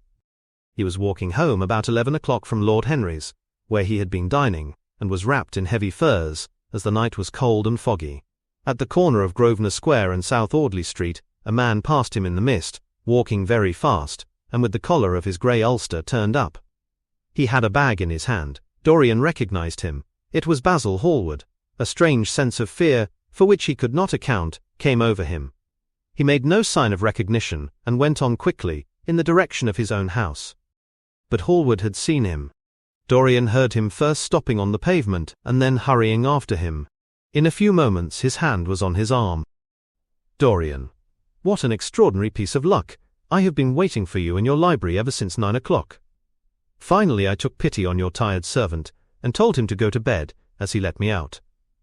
I am off to Paris by the midnight train, and I particularly wanted to see you before I left. I thought it was you, or rather your fur coat as you passed me, but I wasn't quite sure. Didn't you recognize me? In this fog, my dear Basil? Why, I can't even recognize Grosvenor Square. I believe my house is somewhere about here, but I don't feel at all certain about it. I am sorry you are going away, as I have not seen you for ages, but I suppose you will be back soon." "No, I am going to be out of England for 6 months. I intend to take a studio in Paris and shut myself up till I have finished a great picture I have in my head. However, it wasn't about myself I wanted to talk. Here we are at your door. Let me come in for a moment. I have something to say to you." "I shall be charmed. But won't you miss your train?" said Dorian Gray languidly, as he passed up the steps and opened the door with his latchkey. The lamplight struggled out through the fog, and Hallward looked at his watch. "I have heaps of time," he answered. "The train doesn't go till 12:15, and it is only just 11. In fact, I was on my way to the club to look for you, when I met you. You see, I shan't have any delay about luggage, as I have sent on my heavy things. All I have with me is in this bag, and I can easily get to Victoria in 20 minutes. Dorian looked at him and smiled. What a way for a fashionable painter to travel! A Gladstone bag and an ulster. Come in, or the fog will get into the house. And mind you don't talk about anything serious. Nothing is serious nowadays, at least nothing should be." Hallward shook his head as he entered, and followed Dorian into the library. There was a bright wood fire blazing in the large open hearth. The lamps were lit, and an open Dutch silver spirit case stood, with some siphons of soda water and large cut-glass tumblers, on a little marqueterie table. "You see, your servant made me quite at home, Dorian. He gave me everything I wanted, including your best gold-tipped cigarettes. He is a most hospitable creature. I like him much better than the Frenchman you used to have." "What has become of the Frenchman, by the by?" Dorian shrugged his shoulders. "I believe he married Lady Radley's maid, and has established her in Paris as an English dressmaker. Anglomania is very fashionable over there now, I hear. It seems silly of the French, doesn't it? But do you know, he was not at all a bad servant. I never liked him, but I had nothing to complain about. One often imagines things that are quite absurd. He was really very devoted to me, and seemed quite sorry when he went away." "Have another brandy and soda. Or would you like hock and seltzer? I always take hock and seltzer myself. There is sure to be some in the next room." "Thanks, I won't have anything more," said the painter, taking his cap and coat off, and throwing them on the bag that he had placed in the corner. "And now, my dear fellow, I want to speak to you seriously. Don't frown like that, you make it so much more difficult for me." "What is it all about?" cried Dorian, in his petulant way, flinging himself down on the sofa. "I hope it is not about myself. I am tired of myself tonight. I should like to be somebody else." "It is about yourself," answered Hallward in his grave, deep voice, "and I must say it to you. I shall only keep you half an hour." Dorian sighed and lit a cigarette. "Half an hour," he murmured. "It is not much to ask of you, Dorian, and it is entirely for your own sake that I am speaking. I think it right that you should know that the most dreadful things are being said against you in London. I don't wish to know anything about them. I love scandals about other people, but scandals about myself don't interest me. They have not got the charm of novelty. They must interest you, Dorian. Every gentleman is interested in his good name. You don't want people to talk of you as something vile and degraded. Of course you have your position and your wealth and all that kind of thing. But position and wealth are not everything. Mind you, I don't believe these rumors at all. At least, I can't believe them when I see you. Sin is a thing that writes itself across a man's face. It cannot be concealed. People talk sometimes of secret vices. There are no such things. If a wretched man has a vice, it shows itself in the lines of his mouth, the droop of his eyelids, the molding of his hands even. Somebody, I won't mention his name, but you know him, came to me last year to have his portrait done. I had never seen him before, and had never heard anything about him at the time, though I have heard a good deal since.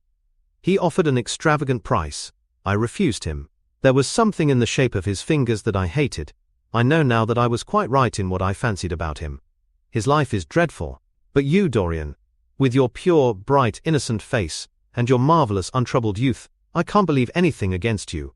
And yet I see you very seldom, and you never come down to the studio now, and when I am away from you, and I hear all these hideous things that people are whispering about you, I don't know what to say. Why is it, Dorian, that a man like the Duke of Berwick leaves the room of a club when you enter it? Why is it that so many gentlemen in London will neither go to your house nor invite you to theirs? You used to be a friend of Lord Staveley. I met him at dinner last week. Your name happened to come up in conversation, in connection with the miniatures you have lent to the exhibition at the Dudley. Staveley curled his lip and said that you might have the most artistic tastes, but that you were a man whom no pure-minded girl should be allowed to know, and whom no chaste woman should sit in the same room with.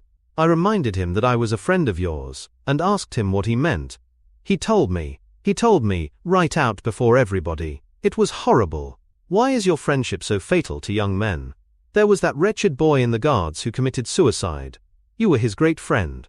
There was Sir Henry Ashton, who had to leave England with a tarnished name. You and he were inseparable. What about Adrian Singleton and his dreadful end? What about Lord Kent's only son, and his career? I met his father yesterday in St. James's Street. He seemed broken with shame and sorrow. What about the young Duke of Perth? What sort of life has he got now? What gentleman would associate with him? Stop, Basil. You are talking about things of which you know nothing, said Dorian Gray, biting his lip, and with a note of infinite contempt in his voice. You ask me why Berwick leaves a room when I enter it. It is because I know everything about his life, not because he knows anything about mine. With such blood as he has in his veins, how could his record be clean? You ask me about Henry Ashton and young Perth. Did I teach the one his vices, and the other his debauchery? If Kent's silly son takes his wife from the streets, what is that to me? If Adrian Singleton writes his friend's name across a bill, am I his keeper? I know how people chatter in England.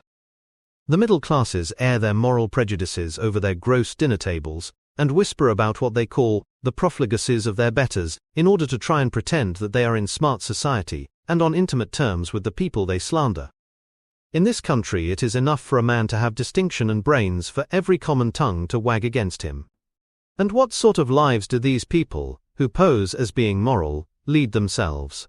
My dear fellow, you forget that we are in the native land of the hypocrite. Dorian, cried Hallward, that is not the question. England is bad enough, I know, and English society is all wrong. That is the reason why I want you to be fine. You have not been fine. One has a right to judge of a man by the effect he has over his friends. Yours seem to lose all sense of honor, of goodness, of purity. You have filled them with a madness for pleasure. They have gone down into the depths. You led them there. Yes, you led them there, and yet you can smile, as you are smiling now, and there is worse behind. I know you and Harry are inseparable. Surely for that reason, if for none other, you should not have made his sister's name a byword. Take care, Basil, you go too far. I must speak, and you must listen. You shall listen. When you met Lady Gwendolen, not a breath of scandal had ever touched her. Is there a single decent woman in London now who would drive with her in the park? Why, even her children are not allowed to live with her. Then there are other stories. Stories that you have been seen creeping at dawn out of dreadful houses, and slinking in disguise into the foulest dens in London. Are they true? Can they be true? When I first heard them, I laughed. I hear them now, and they make me shudder. What about your country house, and the life that is led there? Dorian, you don't know what is said about you. I won't tell you that I don't want to preach to you. I remember Harry saying once that every man who turned himself into an amateur curate for the moment always began by saying that, and then proceeded to break his word. I do want to preach to you. I want you to lead such a life as will make the world respect you. I want you to have a clean name and a fair record. I want you to get rid of the dreadful people you associate with. Don't shrug your shoulders like that. Don't be so indifferent. You have a wonderful influence. Let it be for good, not for evil. They say that you corrupt everyone with whom you become intimate, and that it is quite sufficient for you to enter a house, for shame of some kind to follow after. I don't know whether it is so or not. How should I know? But it is said of you. I am told things that it seems impossible to doubt. Lord Gloucester was one of my greatest friends at Oxford. He showed me a letter that his wife had written to him when she was dying alone in her villa at Montoon. Your name was implicated in the most terrible confession I ever read. I told him that it was absurd, that I knew you thoroughly, and that you were incapable of anything of the kind. Know you? I wonder, do I know you? Before I could answer that, I should have to see your soul. To see my soul, muttered Dorian Gray, starting up from the sofa and turning almost white from fear. Yes, answered Hallward gravely, and with deep-toned sorrow in his voice. To see your soul, but only God can do that. A bitter laugh of mockery broke from the lips of the younger man. You shall see it yourself tonight, he cried, seizing a lamp from the table. Come, it is your own handiwork. Why shouldn't you look at it? You can tell the world all about it afterwards if you choose. Nobody would believe you. If they did believe you, they would like me all the better for it. I know the age better than you do, though you will prate about it so tediously. Come, I tell you, you have chattered enough about corruption. Now you shall look on it face to face. There was the madness of pride in every word he uttered. He stamped his foot upon the ground in his boyish, insolent manner. He felt a terrible joy at the thought that someone else was to share his secret, and that the man who had painted the portrait that was the origin of all his shame was to be burdened for the rest of his life with the hideous memory of what he had done. Yes, he continued, coming closer to him and looking steadfastly into his stern eyes. I shall show you my soul. You shall see the thing that you fancy only God can see. Hallward started back. This is blasphemy, Dorian, he cried. You must not say things like that. They are horrible, and they don't mean anything. You think so? He laughed again. I know so. As for what I said to you tonight, I said it for your good. You know I have been always a staunch friend to you. Don't touch me. Finish what you have to say. A twisted flash of pain shot across the painter's face. He paused for a moment, and a wild feeling of pity came over him. After all, what right had he to pry into the life of Dorian Gray? If he had done a tithe of what was rumoured about him, how much he must have suffered. Then he straightened himself up, and walked over to the fireplace, and stood there, looking at the burning logs with their frost-like ashes, and their throbbing cores of flame. "I am waiting, Basil," said the young man in a hard, clear voice. He turned round. "What I have to say is this," he cried. "You must give me some answer to these horrible charges that are made against you. If you tell me that they are absolutely untrue from beginning to end, I shall believe you. Deny them, Dorian, deny them. Can't you see what I am going through? My God, don't tell me that you are bad and corrupt and shameful." Dorian Gray smiled. There was a curl of contempt in his lips. "Come upstairs, Basil," he said quietly. "I keep a diary of my life from day to day, and it never leaves the room in which it is written.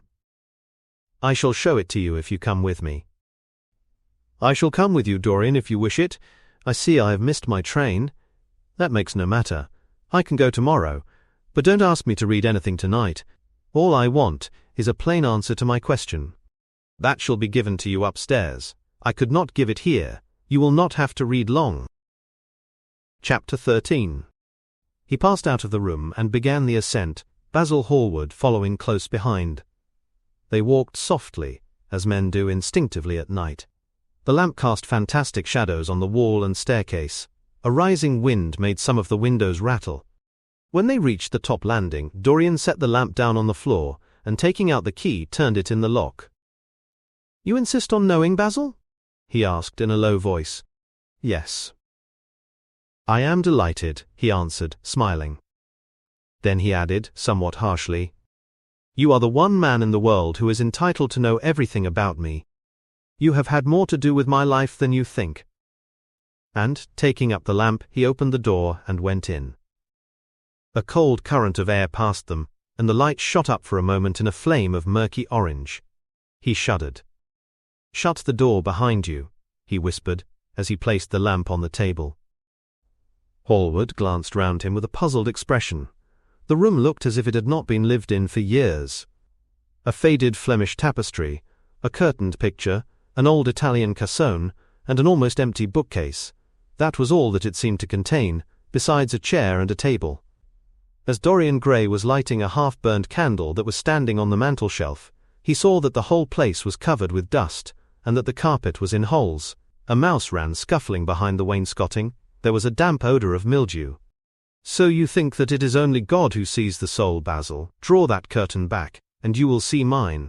The voice that spoke was cold and cruel. "You are mad, Dorian, or playing a part," muttered Hallward, frowning. "You won't? Then I must do it myself," said the young man, and he tore the curtain from its rod and flung it on the ground. An exclamation of horror broke from the painter's lips as he saw in the dim light the hideous face on the canvas grinning at him. There was something in its expression that filled him with disgust and loathing. Good heavens, it was Dorian Gray's own face that he was looking at. The horror, whatever it was, had not yet entirely spoiled that marvelous beauty. There was still some gold in the thinning hair, and some scarlet on the sensual mouth. The sodden eyes had kept something of the loveliness of their blue. The noble curves had not yet completely passed away from chiseled nostrils and from plastic throat. Yes, it was Dorian himself, but who had done it? He seemed to recognize his own brushwork, and the frame was his own design. The idea was monstrous, yet he felt afraid. He seized the lighted candle and held it to the picture. In the left-hand corner was his own name, traced in long letters of bright vermilion. It was some foul parody, some infamous, ignoble satire. He had never done that. Still, it was his own picture. He knew it, and he felt as if his blood had changed in a moment from fire to sluggish ice. His own picture. What did it mean? Why had it altered? He turned, and looked at Dorian Gray with the eyes of a sick man. His mouth twitched, and his parched tongue seemed unable to articulate. He passed his hand across his forehead. It was dank with clammy sweat. The young man was leaning against the mantel-shelf, watching him with that strange expression that one sees on the faces of those who are absorbed in a play when some great artist is acting. There was neither real sorrow in it, nor real joy. There was simply the passion of the spectator, with perhaps a flicker of triumph in his eyes. He had taken the flower out of his coat, and was smelling it, or pretending to do so. "What does this mean?" cried Hallward at last. His own voice sounded shrill and curious in his ears. "Years ago, when I was a boy," said Dorian Gray, crushing the flower in his hand, "you met me, flattered me, and taught me to be vain of my good looks. One day you introduced me to a friend of yours, who explained to me the wonder of youth, and you finished a portrait of me that revealed to me the wonder of beauty. In a mad moment, that even now I don't know whether I regret or not, I made a wish. Perhaps you would call it a prayer." "I remember it. Oh, how well I remember it. No, the thing is impossible. The room is damp. Mildew has got into the canvas. The paints I used had some wretched mineral poison in them. I tell you, the thing is impossible." "Ah, what is impossible?" murmured the young man, going over to the window and leaning his forehead against the cold, mist-stained glass. "You told me you had destroyed it." "I was wrong. It has destroyed me." "I don't believe it is my picture." "Can't you see your ideal in it?" said Dorian bitterly. "My ideal, as you call it?" "As you called it. There was nothing evil in it, nothing shameful. You were to me such an ideal as I shall never meet again. This is the face of a satyr. It is the face of my soul. Christ, what a thing I must have worshipped. It has the eyes of a devil." "Each of us has heaven and hell in him, Basil," cried Dorian, with a wild gesture of despair. Hallward turned again to the portrait and gazed at it. "My God, if it is true," he exclaimed, "and this is what you have done with your life, why, you must be worse even than those who talk against you fancy you to be." He held the light up again to the canvas and examined it. The surface seemed to be quite undisturbed, and as he had left it. It was from within, apparently, that the foulness and horror had come. Through some strange quickening of inner life, the leprosies of sin were slowly eating the thing away. The rotting of a corpse in a watery grave was not so fearful. His hand shook, and the candle fell from its socket on the floor and lay there sputtering. He placed his foot on it and put it out. Then he flung himself into the rickety chair that was standing by the table and buried his face in his hands. "Good God, Dorian, what a lesson! What an awful lesson!" There was no answer, but he could hear the young man sobbing at the window. "Pray, Dorian, pray," he murmured. "What is it that one was taught to say in one's boyhood? Lead us not into temptation, forgive us our sins, wash away our iniquities, let us say that together. The prayer of your pride has been answered, the prayer of your repentance will be answered also. I worshipped you too much, I am punished for it, you worshipped yourself too much. We are both punished." Dorian Gray turned slowly around and looked at him with tear-dimmed eyes. "It is too late. Basil," he faltered. "It is never too late, Dorian. Let us kneel down and try if we cannot remember a prayer. Isn't there a verse somewhere, 'Though your sins be as scarlet, yet I will make them as white as snow'? Those words mean nothing to me now." "Hush, don't say that. You have done enough evil in your life. My God, don't you see that accursed thing leering at us?" Dorian Gray glanced at the picture, and suddenly an uncontrollable feeling of hatred for Basil Hallward came over him, as though it had been suggested to him by the image on the canvas, whispered into his ear by those grinning lips. The mad passions of a hunted animal stirred within him, and he loathed the man who was seated at the table, more than in his whole life he had ever loathed anything. He glanced wildly around, something glimmered on the top of the painted chest that faced him, his eye fell on it, knew what it was. It was a knife that he had brought up some days before to cut a piece of cord and had forgotten to take away with him. He moved slowly towards it, passing Hallward as he did so. As soon as he got behind him, he seized it and turned round. Hallward stirred in his chair as if he was going to rise. He rushed at him and dug the knife into the great vein that is behind the ear, crushing the man's head down on the table and stabbing again and again. There was a stifled groan and the horrible sound of someone choking with blood. 3 times the outstretched arms shot up convulsively, waving grotesque stiff-fingered hands in the air. He stabbed him twice more, but the man did not move. Something began to trickle on the floor. He waited for a moment, still pressing the head down. Then he threw the knife on the table and listened. He could hear nothing but the drip, drip on the threadbare carpet. He opened the door and went out on the landing. The house was absolutely quiet. No one was about. For a few seconds he stood bending over the balustrade and peering down into the black seething well of darkness. Then he took out the key and returned to the room, locking himself in as he did so. The thing was still seated in the chair, straining over the table with bowed head, and humped back, and long, fantastic arms. Had it not been for the red jagged tear in the neck, and the clotted black pool that was slowly widening on the table, one would have said that the man was simply asleep. How quickly it had all been done. He felt strangely calm, and walking over to the window opened it, and stepped out on the balcony. The wind had blown the fog away, and the sky was like a monstrous peacock's tail, starred with myriads of golden eyes. He looked down, and saw the policeman going his rounds and flashing the long beam of his lantern on the doors of the silent houses. The crimson spot of a prowling hansom gleamed at the corner, and then vanished. A woman in a fluttering shawl was creeping slowly by the railings, staggering as she went. Now and then she stopped, and peered back. Once she began to sing in a hoarse voice. The policeman strolled over and said something to her. She stumbled away, laughing. A bitter blast swept across the square. The gas lamps flickered, and became blue, and the leafless trees shook their black iron branches to and fro. He shivered, and went back, closing the window behind him. Having reached the door, he turned the key and opened it. He did not even glance at the murdered man. He felt that the secret of the whole thing was not to realize the situation. The friend who had painted the fatal portrait to which all his misery had been due, had gone out of his life. That was enough. Then he remembered the lamp. It was a rather curious one of Moorish workmanship, made of dull silver inlaid with arabesques of burnished steel, and studded with coarse turquoises. Perhaps it might be missed by his servant, and questions would be asked. He hesitated for a moment, then he turned back and took it from the table. He could not help seeing the dead thing. How still it was! How horribly white the long hands looked! It was like a dreadful wax image. Having locked the door behind him, he crept quietly downstairs. The woodwork creaked, and seemed to cry out as if in pain. He stopped several times, and waited. No, everything was still. It was merely the sound of his own footsteps. When he reached the library, he saw the bag and coat in the corner. They must be hidden away somewhere. He unlocked a secret press that was in the wainscoting, a press in which he kept his own curious disguises and put them into it. He could easily burn them afterwards. Then, he pulled out his watch. It was 20 minutes to 2. He sat down, and began to think. Every year, every month, almost men were strangled in England for what he had done.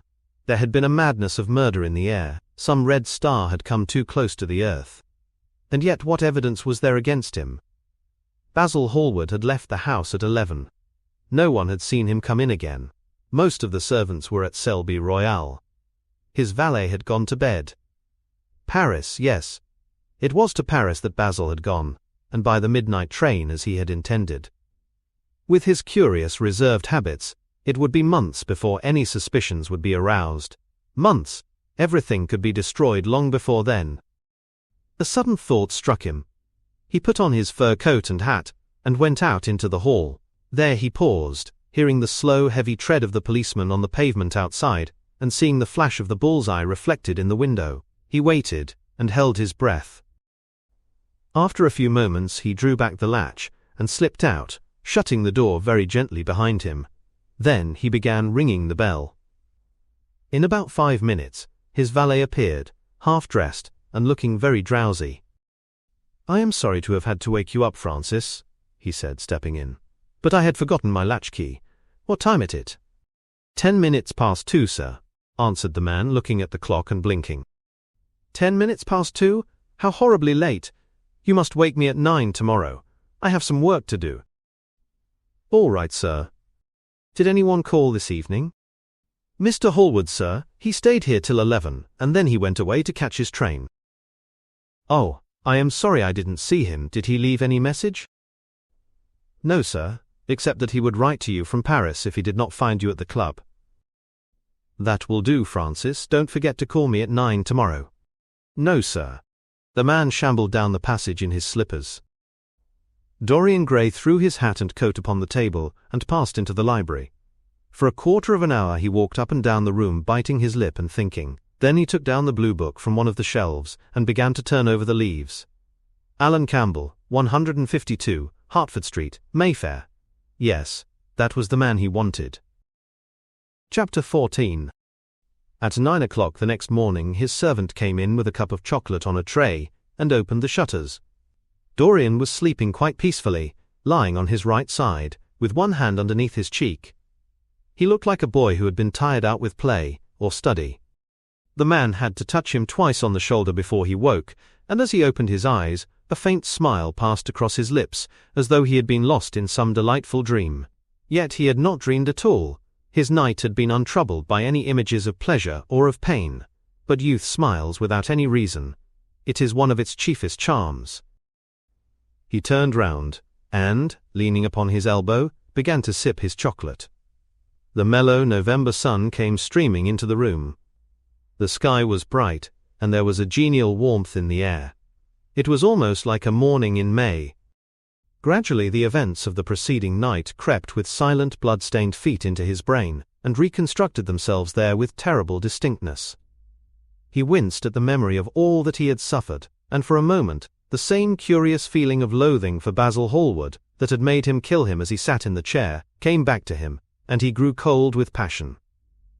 The dead man was still sitting there too, and in the sunlight now. How horrible that was! Such hideous things were for the darkness, not for the day.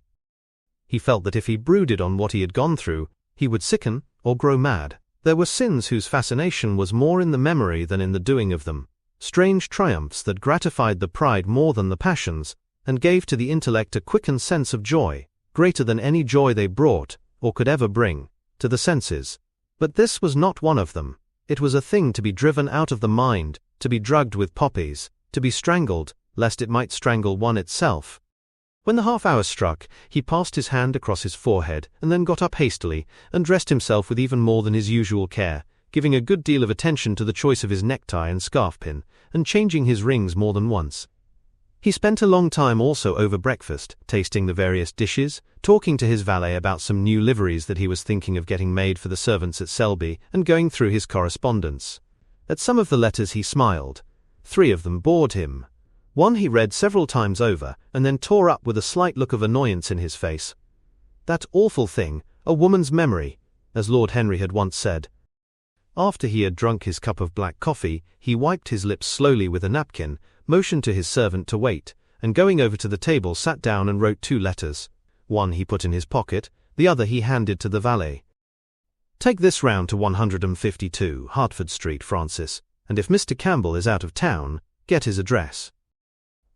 As soon as he was alone, he lit a cigarette, and began sketching upon a piece of paper, drawing first flowers and bits of architecture, and then human faces.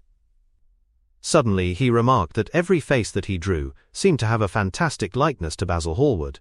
He frowned, and getting up, went over to the bookcase and took out a volume at hazard. He was determined that he would not think about what had happened until it became absolutely necessary that he should do so. When he had stretched himself on the sofa, he looked at the title page of the book. It was Gautier's Mo et Camé, Charpentier's Japanese paper edition, with the Jacquemart etching. The binding was of citron green leather, with a design of gilt trellis work and dotted pomegranates. It had been given to him by Adrian Singleton.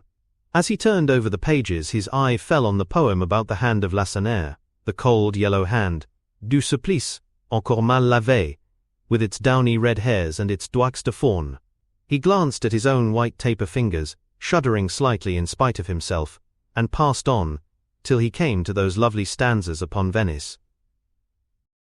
Sur une gamme chromatique, le sein de perles ruisselant, la Vénus de l'Adriatique sort de l'eau son corps rose et blanc.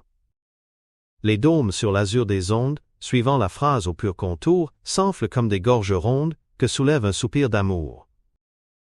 L'esquif aborde et me dépose, jetant son amarre au pilier, devant une façade rose, sur le marbre d'un escalier.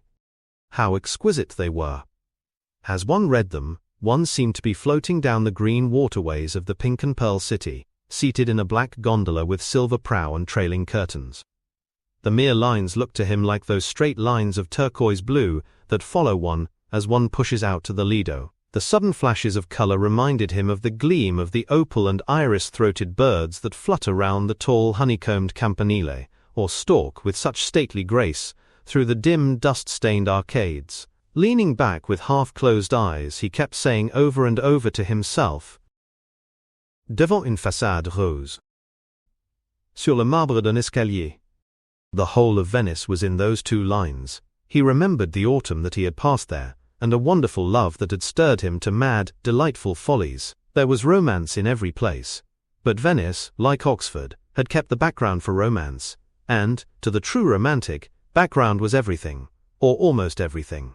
Basil had been with him part of the time, and had gone wild over Tintoret. Poor Basil, what a horrible way for a man to die. He sighed and took up the volume again, and tried to forget. He read of the swallows that fly in and out of the little café at Smyrna, where the Hajis sit counting their amber beads, and the turbaned merchants smoke their long tasselled pipes and talk gravely to each other. He read of the obelisk in the Place de la Concorde that weeps tears of granite in its lonely sunless exile, and longs to be back by the hot lotus-covered Nile, where there are sphinxes and rose-red ibises and white vultures with gilded claws, and crocodiles with small beryl eyes that crawl over the green steaming mud. He began to brood over those verses but after a time the book fell from his hand. He grew nervous, and a horrible fit of terror came over him. What if Alan Campbell should be out of England? Days would elapse before he could come back. Perhaps he might refuse to come. What could he do then? Every moment was of vital importance. They had been great friends once, 5 years before. Almost inseparable indeed. Then the intimacy had come suddenly to an end. When they met in society now, it was only Dorian Gray who smiled. Alan Campbell never did. He was an extremely clever young man, though he had no real appreciation of the visible arts, and whatever little sense of the beauty of poetry he possessed, he had gained entirely from Dorian. His dominant intellectual passion was for science. At Cambridge he had spent a great deal of his time working in the laboratory, and had taken a good class in the natural science tripos of his year. Indeed, he was still devoted to the study of chemistry, and had a laboratory of his own, in which he used to shut himself up all day long, greatly to the annoyance of his mother, who had set her heart on his standing for Parliament, and had a vague idea that a chemist was a person who made up prescriptions. He was an excellent musician, however, as well, and played both the violin and the piano better than most amateurs. In fact, it was music that had first brought him and Dorian Gray together, music and that indefinable attraction that Dorian seemed to be able to exercise whenever he wished, and indeed exercised often without being conscious of it. They had met at Lady Berkshire's the night that Rubinstein played there, and after that used to be always seen together at the opera, and wherever good music was going on. For 18 months their intimacy lasted. Campbell was always either at Selby Royal or in Grosvenor Square. To him, as to many others, Dorian Gray was the type of everything that is wonderful and fascinating in life. Whether or not a quarrel had taken place between them, no one ever knew, but suddenly people remarked that they scarcely spoke when they met, and that Campbell seemed always to go away early from any party at which Dorian Gray was present. He had changed, too, was strangely melancholy at times, appeared almost to dislike hearing music, and would never himself play, giving as his excuse when he was called upon, that he was so absorbed in science that he had no time left in which to practice. And this was certainly true. Every day he seemed to become more interested in biology, and his name appeared once or twice in some of the scientific reviews, in connection with certain curious experiments. This was the man Dorian Gray was waiting for. Every second he kept glancing at the clock. As the minutes went by he became horribly agitated. At last he got up, and began to pace up and down the room, looking like a beautiful caged thing. He took long, stealthy strides, his hands were curiously cold. The suspense became unbearable. Time seemed to him to be crawling with feet of lead, while he by monstrous winds was being swept towards the jagged edge of some black cleft of precipice. He knew what was waiting for him there, saw it indeed, and, shuddering, crushed with dank hands his burning lids as though he would have robbed the very brain of sight and driven the eyeballs back into their cave. It was useless. The brain had its own food on which it battened, and the imagination, made grotesque by terror, twisted and distorted as a living thing by pain, danced like some foul puppet on a stand, and grinned through moving masks. Then, suddenly, time stopped for him. Yes, that blind, slow-breathing thing crawled no more, and horrible thoughts, time being dead, raced nimbly on in front, and dragged a hideous future from its grave, and showed it to him. He stared at it. Its very horror made him stone. At last the door opened, and his servant entered. He turned glazed eyes upon him. "Mr. Campbell, sir," said the man. A sigh of relief broke from his parched lips, and the colour came back to his cheeks. "Ask him to come in at once, Francis." He felt that he was himself again. His mood of cowardice had passed away. The man bowed and retired. In a few moments Alan Campbell walked in, looking very stern and rather pale, his pallor being intensified by his coal-black hair and dark eyebrows. "Alan, this is kind of you. I thank you for coming. I had intended never to enter your house again, Gray, but you said it was a matter of life and death." His voice was hard and cold. He spoke with slow deliberation. There was a look of contempt in the steady, searching gaze that he turned on Dorian. He kept his hands in the pockets of his astrakhan coat, and seemed not to have noticed the gesture with which he had been greeted. "Yes. It is a matter of life and death, Alan, and to more than one person. Sit down." Campbell took a chair by the table, and Dorian sat opposite to him. The two men's eyes met. In Dorian's there was infinite pity. He knew that what he was going to do was dreadful. After a strained moment of silence, he leaned across and said, very quietly, but watching the effect of each word upon the face of him he had sent for, "Alan, in a locked room at the top of this house, a room to which nobody but myself has access, a dead man is seated at a table. He has been dead 10 hours now. Don't stir and don't look at me like that. Who the man is, why he died, how he died, are matters that do not concern you. What you have to do is this. Stop, Gray. I don't want to know anything further. Whether what you have told me is true or not true doesn't concern me. I entirely decline to be mixed up in your life. Keep your horrible secrets to yourself. They don't interest me anymore." "Alan, they will have to interest you. This one will have to interest you. I am awfully sorry for you, Alan, but I can't help myself. You are the one man who is able to save me. I am forced to bring you into the matter. I have no option. Alan, you are scientific. You know about chemistry and things of that kind. You have made experiments. What you have got to do is to destroy the thing that is upstairs. To destroy it so that not a vestige of it will be left. Nobody saw this person come into the house. Indeed, at the present moment he is supposed to be in Paris. He will not be missed for months. When he is missed, there must be no trace of him found here. You, Alan, you must change him, and everything that belongs to him, into a handful of ashes that I may scatter in the air." "You are mad, Dorian." "Ah, I was waiting for you to call me Dorian." "You are mad, I tell you. Mad to imagine that I would raise a finger to help you. Mad to make this monstrous confession. I will have nothing to do with this matter, whatever it is. Do you think I am going to peril my reputation for you? What is it to me what devil's work you are up to?" "It was suicide, Alan." "I'm glad of that. But who drove him to it?" "You, I should fancy." "Do you still refuse to do this for me?" "Of course I refuse. I will have absolutely nothing to do with it. I don't care what shame comes on you. You deserve it all. I should not be sorry to see you disgraced, publicly disgraced. How dare you ask me, of all men in the world, to mix myself up in this horror? I should have thought you knew more about people's characters. Your friend Lord Henry Wotton can't have taught you much about psychology, whatever else he has taught you. Nothing will induce me to stir a step to help you. You have come to the wrong man. Go to some of your friends. Don't come to me. Alan, it was murder. I killed him. You don't know what he had made me suffer. Whatever my life is, he had more to do with the making or the marring of it than poor Harry has had. He may not have intended it. The result was the same." "Murder? Good God, Dorian, is that what you have come to? I shall not inform upon you. It is not my business. Besides, without my stirring in the matter, you are certain to be arrested. Nobody ever commits a crime without doing something stupid. But I will have nothing to do with it." "You must have something to do with it. Wait a moment. Listen to me. Only listen, Alan.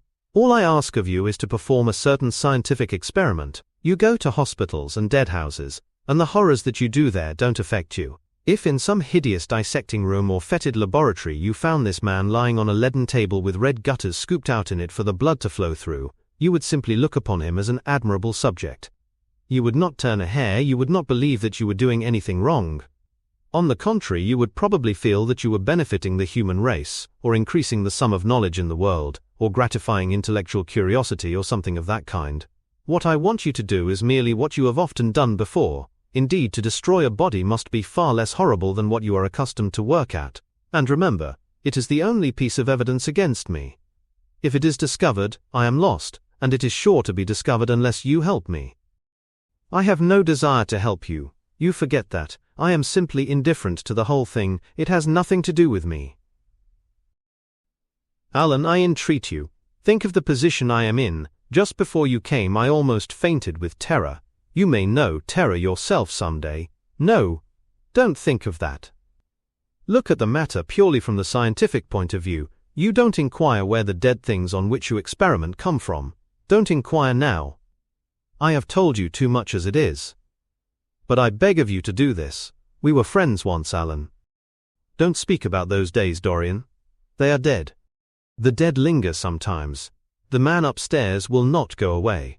He is sitting at the table with bowed head and outstretched arms. Alan, if you don't come to my assistance, I am ruined. Why, they will hang me, Alan. Don't you understand? They will hang me for what I have done. There is no good in prolonging this scene. I absolutely refuse to do anything in the matter. It is insane of you to ask me. You refuse? Yes. I entreat you, Alan. It is useless. The same look of pity came into Dorian Gray's eyes. Then he stretched out his hand, took a piece of paper, and wrote something on it. He read it over twice, folded it carefully, and pushed it across the table. Having done this, he got up and went over to the window. Campbell looked at him in surprise, and then took up the paper and opened it. As he read it, his face became ghastly pale, and he fell back in his chair. A horrible sense of sickness came over him.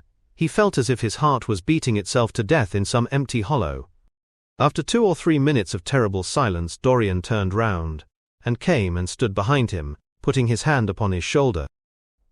I am so sorry for you, Alan, he murmured, but you leave me no alternative. I have a letter written already. Here it is, you see the address. If you don't help me, I must send it. If you don't help me, I will send it. You know what the result will be. But you are going to help me. It is impossible for you to refuse now. I tried to spare you. You will do me the justice to admit that.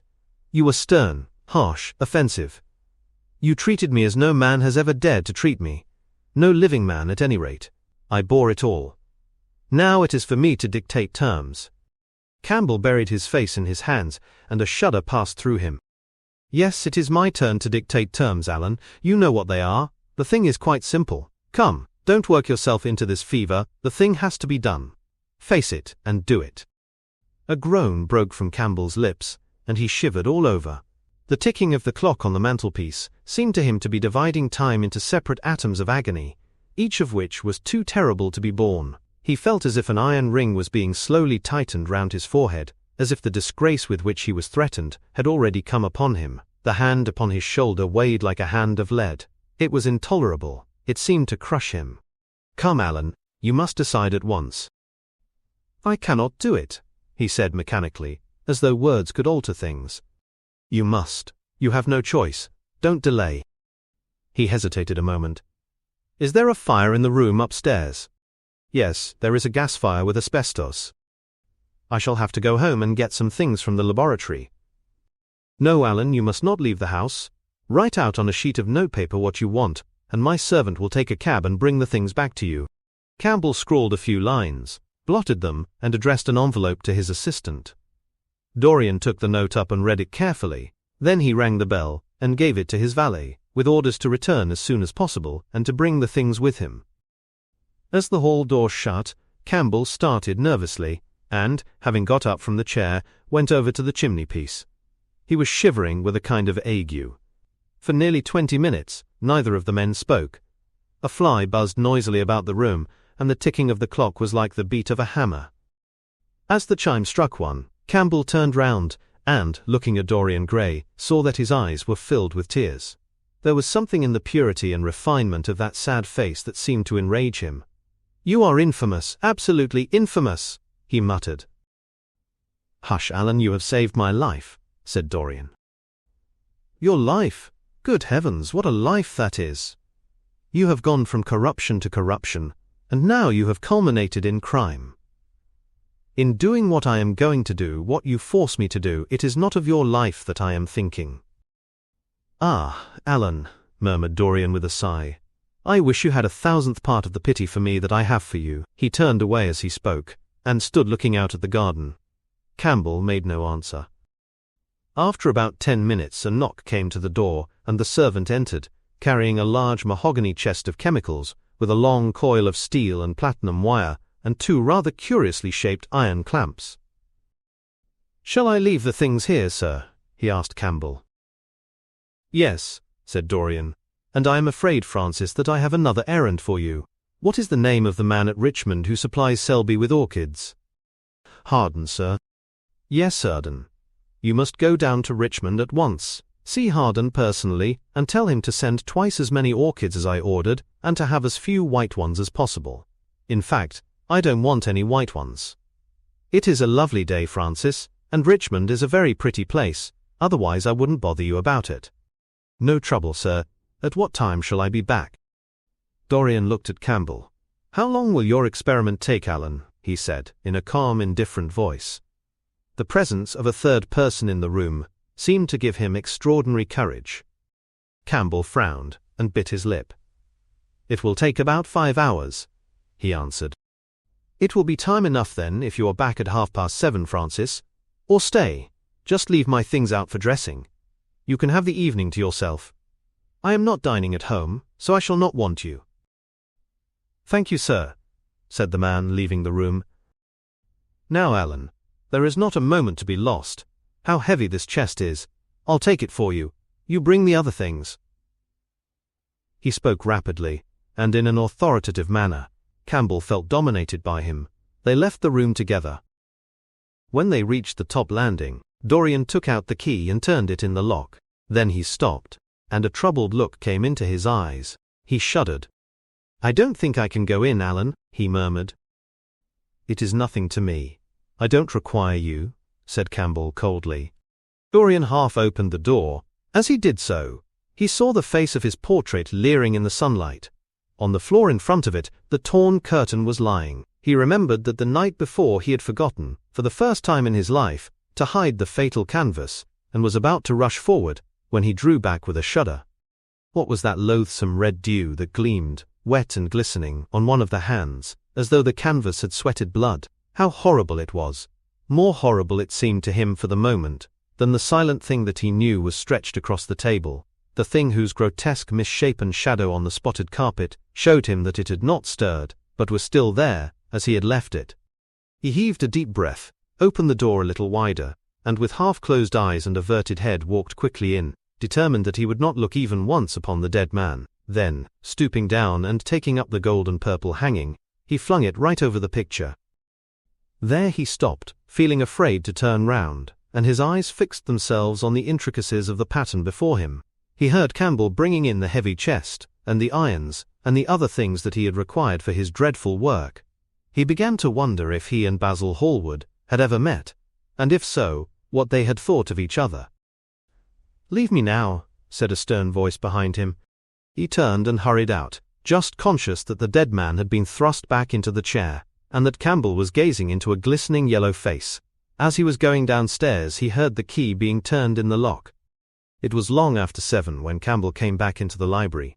He was pale, but absolutely calm. I have done what you asked me to do, he muttered, and now goodbye. Let us never see each other again. You have saved me from ruin, Alan. I cannot forget that, said Dorian simply. As soon as Campbell had left, he went upstairs. There was a horrible smell of nitric acid in the room, but the thing that had been sitting at the table was gone. Chapter 15. That evening at 8:30, exquisitely dressed and wearing a large buttonhole of Parma violets, Dorian Gray was ushered into Lady Narborough's drawing-room by bowing servants. His forehead was throbbing with maddened nerves, and he felt wildly excited, but his manner as he bent over his hostess's hand was as easy and graceful as ever. Perhaps one never seems so much at one's ease as when one has to play a part. Certainly no one looking at Dorian Gray that night could have believed that he had passed through a tragedy as horrible as any tragedy of our age. Those finely shaped fingers could never have clutched a knife for sin, nor those smiling lips have cried out on God and goodness. He himself could not help wondering at the calm of his demeanor, and for a moment felt keenly the terrible pleasure of a double life. It was a small party, got up rather in a hurry by Lady Narborough, who was a very clever woman, with what Lord Henry used to describe as the remains of really remarkable ugliness. She had proved an excellent wife to one of our most tedious ambassadors, and having buried her husband properly in a marble mausoleum, which she had herself designed, and married off her daughters to some rich, rather elderly men, she devoted herself now to the pleasures of French fiction, French cookery, and French esprit when she could get it. Dorian was one of her especial favorites, and she always told him that she was extremely glad she had not met him in early life. "I know, my dear, I should have fallen madly in love with you," she used to say, "and thrown my bonnet right over the mills for your sake. It is most fortunate that you were not thought of at the time. As it was, our bonnets were so unbecoming, and the mills were so occupied in trying to raise the wind, that I never had even a flirtation with anybody. However, that was all Narborough's fault. He was dreadfully short-sighted, and there is no pleasure in taking in a husband who never sees anything." Her guests this evening were rather tedious. The fact was, as she explained to Dorian, behind a very shabby fan, one of her married daughters had come up quite suddenly to stay with her, and, to make matters worse, had actually brought her husband with her. "I think it is most unkind of her, my dear," she whispered. "Of course I go and stay with them every summer after I come from Homburg. But then an old woman like me must have fresh air sometimes, and besides I really wake them up. You don't know what an existence they lead down there. It is pure, unadulterated country life. They get up early, because they have so much to do, and go to bed early because they have so little to think about. There has not been a scandal in the neighborhood since the time of Queen Elizabeth, and consequently they all fall asleep after dinner. You shan't sit next either of them. You shall sit by me, and amuse me." Dorian murmured a graceful compliment, and looked round the room. Yes, it was certainly a tedious party. Two of the people he had never seen before, and the others consisted of Ernest Harraden, one of those middle-aged mediocrities so common in London clubs who have no enemies, but are thoroughly disliked by their friends; Lady Roxton, an overdressed woman of 47 with a hooked nose, who was always trying to get herself compromised, but was so peculiarly plain that to her great disappointment no one would ever believe anything against her; Mrs. Erlyn, a pushing nobody with a delightful lisp and a Venetian red hair, and her. He was rather sorry he had come, till Lady Narborough, looking at the great ormolu gilt clock that sprawled in gaudy curves on the mauve-draped mantelshelf, exclaimed, "How horrid of Henry Wotton to be so late! I sent round to him this morning on chance, and he promised faithfully not to disappoint me." It was some consolation that Harry was to be there, and when the door opened and he heard his slow musical voice lending charm to some insincere apology, he ceased to feel bored. But at dinner he could not eat anything. Plate after plate went away untasted. Lady Narborough kept scolding him for what she called an insult to poor Adolphe, who invented the menu specially for you. And now and then Lord Henry looked across at him, wondering at his silence and abstracted manner. From time to time the butler filled his glass with champagne. He drank eagerly, and his thirst seemed to increase. "Dorian," said Lord Henry at last as the chaud-froid was being handed round, "what is the matter with you tonight? You are quite out of sorts." "I believe he is in love," cried Lady Narborough, "and that he is afraid to tell me for fear I should be jealous. He is quite right, I certainly should." "Dear Lady Narborough," murmured Dorian, smiling, "I have not been in love for a whole week, not in fact, since Madame de Ferrol left town." "How you men can fall in love with that woman," exclaimed the old lady, "I really cannot understand it." "It is simply because she remembers you when you were a little girl, Lady Narborough," said Lord Henry. "She is the one link between us and your short frocks." "She does not remember my short frocks at all, Lord Henry, but I remember her very well at Vienna 30 years ago, and how décolletée she was then." "She is still décolletée," he answered, taking an olive in his long fingers, "and when she is in a very smart gown, she looks like an édition de luxe of a bad French novel. She is really wonderful, and full of surprises. Her capacity for family affection is extraordinary. When her third husband died, her hair turned quite gold from grief." "How can you, Harry?" cried Dorian. "It is a most romantic explanation," laughed the hostess. "But her third husband, Lord Henry? You don't mean to say Ferrol is the fourth?" "Certainly, Lady Narborough." "I don't believe a word of it." "Well, ask Mr. Gray. He is one of her most intimate friends." "Is it true, Mr. Gray?" "She assures me so, Lady Narborough," said Dorian. "I asked her whether, like Marguerite de Navarre, she had their hearts embalmed and hung at her girdle. She told me she didn't, because none of them had had any hearts at all. 4 husbands, upon my word, that is trop de zèle." "Trop de Odyssey, I tell her," said Dorian.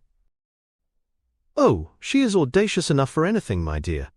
And what is Ferrol like? I don't know him." "The husbands of very beautiful women belong to the criminal classes," said Lord Henry, sipping his wine. Lady Narborough hit him with her fan.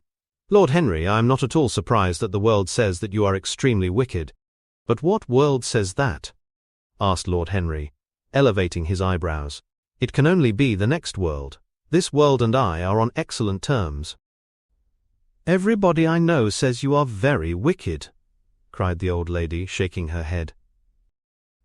Lord Henry looked serious for some moments. "It is perfectly monstrous," he said at last, "the way people go about nowadays saying things against one behind one's back that are absolutely and entirely true." "Isn't he incorrigible?" cried Dorian, leaning forward in his chair. "I hope so," said his hostess, laughing. "But really, if you all worship Madame de Ferrol in this ridiculous way, I shall have to marry again so as to be in the fashion." "You will never marry again, Lady Narborough," broke in Lord Henry. "You were far too happy. When a woman marries again, it is because she detested her first husband. When a man marries again, it is because he adored his first wife. Women try their luck, men risk theirs." "Narborough wasn't perfect," cried the old lady. "If he had been, you would not have loved him, my dear lady," was the rejoinder. "Women love us for our defects. If we have enough of them, they will forgive us everything, even our intellects. You will never ask me to dinner again, after saying this, I am afraid, Lady Narborough, but it is quite true." "Of course it is true, Lord Henry. If we women did not love you for your defects, where would you all be? Not one of you would ever be married. You would be a set of unfortunate bachelors. Not, however, that that would alter you much. Nowadays all the married men live like bachelors, and all the bachelors like married men." "Fin de siècle," murmured Lord Henry. "Fin de globe," answered his hostess. "I wish it were fin de globe," said Dorian with a sigh. "Life is a great disappointment." "Ah, my dear," cried Lady Narborough, putting on her gloves, "don't tell me that you have exhausted life. When a man says that one knows that life has exhausted him, Lord Henry is very wicked, and I sometimes wish that I had been. But you are made to be good. You look so good. I must find you a nice wife. Lord Henry, don't you think that Mr. Grey should get married?" "I'm always telling him so, Lady Narborough," said Lord Henry with a bow. "Well, we must look out for a suitable match for him. I shall go through Debrett carefully tonight, and draw out a list of all the eligible young ladies." "With their ages, Lady Narborough?" asked Dorian. "Of course, with their ages, slightly edited. But nothing must be done in a hurry. I want it to be what the Morning Post calls a suitable alliance, and I want you both to be happy." "What nonsense people talk about happy marriages," exclaimed Lord Henry.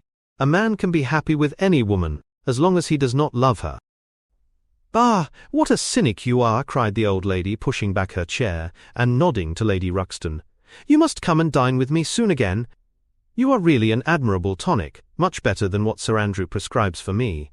You must tell me what people you would like to meet, though. I want it to be a delightful gathering." "I like men who have a future and women who have a past," he answered. "Or do you think that would make it a petticoat party?" "I fear so," she said, laughing as she stood up. "1,000 pardons, my dear Lady Ruxton," she added. "I didn't see you hadn't finished your cigarette." "Never mind, Lady Narborough. I smoke a great deal too much. I am going to limit myself, for the future." "Pray don't, Lady Ruxton," said Lord Henry. "Moderation is a fatal thing. Enough is as bad as a meal. More than enough is as good as a feast." Lady Ruxton glanced at him curiously. "You must come and explain that to me some afternoon, Lord Henry. It sounds a fascinating theory," she murmured as she swept out of the room. "Now, mind you don't stay too long over your politics and scandal," cried Lady Narborough from the door. "If you do, we are sure to squabble upstairs." The men laughed, and Mr. Chapman got up solemnly from the foot of the table and came up to the top. Dorian Gray changed his seat and went and sat by Lord Henry. Mr. Chapman began to talk in a loud voice about the situation in the House of Commons. He guffawed at his adversaries. The word doctrinaire, word full of terror to the British mind, reappeared from time to time between his explosions. An alliterative prefix served as an ornament of oratory. He hoisted the Union Jack on the pinnacles of thought. The inherited stupidity of the race-sound English common sense, he jovially termed it, was shown to be the proper bulwark for society. A smile curved Lord Henry's lips, and he turned round and looked at Dorian. "Are you better, my dear fellow?" he asked. "You seemed rather out of sorts at dinner." "I am quite well, Harry. I am tired. That is all." "You were charming last night. The little Duchess is quite devoted to you. She tells me she is going down to Selby. She has promised to come on the 20th. Is Monmouth to be there too?" "Oh yes, Harry. He bores me dreadfully, almost as much as he bores her. She is very clever, too clever for a woman. She lacks the indefinable charm of weakness. It is the feet of clay that make the gold of the image precious. Her feet are very pretty, but they are not feet of clay. White porcelain feet, if you like. They have been through the fire, and what fire does not destroy it hardens. She has had experiences." "How long has she been married?" asked Dorian. "An eternity, she tells me. I believe, according to the peerage, it is 10 years, but 10 years with Monmouth must have been like eternity, with time thrown in." "Who else is coming?" "Oh, the Willoughbys, Lord Rugby and his wife, our hostess Geoffrey Clouston, the usual set. I have asked Lord Grotrian." "I like him," said Lord Henry. "A great many people don't, but I find him charming. He atones for being occasionally somewhat overdressed, by being always absolutely over-educated. He is a very modern type." "I don't know if he will be able to come, Harry. He may have to go to Monte Carlo with his father." "Ah, what a nuisance people's people are. Try and make him come. By the way, Dorian, you ran off very early last night. You left before 11. What did you do afterwards? Did you go straight home?" Dorian glanced at him hurriedly and frowned. "No, Harry," he said at last. "I did not get home till nearly 3. "Did you go to the club?" "Yes," he answered. Then he bit his lip. "No, I don't mean that. I didn't go to the club. I walked about. I forget what I did. How inquisitive you are, Harry. You always want to know what one has been doing. I always want to forget what I have been doing. I came in at 2:30, if you wish to know the exact time. I had left my latchkey at home, and my servant had to let me in. If you want any corroborative evidence on the subject, you can ask him." Lord Henry shrugged his shoulders. "My dear fellow, as if I cared. Let us go up to the drawing-room." "No sherry, thank you, Mr. Chapman. Something has happened to you, Dorian. Tell me what it is. You are not yourself tonight." "Don't mind me, Harry. I am irritable, and out of temper. I shall come round and see you tomorrow or next day. Make my excuses to Lady Narborough. I shan't go upstairs. I shall go home. I must go home." "All right, Dorian. I dare say I shall see you tomorrow at tea-time. The Duchess is coming." "I will try to be there, Harry," he said, leaving the room. As he drove back to his own house, he was conscious that the sense of terror he thought he had strangled had come back to him. Lord Henry's casual questioning had made him lose his nerves for the moment, and he wanted his nerves still. Things that were dangerous had to be destroyed. He winced. He hated the idea of even touching them. Yet it had to be done. He realized that, and when he had locked the door of his library, he opened the secret press into which he had thrust Basil Hallward's coat and bag. A huge fire was blazing. He piled another log on it. The smell of the singeing clothes and burning leather was horrible. It took him 3/4 of an hour to consume everything. At the end he felt faint and sick, and having lit some Algerian pastilles in a pierced copper brassiere, he bathed his hands and forehead with a cool musk-scented vinegar. Suddenly he started. His eyes grew strangely bright, and he gnawed nervously at his underlip. Between two of the windows stood a large Florentine cabinet, made out of ebony, and inlaid with ivory and blue lapis. He watched it as though it were a thing that could fascinate and make afraid, as though it held something that he longed for and yet almost loathed. His breath quickened. A mad craving came over him. He lit a cigarette, and then threw it away. His eyelids drooped till the long fringed lashes almost touched his cheek, but he still watched the cabinet. At last he got up from the sofa on which he had been lying, went over to it, and having unlocked it, touched some hidden spring. A triangular drawer passed slowly out.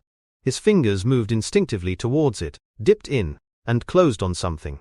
It was a small Chinese box of black and gold dust lacquer, elaborately wrought, the sides patterned with curved waves, and the silken cords hung with round crystals and tasseled in plaited metal threads.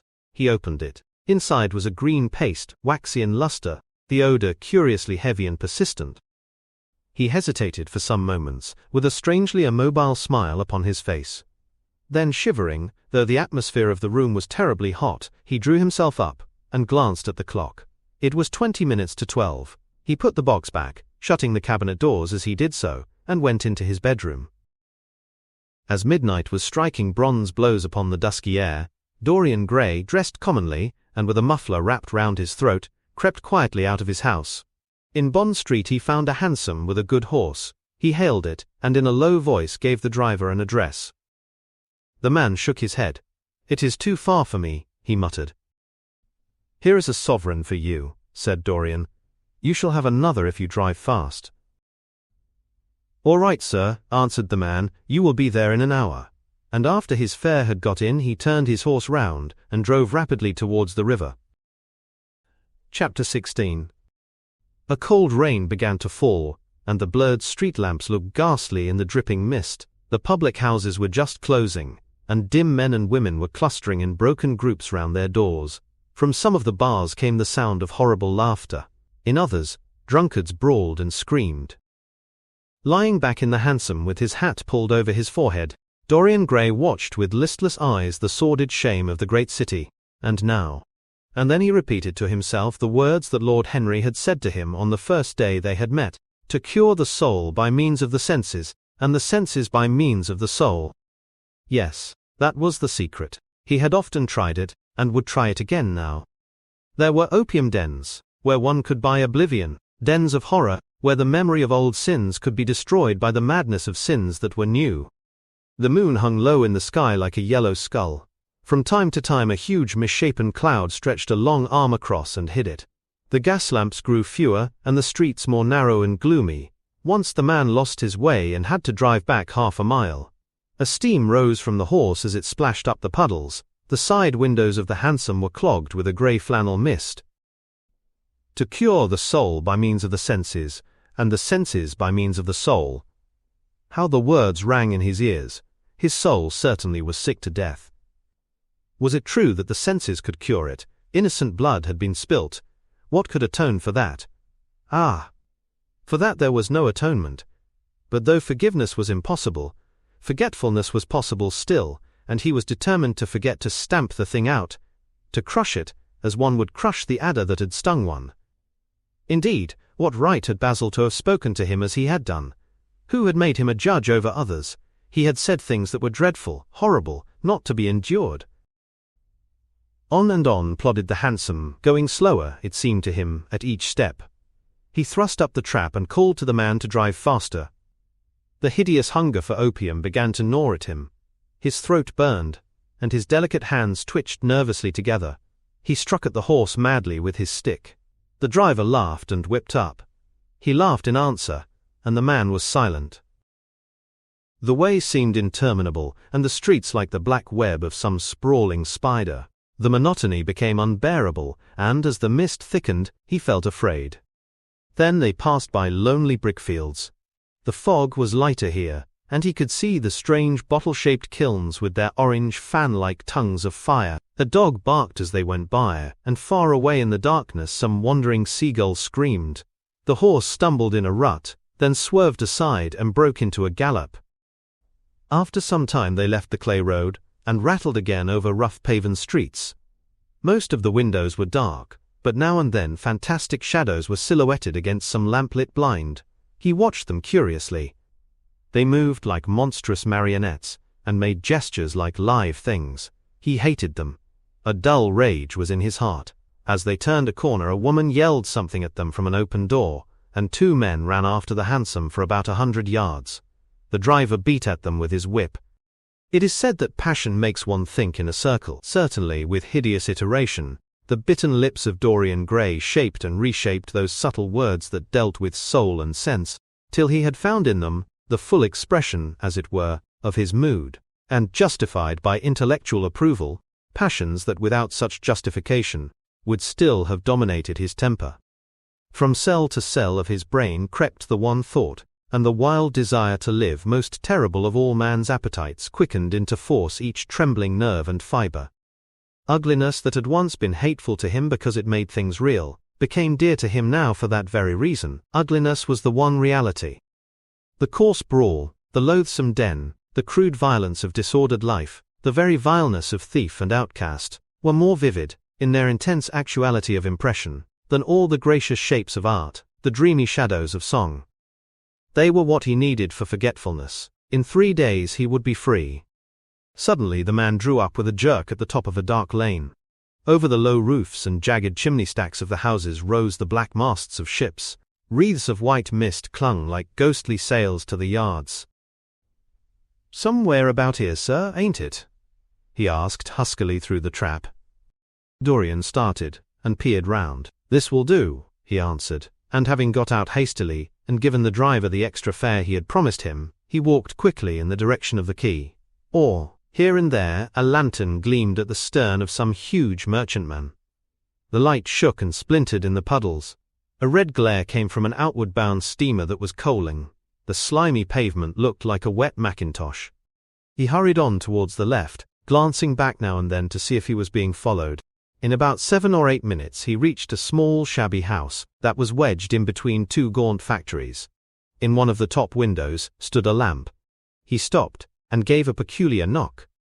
After a little time he heard steps in the passage, and the chain being unhooked. The door opened quietly and he went in without saying a word to the squat misshapen figure that flattened itself into the shadow as he passed. At the end of the hall hung a tattered green curtain that swayed and shook in the gusty wind which had followed him in from the street. He dragged it aside and entered a long, low room which looked as if it had once been a third-rate dancing saloon. Shrill, flaring gas jets, dulled and distorted in the fly-blown mirrors that faced them, were ranged round the walls. Greasy reflectors of ribbed tin backed them, making quivering discs of light. The floor was covered with ochre-colored sawdust, trampled here and there into mud, and stained with dark rings of spilt liquor. Some Malays were crouching by a little charcoal stove, playing with bone counters, and showing their white teeth as they chattered. In one corner, with his head buried in his arms, a sailor sprawled over a table, and by the tawdrily painted bar that ran across one complete side, stood 2 haggard women, mocking an old man who was brushing the sleeves of his coat with an expression of disgust. "He thinks he's got red ants on him," laughed one of them. As Dorian passed by, the man looked at her in terror, and began to whimper. At the end of the room there was a little staircase, leading to a darkened chamber. As Dorian hurried up its 3 rickety steps, the heavy odor of opium met him. He heaved a deep breath, and his nostrils quivered with pleasure. When he entered, a young man with smooth yellow hair who was bending over a lamp lighting a long thin pipe, looked up at him, and nodded in a hesitating manner. "You here, Adrian?" muttered Dorian. "Where else should I be?" he answered listlessly. "None of the chaps will speak to me now." "I thought you had left England." "Darlington is not going to do anything. My brother paid the bill at last. George doesn't speak to me either. I don't care," he added with a sigh. "As long as one has this stuff, one doesn't want friends. I think I have had too many friends."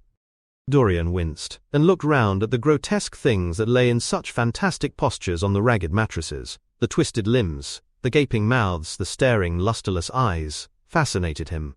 He knew in what strange heavens they were suffering, and what dull hells were teaching them the secret of some new joy. They were better off than he was. He was prisoned in thought. Memory, like a horrible malady, was eating his soul away. From time to time he seemed to see the eyes of Basil Hallward looking at him. Yet he felt he could not stay. The presence of Adrian Singleton troubled him. He wanted to be where no one would know who he was. He wanted to escape from himself. "I'm going on to the other place," he said after a pause. "On the wharf?" "Yes." "That madcat is sure to be there. They won't have her in this place now." Dorian shrugged his shoulders. "I am sick of women who love one. Women who hate one are much more interesting. Besides, the stuff is better." "Much the same." "I like it better. Come and have something to drink. I must have something." "I don't want anything," murmured the young man. "Never mind." Adrian Singleton rose up wearily and followed Dorian to the bar. A half-caste, in a ragged turban and a shabby ulster, grinned a hideous greeting as he thrust a bottle of brandy and 2 tumblers in front of them. The women sidled up, and began to chatter. Dorian turned his back on them, and said something in a low voice to Adrian Singleton. A crooked smile, like a Malay crease, writhed across the face of one of the women. "We are very proud tonight," she sneered. "For God's sake, don't talk to me," cried Dorian, stamping his foot on the ground. "What do you want? Money? Here it is. Don't ever talk to me again." Two red sparks flashed for a moment in the woman's sodden eyes, then flickered out and left them dull and glazed. She tossed her head and raked the coins off the counter with greedy fingers. Her companion watched her enviously. "It's no use," sighed Adrian Singleton. "I don't care to go back. What does it matter? I am quite happy here." "You will write to me if you want anything, won't you?" said Dorian after a pause. "Perhaps." "Good night then." "Good night," answered the young man, passing up the steps and wiping his parched mouth with a handkerchief. Dorian walked to the door with a look of pain in his face. As he drew the curtain aside, a hideous laugh broke from the painted lips of the woman who had taken his money. "There goes the devil's bargain," she hiccuped in a hoarse voice. "Curse you," he answered. "Don't call me that." She snapped her fingers. "Prince Charming is what you like to be called, ain't it?" she yelled after him. The drowsy sailor leapt to his feet as she spoke, and looked wildly round. The sound of the shutting of the hall door fell on his ear. He rushed out as if in pursuit. Dorian Gray hurried along the quay through the drizzling rain. His meeting with Adrian Singleton had strangely moved him, and he wondered if the ruin of that young life was really to be laid at his door, as Basil Hallward had said to him with such infamy of insult. He bit his lip, and for a few seconds his eyes grew sad. Yet, after all, what did it matter to him? One's days were too brief to take the burden of another's errors on one's shoulders. Each man lived his own life, and paid his own price for living it. The only pity was one had to pay so often for a single fault. One had to pay over and over again, indeed. In her dealings with man, destiny never closed her accounts. There are moments, psychologists tell us, when the passion for sin, or for what the world calls sin, so dominates a nature, that every fiber of the body, as every cell of the brain, seems to be instinct with fearful impulses. Men and women at such moments lose the freedom of their will. They move to their terrible end as automatons move. Choice is taken from them, and conscience is either killed, or, if it lives at all, lives but to give rebellion its fascination, and disobedience its charm. For all sins, as theologians weary not of reminding us, are sins of disobedience. When that high spirit, that morning star of evil fell from heaven, it was as a rebel that he fell. Callous, concentrated on evil, with stained mind, and soul hungry for rebellion, Dorian Gray hastened on, quickening his step as he went, but as he darted aside into a dim archway that had served him often as a shortcut to the ill-famed place where he was going, he felt himself suddenly seized from behind, and before he had time to defend himself, he was thrust back against the wall, with a brutal hand round his throat. He struggled madly for life, and by a terrible effort wrenched the tightening fingers away. In a second he heard the click of a revolver, and saw the gleam of a polished barrel pointing straight at his head, and the dusky form of a short, thick-set man facing him. "What do you want?" he gasped. "Keep quiet," said the man. "If you stir, I shoot you." "You are mad. What have I done to you?" "You wrecked the life of Sybil Vane," was the answer, "and Sybil Vane was my sister. She killed herself. I know it. Her death is at your door. I swore I would kill you in return. For years I have sought you. I had no clue, no trace. The two people who could have described you were dead. I knew nothing of you but the pet name she used to call you. I heard it tonight by chance. Make your peace with God, for tonight you are going to die."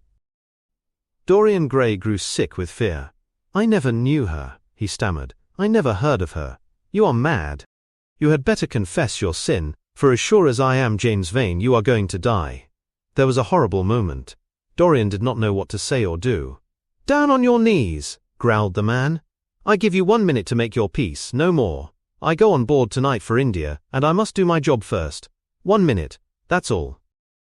Dorian's arms fell to his side. Paralyzed with terror, he did not know what to do. Suddenly a wild hope flashed across his brain.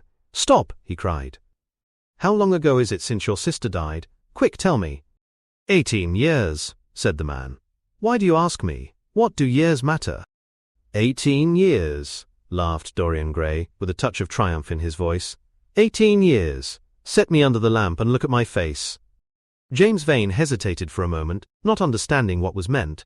Then, he seized Dorian Gray and dragged him from the archway.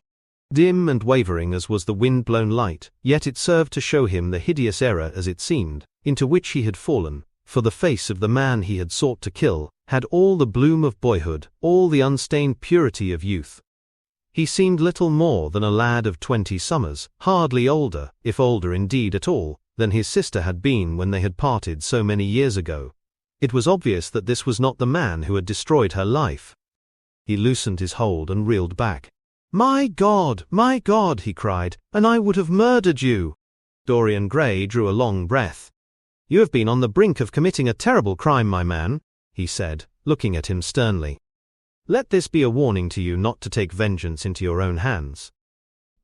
"Forgive me, sir," muttered James Vane. "I was deceived. A chance word I heard in that damned den set me on the wrong track. You had better go home and put that pistol away, or you may get into trouble," said Dorian, turning on his heel and going slowly down the street. James Vane stood on the pavement in horror. He was trembling from head to foot.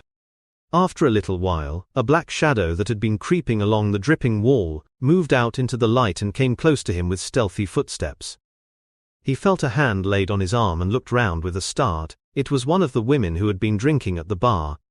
"Why didn't you kill him?" she hissed out, putting her haggard face quite close to his. "I knew you were following him when you rushed out from Daly's. You fool! You should have killed him. He has lots of money, and he's as bad as bad." "He is not the man I am looking for," he answered. "And I want no man's money, I want a man's life. The man whose life I want must be nearly 40 now. This one is little more than a boy. Thank God I have not got his blood upon my hands." The woman gave a bitter laugh. "Little more than a boy," she sneered. "Why, man, it's nigh on 18 years since Prince Charming made me what I am." "You lie!" cried James Vane. She raised her hand up to heaven.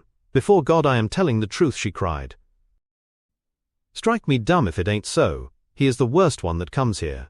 They say he has sold himself to the devil for a pretty face. It's nigh on 18 years since I met him. He hasn't changed much since then. I have, though," she added, with a sickly leer. "You swear this?" "I swear it," came in hoarse echo from her flat mouth. "But don't give me away to him," she whined. "I am afraid of him. Let me have some money for my night's lodging." He broke from her with an oath, and rushed to the corner of the street, but Dorian Gray had disappeared. When he looked back, the woman had vanished also. Chapter 17. A week later, Dorian Gray was sitting in the conservatory at Selby Royal talking to the pretty Duchess of Monmouth, who, with her husband, a jaded-looking man of 60, was amongst his guests. It was tea-time, and the mellow light of the huge lace-covered lamp that stood on the table lit up the delicate china and hammered silver of the service at which the Duchess was presiding. Her white hands were moving daintily among the cups, and her full red lips were smiling at something that Dorian had whispered to her. Lord Henry was lying back in a silk-draped wicker chair looking at them. On a peach-coloured divan sat Lady Narborough, pretending to listen to the Duke's description of the last Brazilian beetle that he had added to his collection.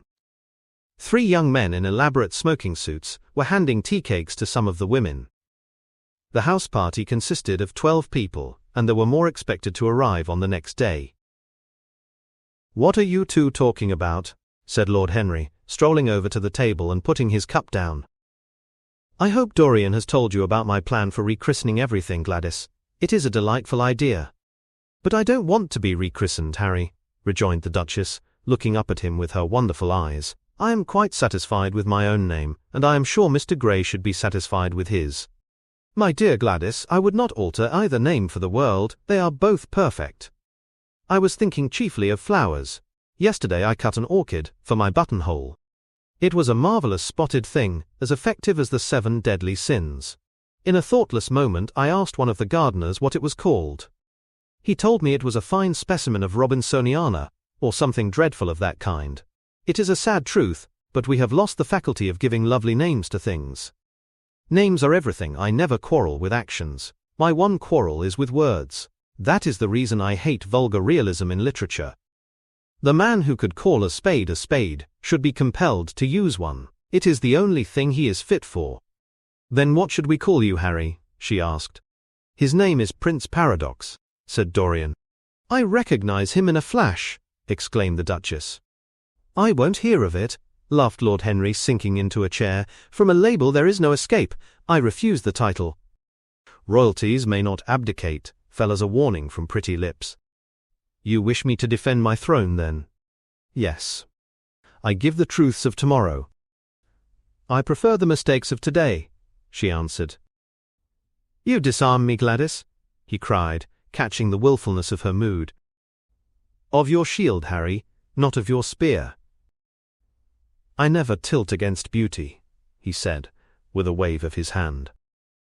"That is your error, Harry, believe me, you value beauty far too much." "How can you say that? I admit that I think that it is better to be beautiful than to be good. But on the other hand, no one is more ready than I am to acknowledge that it is better to be good than to be ugly." "Ugliness is one of the 7 deadly sins, then," cried the Duchess. "What becomes of your simile about the orchid?" "Ugliness is one of the 7 deadly virtues, Gladys. You, as a good Tory, must not underrate them. Beer, the Bible, and the 7 deadly virtues have made our England what she is." "You don't like your country, then?" she asked. "I live in it. That you may censure it the better." "Would you have me take the verdict of Europe on it?" he inquired. "What do they say of us? That Tartuffe has emigrated to England and opened a shop. Is that yours, Harry?" "I give it to you." "I could not use it, it is too true." "You need not be afraid. Our countrymen never recognize a description. They are practical. They are more cunning than practical. When they make up their ledger, they balance stupidity by wealth, and vice by hypocrisy. Still, we have done great things." "Great things have been thrust on us, Gladys." "We have carried their burden." "Only as far as the stock exchange." She shook her head. "I believe in the race," she cried. "It represents the survival of the pushing. It has development. Decay fascinates me more." "What of art?" she asked. "It is a malady. Love, an illusion. Religion, a fashionable substitute for belief. You are a skeptic." "Never. Skepticism is the beginning of faith." "What are you?" "To define is to limit." "Give me a clue." "Threads snap.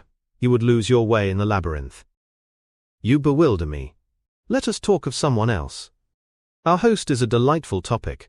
Years ago he was christened Prince Charming." "Ah, don't remind me of that," cried Dorian Gray. "Our host is rather horrid this evening," answered the Duchess, colouring. "I believe he thinks that Monmouth married me on purely scientific principles, as the best specimen he could find of a modern butterfly." "Well, I hope he won't stick pins into you, Duchess," laughed Dorian. "Oh, my maid does that already, Mr. Gray, when she is annoyed with me." "And what does she get annoyed with you about, Duchess?" "For the most trivial things, Mr. Gray, I assure you. Usually because I come in at 10 minutes to 9 and tell her that I must be dressed by 8:30. "How unreasonable of her. You should give her warning." "I daren't, Mr. Gray. Why, she invents hats for me. You remember the one I wore at Lady Hilston's garden party? You don't, but it is nice of you to pretend that you do. Well, she made it out of nothing. All good hats are made out of nothing." "Like all good reputations, Gladys," interrupted Lord Henry. "Every effect that one produces gives one an enemy. To be popular, one must be a mediocrity." "Not with women," said the Duchess, shaking her head. "And women rule the world. I assure you we can't bear mediocrities. We women, as someone says, love with our ears, just as you men love with your eyes, if you ever love at all." "It seems to me that we never do anything else," murmured Dorian. "Ah, then you never really love Mr. Gray," answered the Duchess with mock sadness. "My dear Gladys," cried Lord Henry, "how can you say that? Romance lives by repetition, and repetition converts an appetite into an art. Besides, each time that one loves is the only time one has ever loved. Difference of object does not alter singleness of passion, it merely intensifies it. We can have in life but one great experience at best, and the secret of life is to reproduce that experience as often as possible." "Even when one has been wounded by it, Harry?" asked the Duchess after a pause. "Especially when one has been wounded by it," answered Lord Henry. The Duchess turned and looked at Dorian Gray, with a curious expression in her eyes. "What do you say to that, Mr. Gray?" she inquired. Dorian hesitated for a moment, then he threw his head back and laughed. "I always agree with Harry, Duchess. Even when he is wrong." "Harry is never wrong, Duchess." "And does his philosophy make you happy?" "I have never searched for happiness. Who wants happiness? I have searched for pleasure." "And found it, Mr. Gray?" "Often, too often." The Duchess sighed. "I am searching for peace," she said, "and if I don't go and dress, I shall have none this evening." "Let me get you some orchids, Duchess," cried Dorian, starting to his feet and walking down the conservatory. "You are flirting disgracefully with him," said Lord Henry to his cousin. "You had better take care, he is very fascinating." "If he were not, there would be no battle." "Greek meets Greek, then?" "I am on the side of the Trojans. They fought for a woman. They were defeated." "There are worse things than capture," she answered. "You gallop with a loose rein." "Pace gives life," was the riposte. "I shall write it in my diary tonight." "What?" "That a burnt child loves the fire. I am not even singed, my wings are untouched." "You use them for everything, except flight." "Courage has passed from men to women. It is a new experience for us." "You have a rival." "Who?" He laughed. "Lady Narborough," he whispered. "She perfectly adores him." "You fill me with apprehension. The appeal to antiquity is fatal to us who are romanticists." "Romanticists, you have all the methods of science.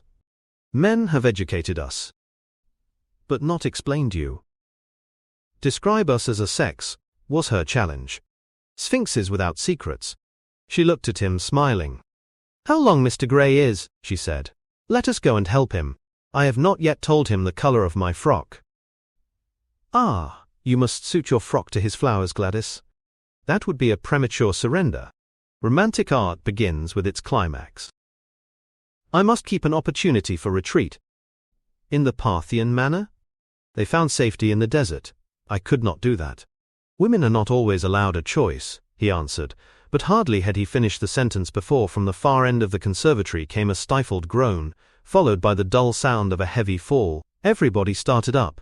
The Duchess, and with fear in, stood motionless in horror. His eyes, Lord Henry rushed through the flapping palms, to find Dorian Gray lying face downwards on the tiled floor, in a death-like swoon. He was carried at once into the blue drawing-room and laid upon one of the sofas. After a short time he came to himself and looked round with a dazed expression. "What has happened?" he asked. "Oh, I remember. Am I safe here, Harry?" He began to tremble. "My dear Dorian," answered Lord Henry, "you merely fainted, that was all. You must have overtired yourself. You had better not come down to dinner. I will take your place." "No, I will come down," he said, struggling to his feet. "I would rather come down. I must not be alone."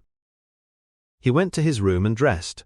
There was a wild recklessness of gaiety in his manner as he sat at table, but now and then a thrill of terror ran through him, when he remembered that, pressed against the window of the conservatory, like a white handkerchief, he had seen the face of James Vane watching him. Chapter 18. The next day he did not leave the house, and, indeed, spent most of the time in his own room, sick with a wild terror of dying, and yet indifferent to life itself. The consciousness of being hunted, snared, tracked down, had begun to dominate him. If the tapestry did but tremble in the wind, he shook. The dead leaves that were blown against the leaded panes seemed to him like his own wasted resolutions and wild regrets. When he closed his eyes, he saw again the sailor's face peering through the mist-stained glass, and horror seemed once more to lay its hand upon his heart. But perhaps it had been only his fancy that had called vengeance out of the night, and set the hideous shapes of punishment before him. Actual life was chaos, but there was something terribly logical in the imagination. It was the imagination that set remorse to dog the feet of sin. It was the imagination that made each crime bear its misshapen brood. In the common world of fact, the wicked were not punished, nor the good rewarded. Success was given to the strong, failure thrust upon the weak. That was all. Besides, had any stranger been prowling round the house, he would have been seen by the servants or the keepers. Had any footmarks been found on the flower-beds, the gardeners would have reported it. Yes, it had been merely fancy. Sybil Vane's brother had not come back to kill him. He had sailed away in his ship to founder in some winter sea. From him, at any rate, he was safe.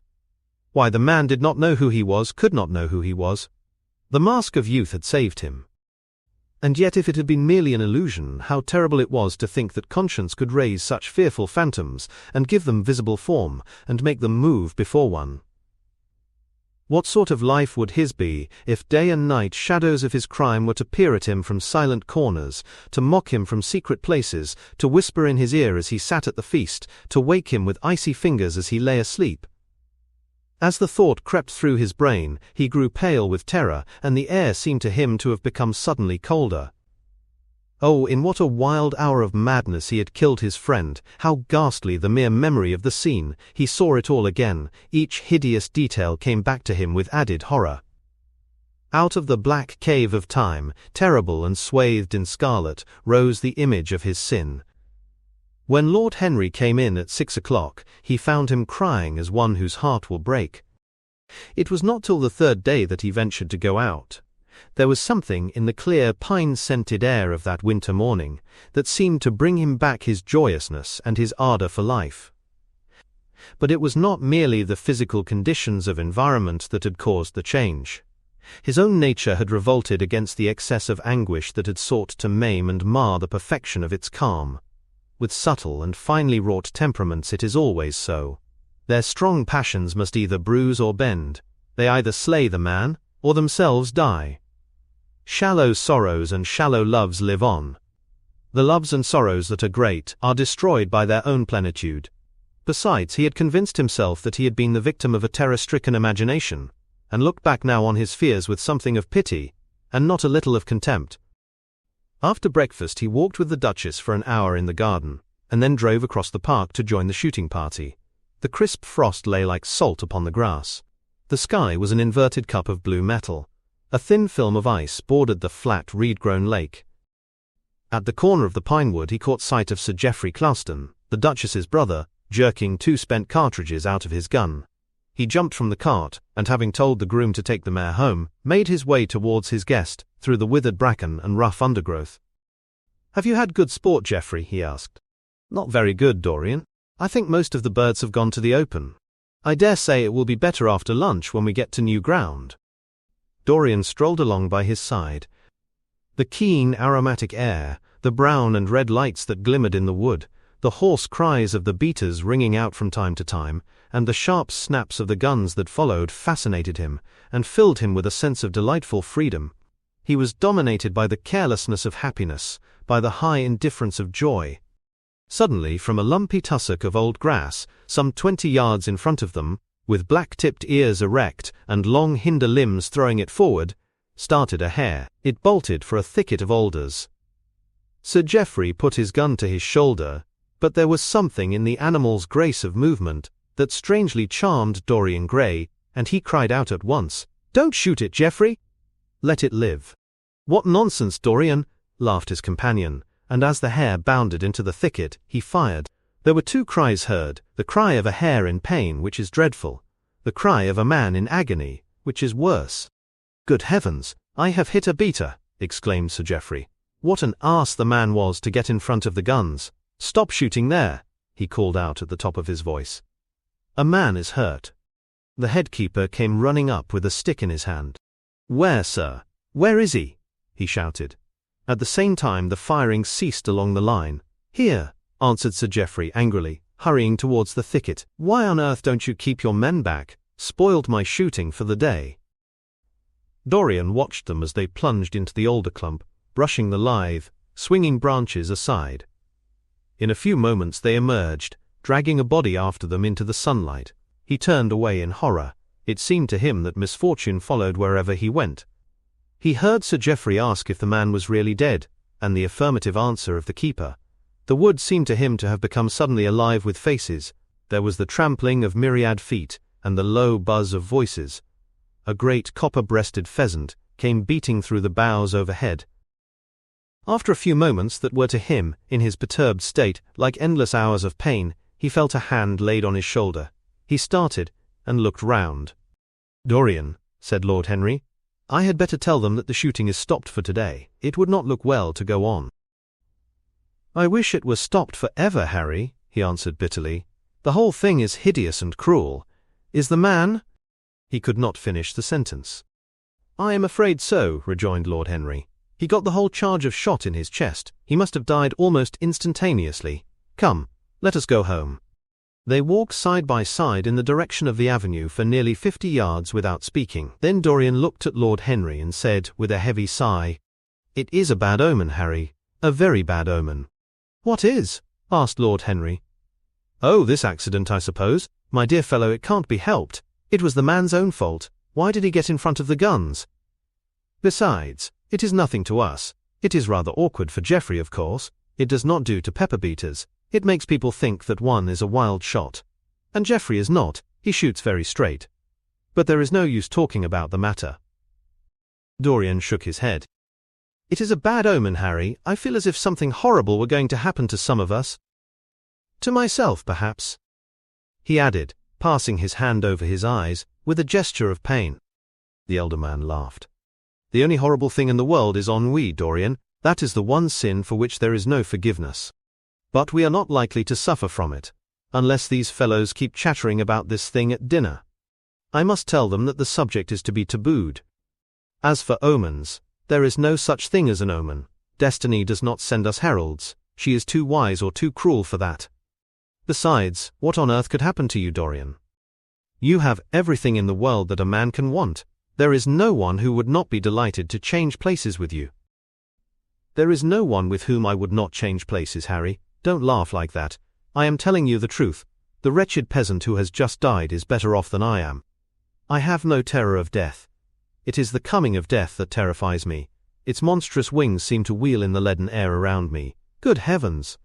Don't you see a man moving behind the trees there, watching me, waiting for me?" Lord Henry looked in the direction in which the trembling gloved hand was pointing. "Yes," he said, smiling.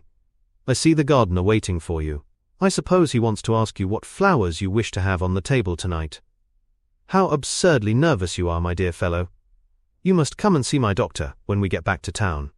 Dorian heaved a sigh of relief as he saw the gardener approaching. The man touched his hat, glanced for a moment at Lord Henry in a hesitating manner, and then produced a letter, which he handed to his master. "Her Grace told me to wait for an answer," he murmured.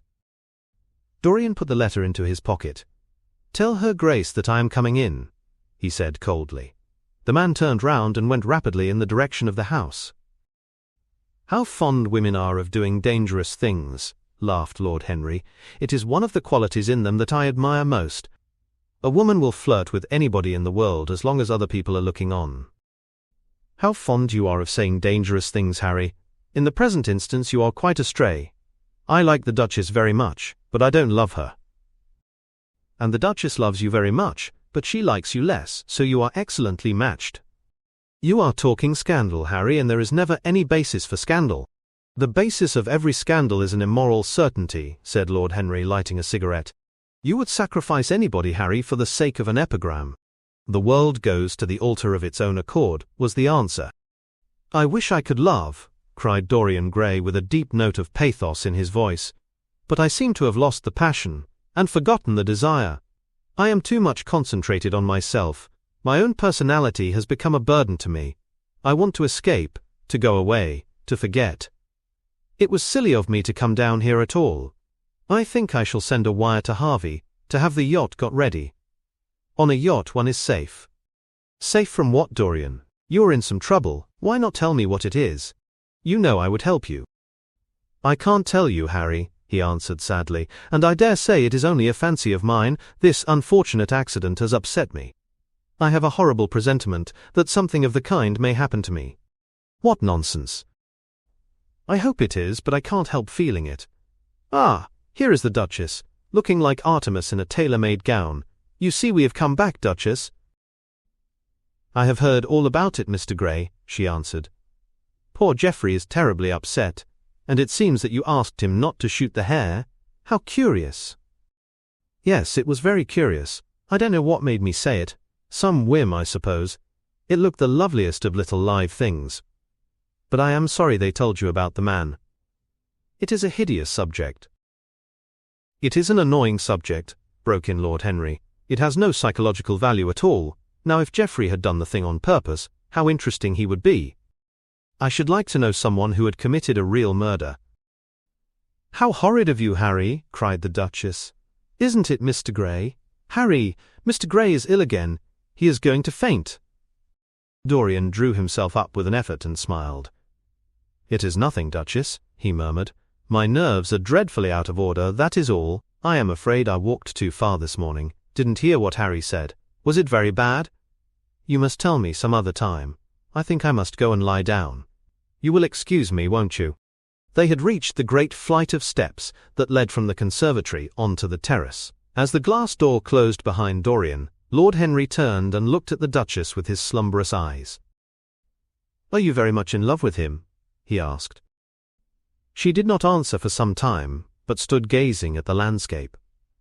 "I wish I knew," she said at last. He shook his head. "Knowledge would be fatal. It is the uncertainty that charms one. A mist makes things wonderful. One may lose one's way. All ways end at the same point, my dear Gladys." "What is that?" "Disillusion. It was my debut in life." She sighed. "It came to you crowned. I am tired of strawberry leaves. They become you. Only in public. You would miss them," said Lord Henry. "I will not part with a petal. Monmouth has ears. Old age is dull of hearing. Has he never been jealous?" "I wish he had been." He glanced about as if in search of something. "What are you looking for?" she inquired. "The button from your foil," he answered. "You have dropped it." She laughed. "I have still the mask." "It makes your eyes lovelier," was his reply. She laughed again. Her teeth showed like white seeds in a scarlet fruit. Upstairs, in his own room, Dorian Gray was lying on a sofa, with terror in every tingling fibre of his body. Life had suddenly become too hideous a burden for him to bear. The dreadful death of the unlucky beater, shot in the thicket like a wild animal, had seemed to him to prefigure death for himself also. He had nearly swooned at what Lord Henry had said in a chance mood of cynical jesting. At 5 o'clock he rang his bell for his servant and gave him orders to pack his things for the night express to town, and to have the brougham at the door by 8:30. He was determined not to sleep another night at Selby Royal. It was an ill-omened place. Death walked there in the sunlight. The grass of the forest had been spotted with blood. Then he wrote a note to Lord Henry, telling him that he was going up to town to consult his doctor, and asking him to entertain his guests in his absence. As he was putting it into the envelope, a knock came to the door, and his valet informed him that the head keeper wished to see him. He frowned and bit his lip. "Send him in," he muttered after some moments' hesitation. As soon as the man entered, Dorian pulled his checkbook out of a drawer and spread it out before him. "I suppose you have come about the unfortunate accident of this morning, Thornton?" he said, taking up a pen. "Yes, sir," answered the gamekeeper. "Was the poor fellow married? Had he any people dependent on him?" asked Dorian, looking bored. "If so, I should not like them to be left in want, and will send them any sum of money you may think necessary." "We don't know who he is, sir. That is what I took the liberty of coming to you about." "Don't know who he is?" said Dorian listlessly. "What do you mean? Wasn't he one of your men?" "No, sir. Never saw him before. Seems like a sailor, sir." The pen dropped from Dorian Gray's hand, and he felt as if his heart had suddenly stopped beating. "A sailor?" he cried out. "Did you say a sailor?" "Yes, sir. He looks as if he had been a sort of sailor, tattooed on both arms and that kind of thing." "Was there anything found on him?" said Dorian, leaning forward and looking at the man with startled eyes. "Anything that would tell his name?" "Some money, sir, not much, and a 6-shooter. There was no name of any kind. A decent-looking man, sir, but rough-like. A sort of sailor, we think." Dorian started to his feet. A terrible hope fluttered past him. He clutched at it madly. "Where is the body?" he exclaimed. "Quick! I must see it at once." "It is in an empty stable in the home farm, sir. The folk don't like to have that sort of thing in their houses. They say a corpse brings bad luck." "The home farm? Go there at once and meet me. Tell one of the grooms to bring my horse round." "No, never mind. I'll go to the stables myself. It will save time." In less than a quarter of an hour, Dorian Gray was galloping down the long avenue, as hard as he could go. The trees seemed to sweep past him in spectral procession, and wild shadows to fling themselves across his path. Once the mare swerved at a white gatepost, and nearly threw him. He lashed her across the neck with his crop. She cleft the dusky air like an arrow. The stones flew from her hooves. At last he reached the home farm. 2 men were loitering in the yard. He leapt from the saddle, and threw the reins to one of them. In the farthest stable a light was glimmering. Something seemed to tell him that the body was there, and he hurried to the door and put his hand upon the latch. There he paused for a moment, feeling that he was on the brink of a discovery that would either make or mar his life. Then he thrust the door open, and entered. On a heap of sacking in the far corner was lying the dead body of a man dressed in a coarse shirt and a pair of blue trousers. A spotted handkerchief had been placed over the face. A coarse candle, stuck in a bottle, sputtered beside it. Dorian Gray shuddered. He felt that his could not be the hand to take the handkerchief away, and called out to one of the farm servants to come to him. "Take that thing off the face. I wish to see it," he said, clutching at the doorpost for support. When the farm servant had done so, he stepped forward. A cry of joy broke from his lips. The man who had been shot in the thicket was James Vane. He stood there for some minutes looking at the dead body. As he rode home, his eyes were full of tears, for he knew he was safe. Chapter 19. "There is no use your telling me that you are going to be good," cried Lord Henry, dipping his white fingers into a red copper bowl filled with rosewater. "You are quite perfect. Pray, don't change." Dorian Gray shook his head. "No, Harry. I have done too many dreadful things in my life. I'm not going to do any more. I began my good actions yesterday." "Where were you yesterday?" "In the country, Harry. I was staying at a little inn by myself." "My dear boy," said Lord Henry, smiling, "anybody can be good in the country. There are no temptations there. That is the reason why people who live out of town are so absolutely uncivilized. Civilization is not by any means an easy thing to attain to. There are only 2 ways by which man can reach it. One is by being cultured, the other by being corrupt. Country people have no opportunity of being either, so they stagnate." "Culture and corruption," echoed Dorian. "I have known something of both. It seems terrible to me now that they should ever be found together. For I have a new ideal, Harry. I am going to alter. I think I have altered." "You have not yet told me what your good action was. Or did you say you had done more than one?" asked his companion, as he spilt into his plate a little crimson pyramid of seeded strawberries, and through a perforated shell-shaped spoon, snowed white sugar upon them. "I can tell you, Harry. It is not a story I could tell to anyone else. I spared somebody. It sounds vain, but you understand what I mean. She was quite beautiful, and wonderfully like Sybil Vane. I think it was that which first attracted me to her. You remember Sybil, don't you? How long ago that seems. Well, Hetty was not one of our own class, of course. She was simply a girl in a village. But I really loved her. I am quite sure that I loved her. All during this wonderful May that we have been having, I used to run down and see her 2 or 3 times a week. Yesterday she met me in a little orchard. The apple blossoms kept tumbling down on her hair, and she was laughing. We were to have gone away together this morning at dawn. Suddenly I determined to leave her as flower-like as I had found her." "I should think the novelty of the emotion must have given you a thrill of real pleasure, Dorian," interrupted Lord Henry. "But I can finish your idyll for you. You gave her good advice and broke her heart. That was the beginning of your reformation." "Harry, you are horrible. You mustn't say these dreadful things. Hetty's heart is not broken. Of course she cried and all that, but there is no disgrace upon her. She can live, like Perdita, in her garden of mint and marigold." "And weep over a faithless Florizel," said Lord Henry, laughing, as he leant back in his chair. "My dear Dorian, you have the most curiously boyish moods. Do you think this girl will ever be really contented now with any one of her own rank? I suppose she will be married some day to a rough carter, or a grinning ploughman. Well, the fact of having met you and loved you will teach her to despise her husband, and she will be wretched. From a moral point of view, I cannot say that I think much of your great renunciation. Even as a beginning it is poor. Besides, how do you know that Hetty isn't floating at the present moment in some starlit mill pond, with lovely water lilies round her like Ophelia?"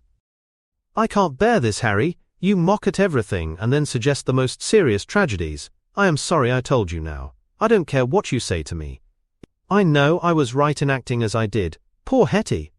As I rode past the farm this morning, I saw her white face at the window, like a spray of jasmine. Don't let us talk about it any more, and don't try to persuade me that the first good action I have done for years, the first little bit of self-sacrifice I have ever known, is really a sort of sin. I want to be better, I am going to be better. Tell me something about yourself. What is going on in town? I have not been to the club for days. The people are still discussing poor Basil's disappearance. I should have thought they had got tired of that by this time, said Dorian, pouring himself out some wine and frowning slightly.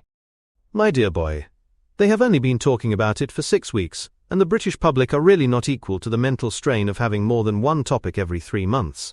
They have been very fortunate lately, however.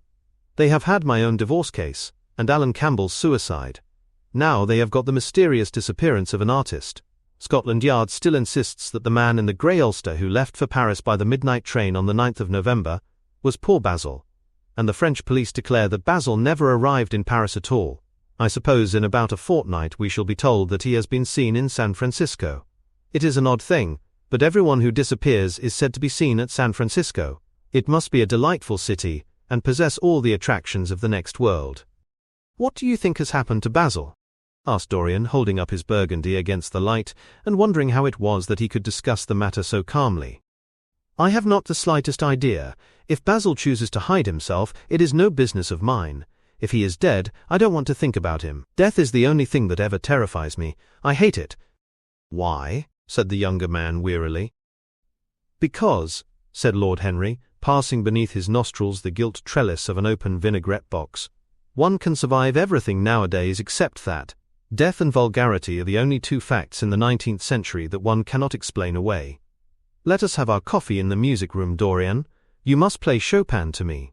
The man with whom my wife ran away played Chopin exquisitely. Poor Victoria. I was very fond of her. The house is rather lonely without her. Of course, married life is merely a habit, a bad habit. But then, one regrets the loss even of one's worst habits. Perhaps one regrets them the most. They are such an essential part of one's personality.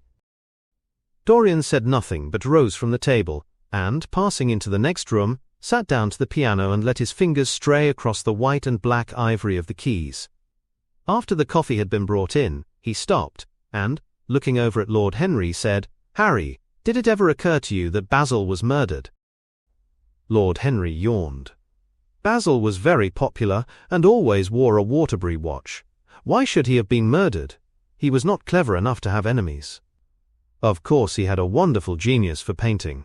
But a man can paint like Velasquez, and yet be as dull as possible. Basil was really rather dull. He only interested me once, and that was when he told me years ago that he had a wild adoration for you, and that you were the dominant motive of his art. I was very fond of Basil, said Dorian with a note of sadness in his voice, but don't people say that he was murdered? Oh, some of the papers do. It does not seem to me to be at all probable. I know there are dreadful places in Paris, but Basil was not the sort of man to have gone to them. He had no curiosity. It was his chief defect. What would you say, Harry, if I told you that I had murdered Basil? Said the younger man. He watched him intently after he had spoken. I would say, my dear fellow, that you were posing for a character that doesn't suit you. All crime is vulgar, just as all vulgarity is crime. It is not in you, Dorian, to commit a murder. I am sorry if I hurt your vanity by saying so, but I assure you it is true. Crime belongs exclusively to the lower orders. I don't blame them in the smallest degree. I should fancy that crime was to them what art is to us, simply a method of procuring extraordinary sensations. A method of procuring sensations. Do you think then that a man who has once committed a murder could possibly do the same crime again? Don't tell me that. Oh, anything becomes a pleasure if one does it too often, cried Lord Henry, laughing. That is one of the most important secrets of life. I should fancy, however, that murder is always a mistake. One should never do anything that one cannot talk about after dinner. But let us pass from poor Basil. I wish I could believe that he had come to such a really romantic end as you suggest, but I can't. I dare say he fell into the Seine off an omnibus, and that the conductor hushed up the scandal. Yes, I should fancy that was his end. I see him lying now on his back under those dull green waters with the heavy barges floating over him, and long weeds catching in his hair. Do you know, I don't think he would have done much more good work. During the last 10 years his painting had gone off very much. Dorian heaved a sigh. and Lord Henry strolled across the room and began to stroke the head of a curious Java parrot, a large grey-plumaged bird, with pink crest and tail, that was balancing itself upon a bamboo perch. As his pointed fingers touched it, it dropped the white scurf of crinkled lids over black glass-like eyes, and began to sway backwards and forwards. "Yes," he continued, turning round, and taking his handkerchief out of his pocket. "His painting had quite gone off. It seemed to me to have lost something. It had lost an ideal. When you and he ceased to be great friends, he ceased to be a great artist. What was it separated you? I suppose he bored you. If so, he never forgave you. It's a habit bores have. By the way, what has become of that wonderful portrait he did of you? I don't think I have ever seen it since he finished it. Oh, I remember your telling me years ago that you had sent it down to Selby, and that it had got mislaid or stolen on the way. You never got it back? What a pity. It was really a masterpiece. I remember I wanted to buy it. I wish I had now. It belonged to Basil's best period. Since then his work was that curious mixture of bad painting and good intentions that always entitles a man to be called a representative British artist. Did you advertise for it? You should." "I forget," said Dorian. "I suppose I did. But I never really liked it. I am sorry I sat for it. The memory of the thing is hateful to me. Why do you talk of it? It used to remind me of those curious lines in some play, Hamlet, I think. How do they run? Like the painting of a sorrow. A face without a heart." "Yes, that is what it was like." Lord Henry laughed. "If a man treats life artistically, his brain is his heart," he answered, sinking into an armchair. Dorian Gray shook his head and struck some soft chords on the piano. "Like the painting of a sorrow," he repeated. "A face without a heart." The elder man lay back and looked at him with half-closed eyes. "By the way, Dorian," he said after a pause, "what does it profit a man if he gain the whole world and lose? How does the quotation run? His own soul?" The music jarred and Dorian Gray started and stared at his friend. "Why do you ask me that, Harry?" "My dear fellow," said Lord Henry, elevating his eyebrows in surprise, "I ask you because I thought you might be able to give me an answer. That is all. I was going through the park last Sunday, and close by the Marble Arch there stood a little crowd of shabby-looking people, listening to some vulgar street preacher. As I passed by I heard the man yelling out that question to his audience. It struck me as being rather dramatic. London is very rich in curious effects of that kind. A wet Sunday, an uncouth Christian in a mackintosh, a ring of sickly white faces under a broken roof of dripping umbrellas, and a wonderful phrase flung into the air by shrill hysterical lips. It was really very good in its way. Quite a suggestion. I thought of telling the prophet that art had a soul, but that man had not. I am afraid, however, he would not have understood me. Don't, Harry. The soul is a terrible reality. It can be bought and sold and bartered away. It can be poisoned or made perfect. There is a soul in each one of us. I know it. Do you feel quite sure of that, Dorian? Quite sure. Ah, then it must be an illusion. The things one feels absolutely certain about are never true. That is the fatality of faith, and the lesson of romance. How grave you are. Don't be so serious. What have you or I to do with the superstitions of our age? No, we have given up our belief in the soul. Play me something. Play me a nocturne, Dorian, and, as you play, tell me, in a low voice, how you have kept your youth. You must have some secret. I am only 10 years older than you are, and I am wrinkled and worn and yellow. You are really wonderful, Dorian. You have never looked more charming than you do tonight. You remind me of the day I saw you first. You were rather cheeky, very shy, and absolutely extraordinary. You have changed, of course, but not in appearance. I wish you would tell me your secret. To get back my youth I would do anything in the world, except take exercise, get up early, or be respectable. Youth! There is nothing like it. It's absurd to talk of the ignorance of youth. The only people to whose opinions I listen now with any respect are people much younger than myself. They seem in front of me. Life has revealed to them her latest wonder. As for the aged, I always contradict the aged. I do it on principle. If you ask them their opinion on something that happened yesterday, they solemnly give you the opinions current in 1820, when people wore high stocks, believed in everything, and knew absolutely nothing. How lovely that thing you are playing is. I wonder did Chopin write it at Majorca, with the sea weeping round the villa, and the salt spray dashing against the panes. It is marvelously romantic. What a blessing it is that there is one art left to us that is not imitative. Don't stop. I want music tonight. It seems to me that you are the young Apollo, and that I am Marsyas listening to you. I have sorrows, Dorian, of my own, that even you know nothing of. The tragedy of old age is not that one is old, but that one is young. I am amazed sometimes at my own sincerity. Ah, Dorian, how happy you are! What an exquisite life you have had! You have drunk deeply of everything. You have crushed the grapes against your palate. Nothing has been hidden from you. And it has all been to you no more than the sound of music. It has not marred you. You are still the same. I am not the same, Harry. Yes, you are the same.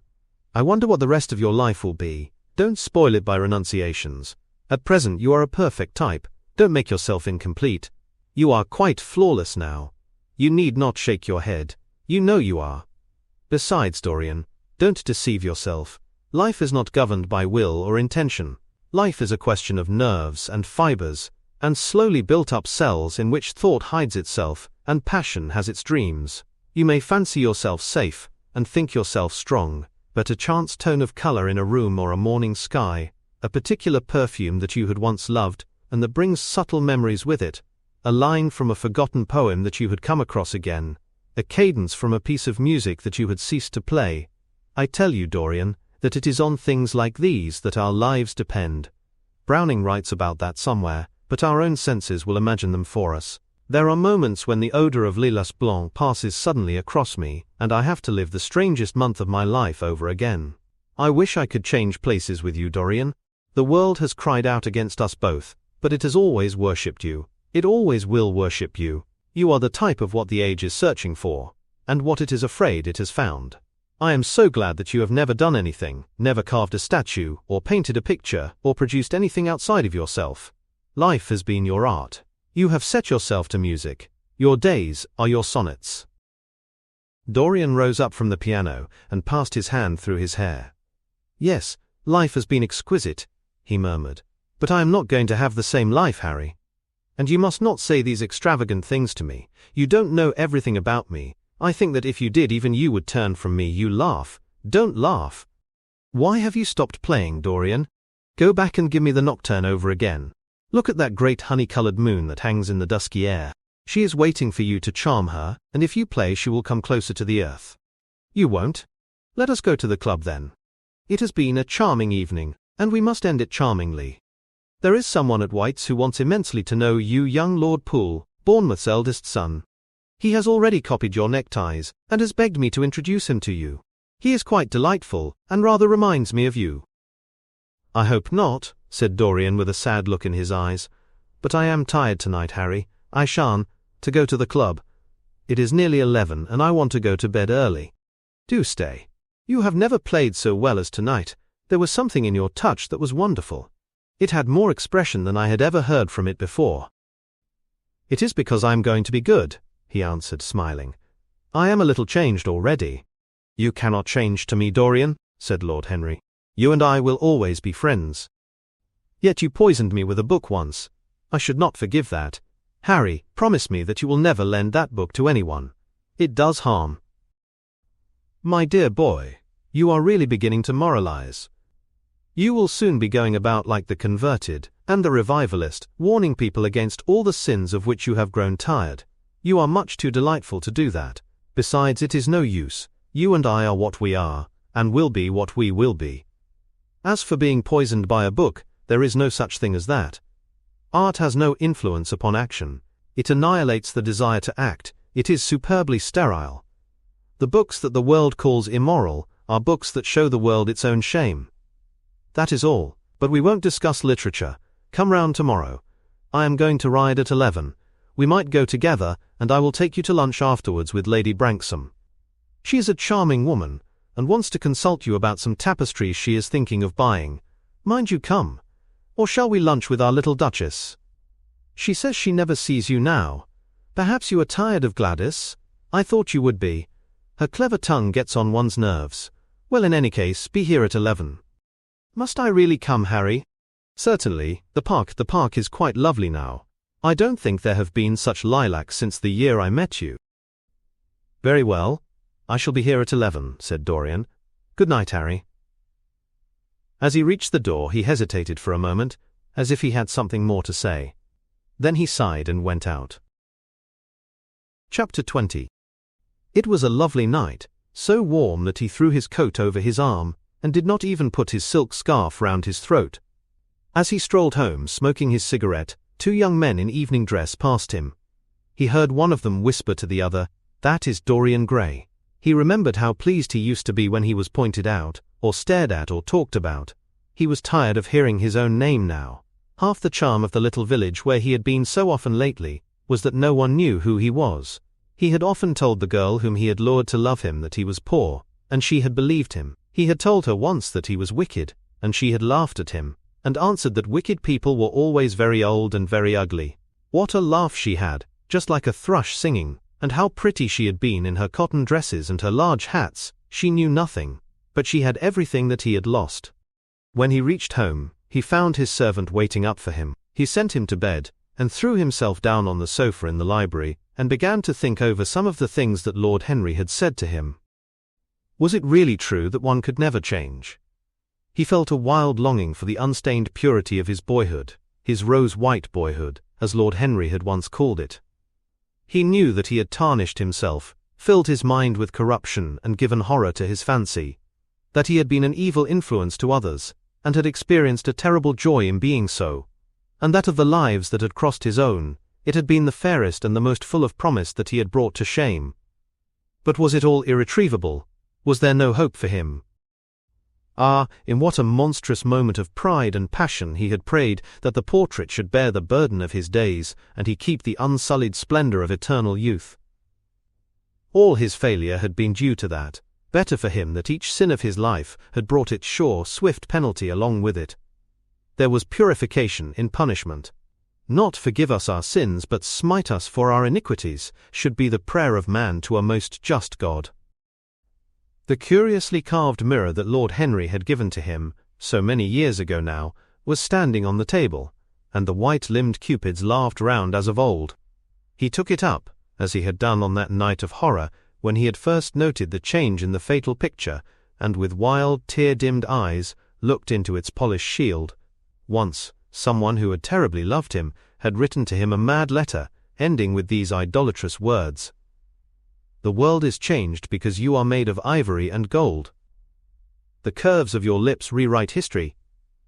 The phrases came back to his memory, and he repeated them over and over to himself. Then he loathed his own beauty, and flinging the mirror on the floor, crushed it into silver splinters beneath his heel.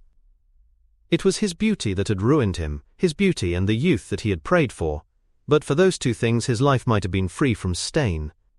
His beauty had been to him but a mask, his youth but a mockery. What was youth at best? A green, an unripe time, a time of shallow moods and sickly thoughts. Why had he worn its livery? Youth had spoiled him.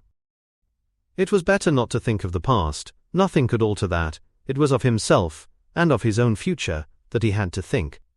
James Vane was hidden in a nameless grave in Selby churchyard. Alan Campbell had shot himself one night in his laboratory, but had not revealed the secret that he had been forced to know. The excitement, such as it was, over Basil Hallward's disappearance would soon pass away. It was already waning. He was perfectly safe there. Nor indeed was it the death of Basil Hallward that weighed most upon his mind. It was the living death of his own soul that troubled him. Basil had painted the portrait that had marred his life. He could not forgive him that. It was the portrait that had done everything. Basil had said things to him that were unbearable, and that he had yet borne with patience. The murder had been simply the madness of a moment. As for Alan Campbell, his suicide had been his own act. He had chosen to do it. It was nothing to him. A new life. That was what he wanted. That was what he was waiting for. Surely he had begun it already. He had spared one innocent thing at any rate. He would never again tempt innocence. He would be good. As he thought of Hetty Merton, he began to wonder if the portrait in the locked room had changed. Surely it was not still so horrible as it had been. Perhaps if his life became pure, he would be able to expel every sign of evil passion from the face. Perhaps the signs of evil had already gone away. He would go and look. He took the lamp from the table and crept upstairs. As he unbarred the door, a smile of joy flitted across his strangely young-looking face and lingered for a moment about his lips. Yes, he would be good, and the hideous thing that he had hidden away would no longer be a terror to him. He felt as if the load had been lifted from him already. He went in quietly, locking the door behind him, as was his custom, and dragged the purple hanging from the portrait. A cry of pain and indignation broke from him. He could see no change, save that in the eyes there was a look of cunning, and in the mouth the curved wrinkle of the hypocrite. The thing was still loathsome, more loathsome if possible than before, and the scarlet dew that spotted the hand seemed brighter, and more like blood newly spilt. Then he trembled. Had it been merely vanity that had made him do his one good deed, or the desire for a new sensation, as Lord Henry had hinted, with his mocking laugh, or that passion to act a part that sometimes makes us do things finer than we are ourselves? Or, perhaps, all these? And why was the red stain larger than it had been? It seemed to have crept like a horrible disease over the wrinkled fingers. There was blood on the painted feet, as though the thing had dripped blood, even on the hand that had not held the knife. Confess? Did it mean that he was to confess, to give himself up and be put to death? He laughed. He felt that the idea was monstrous. Besides, even if he did confess, who would believe him? There was no trace of the murdered man anywhere. Everything belonging to him had been destroyed. He himself had burned what had been below stairs. The world would simply say that he was mad. They would shut him up if he persisted in his story. Yet it was his duty to confess, to suffer public shame, and to make public atonement. There was a God who called upon men to tell their sins to earth as well as to heaven. Nothing that he could do would cleanse him till he had told his own sin. His sin? He shrugged his shoulders. The death of Basil Hallward seemed very little to him. He was thinking of Hetty Merton. For it was an unjust mirror, this mirror of his soul that he was looking at. Vanity? Curiosity? Hypocrisy? Had there been nothing more in his renunciation than that? There had been something more. At least he thought so. But who could tell? No. There had been nothing more.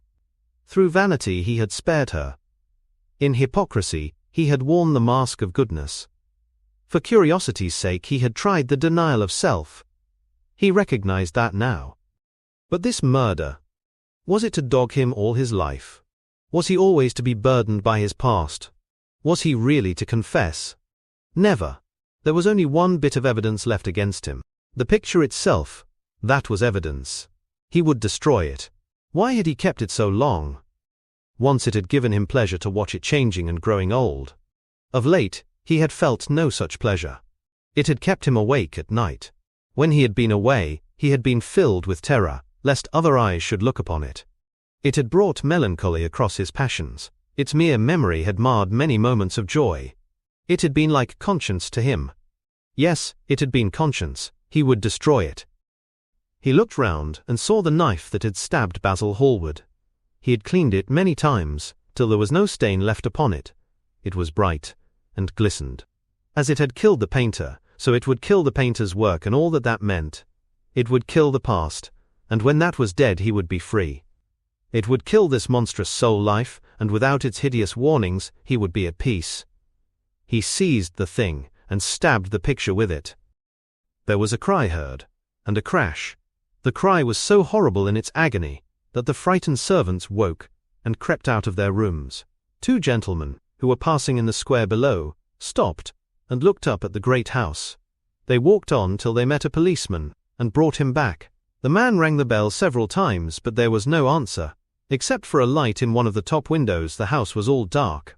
After a time he went away, and stood in an adjoining portico, and watched. "Whose house is that, constable?" asked the elder of the two gentlemen. "Mr. Dorian Gray's, sir," answered the policeman. They looked at each other as they walked away and sneered. One of them was Sir Henry Ashton's uncle.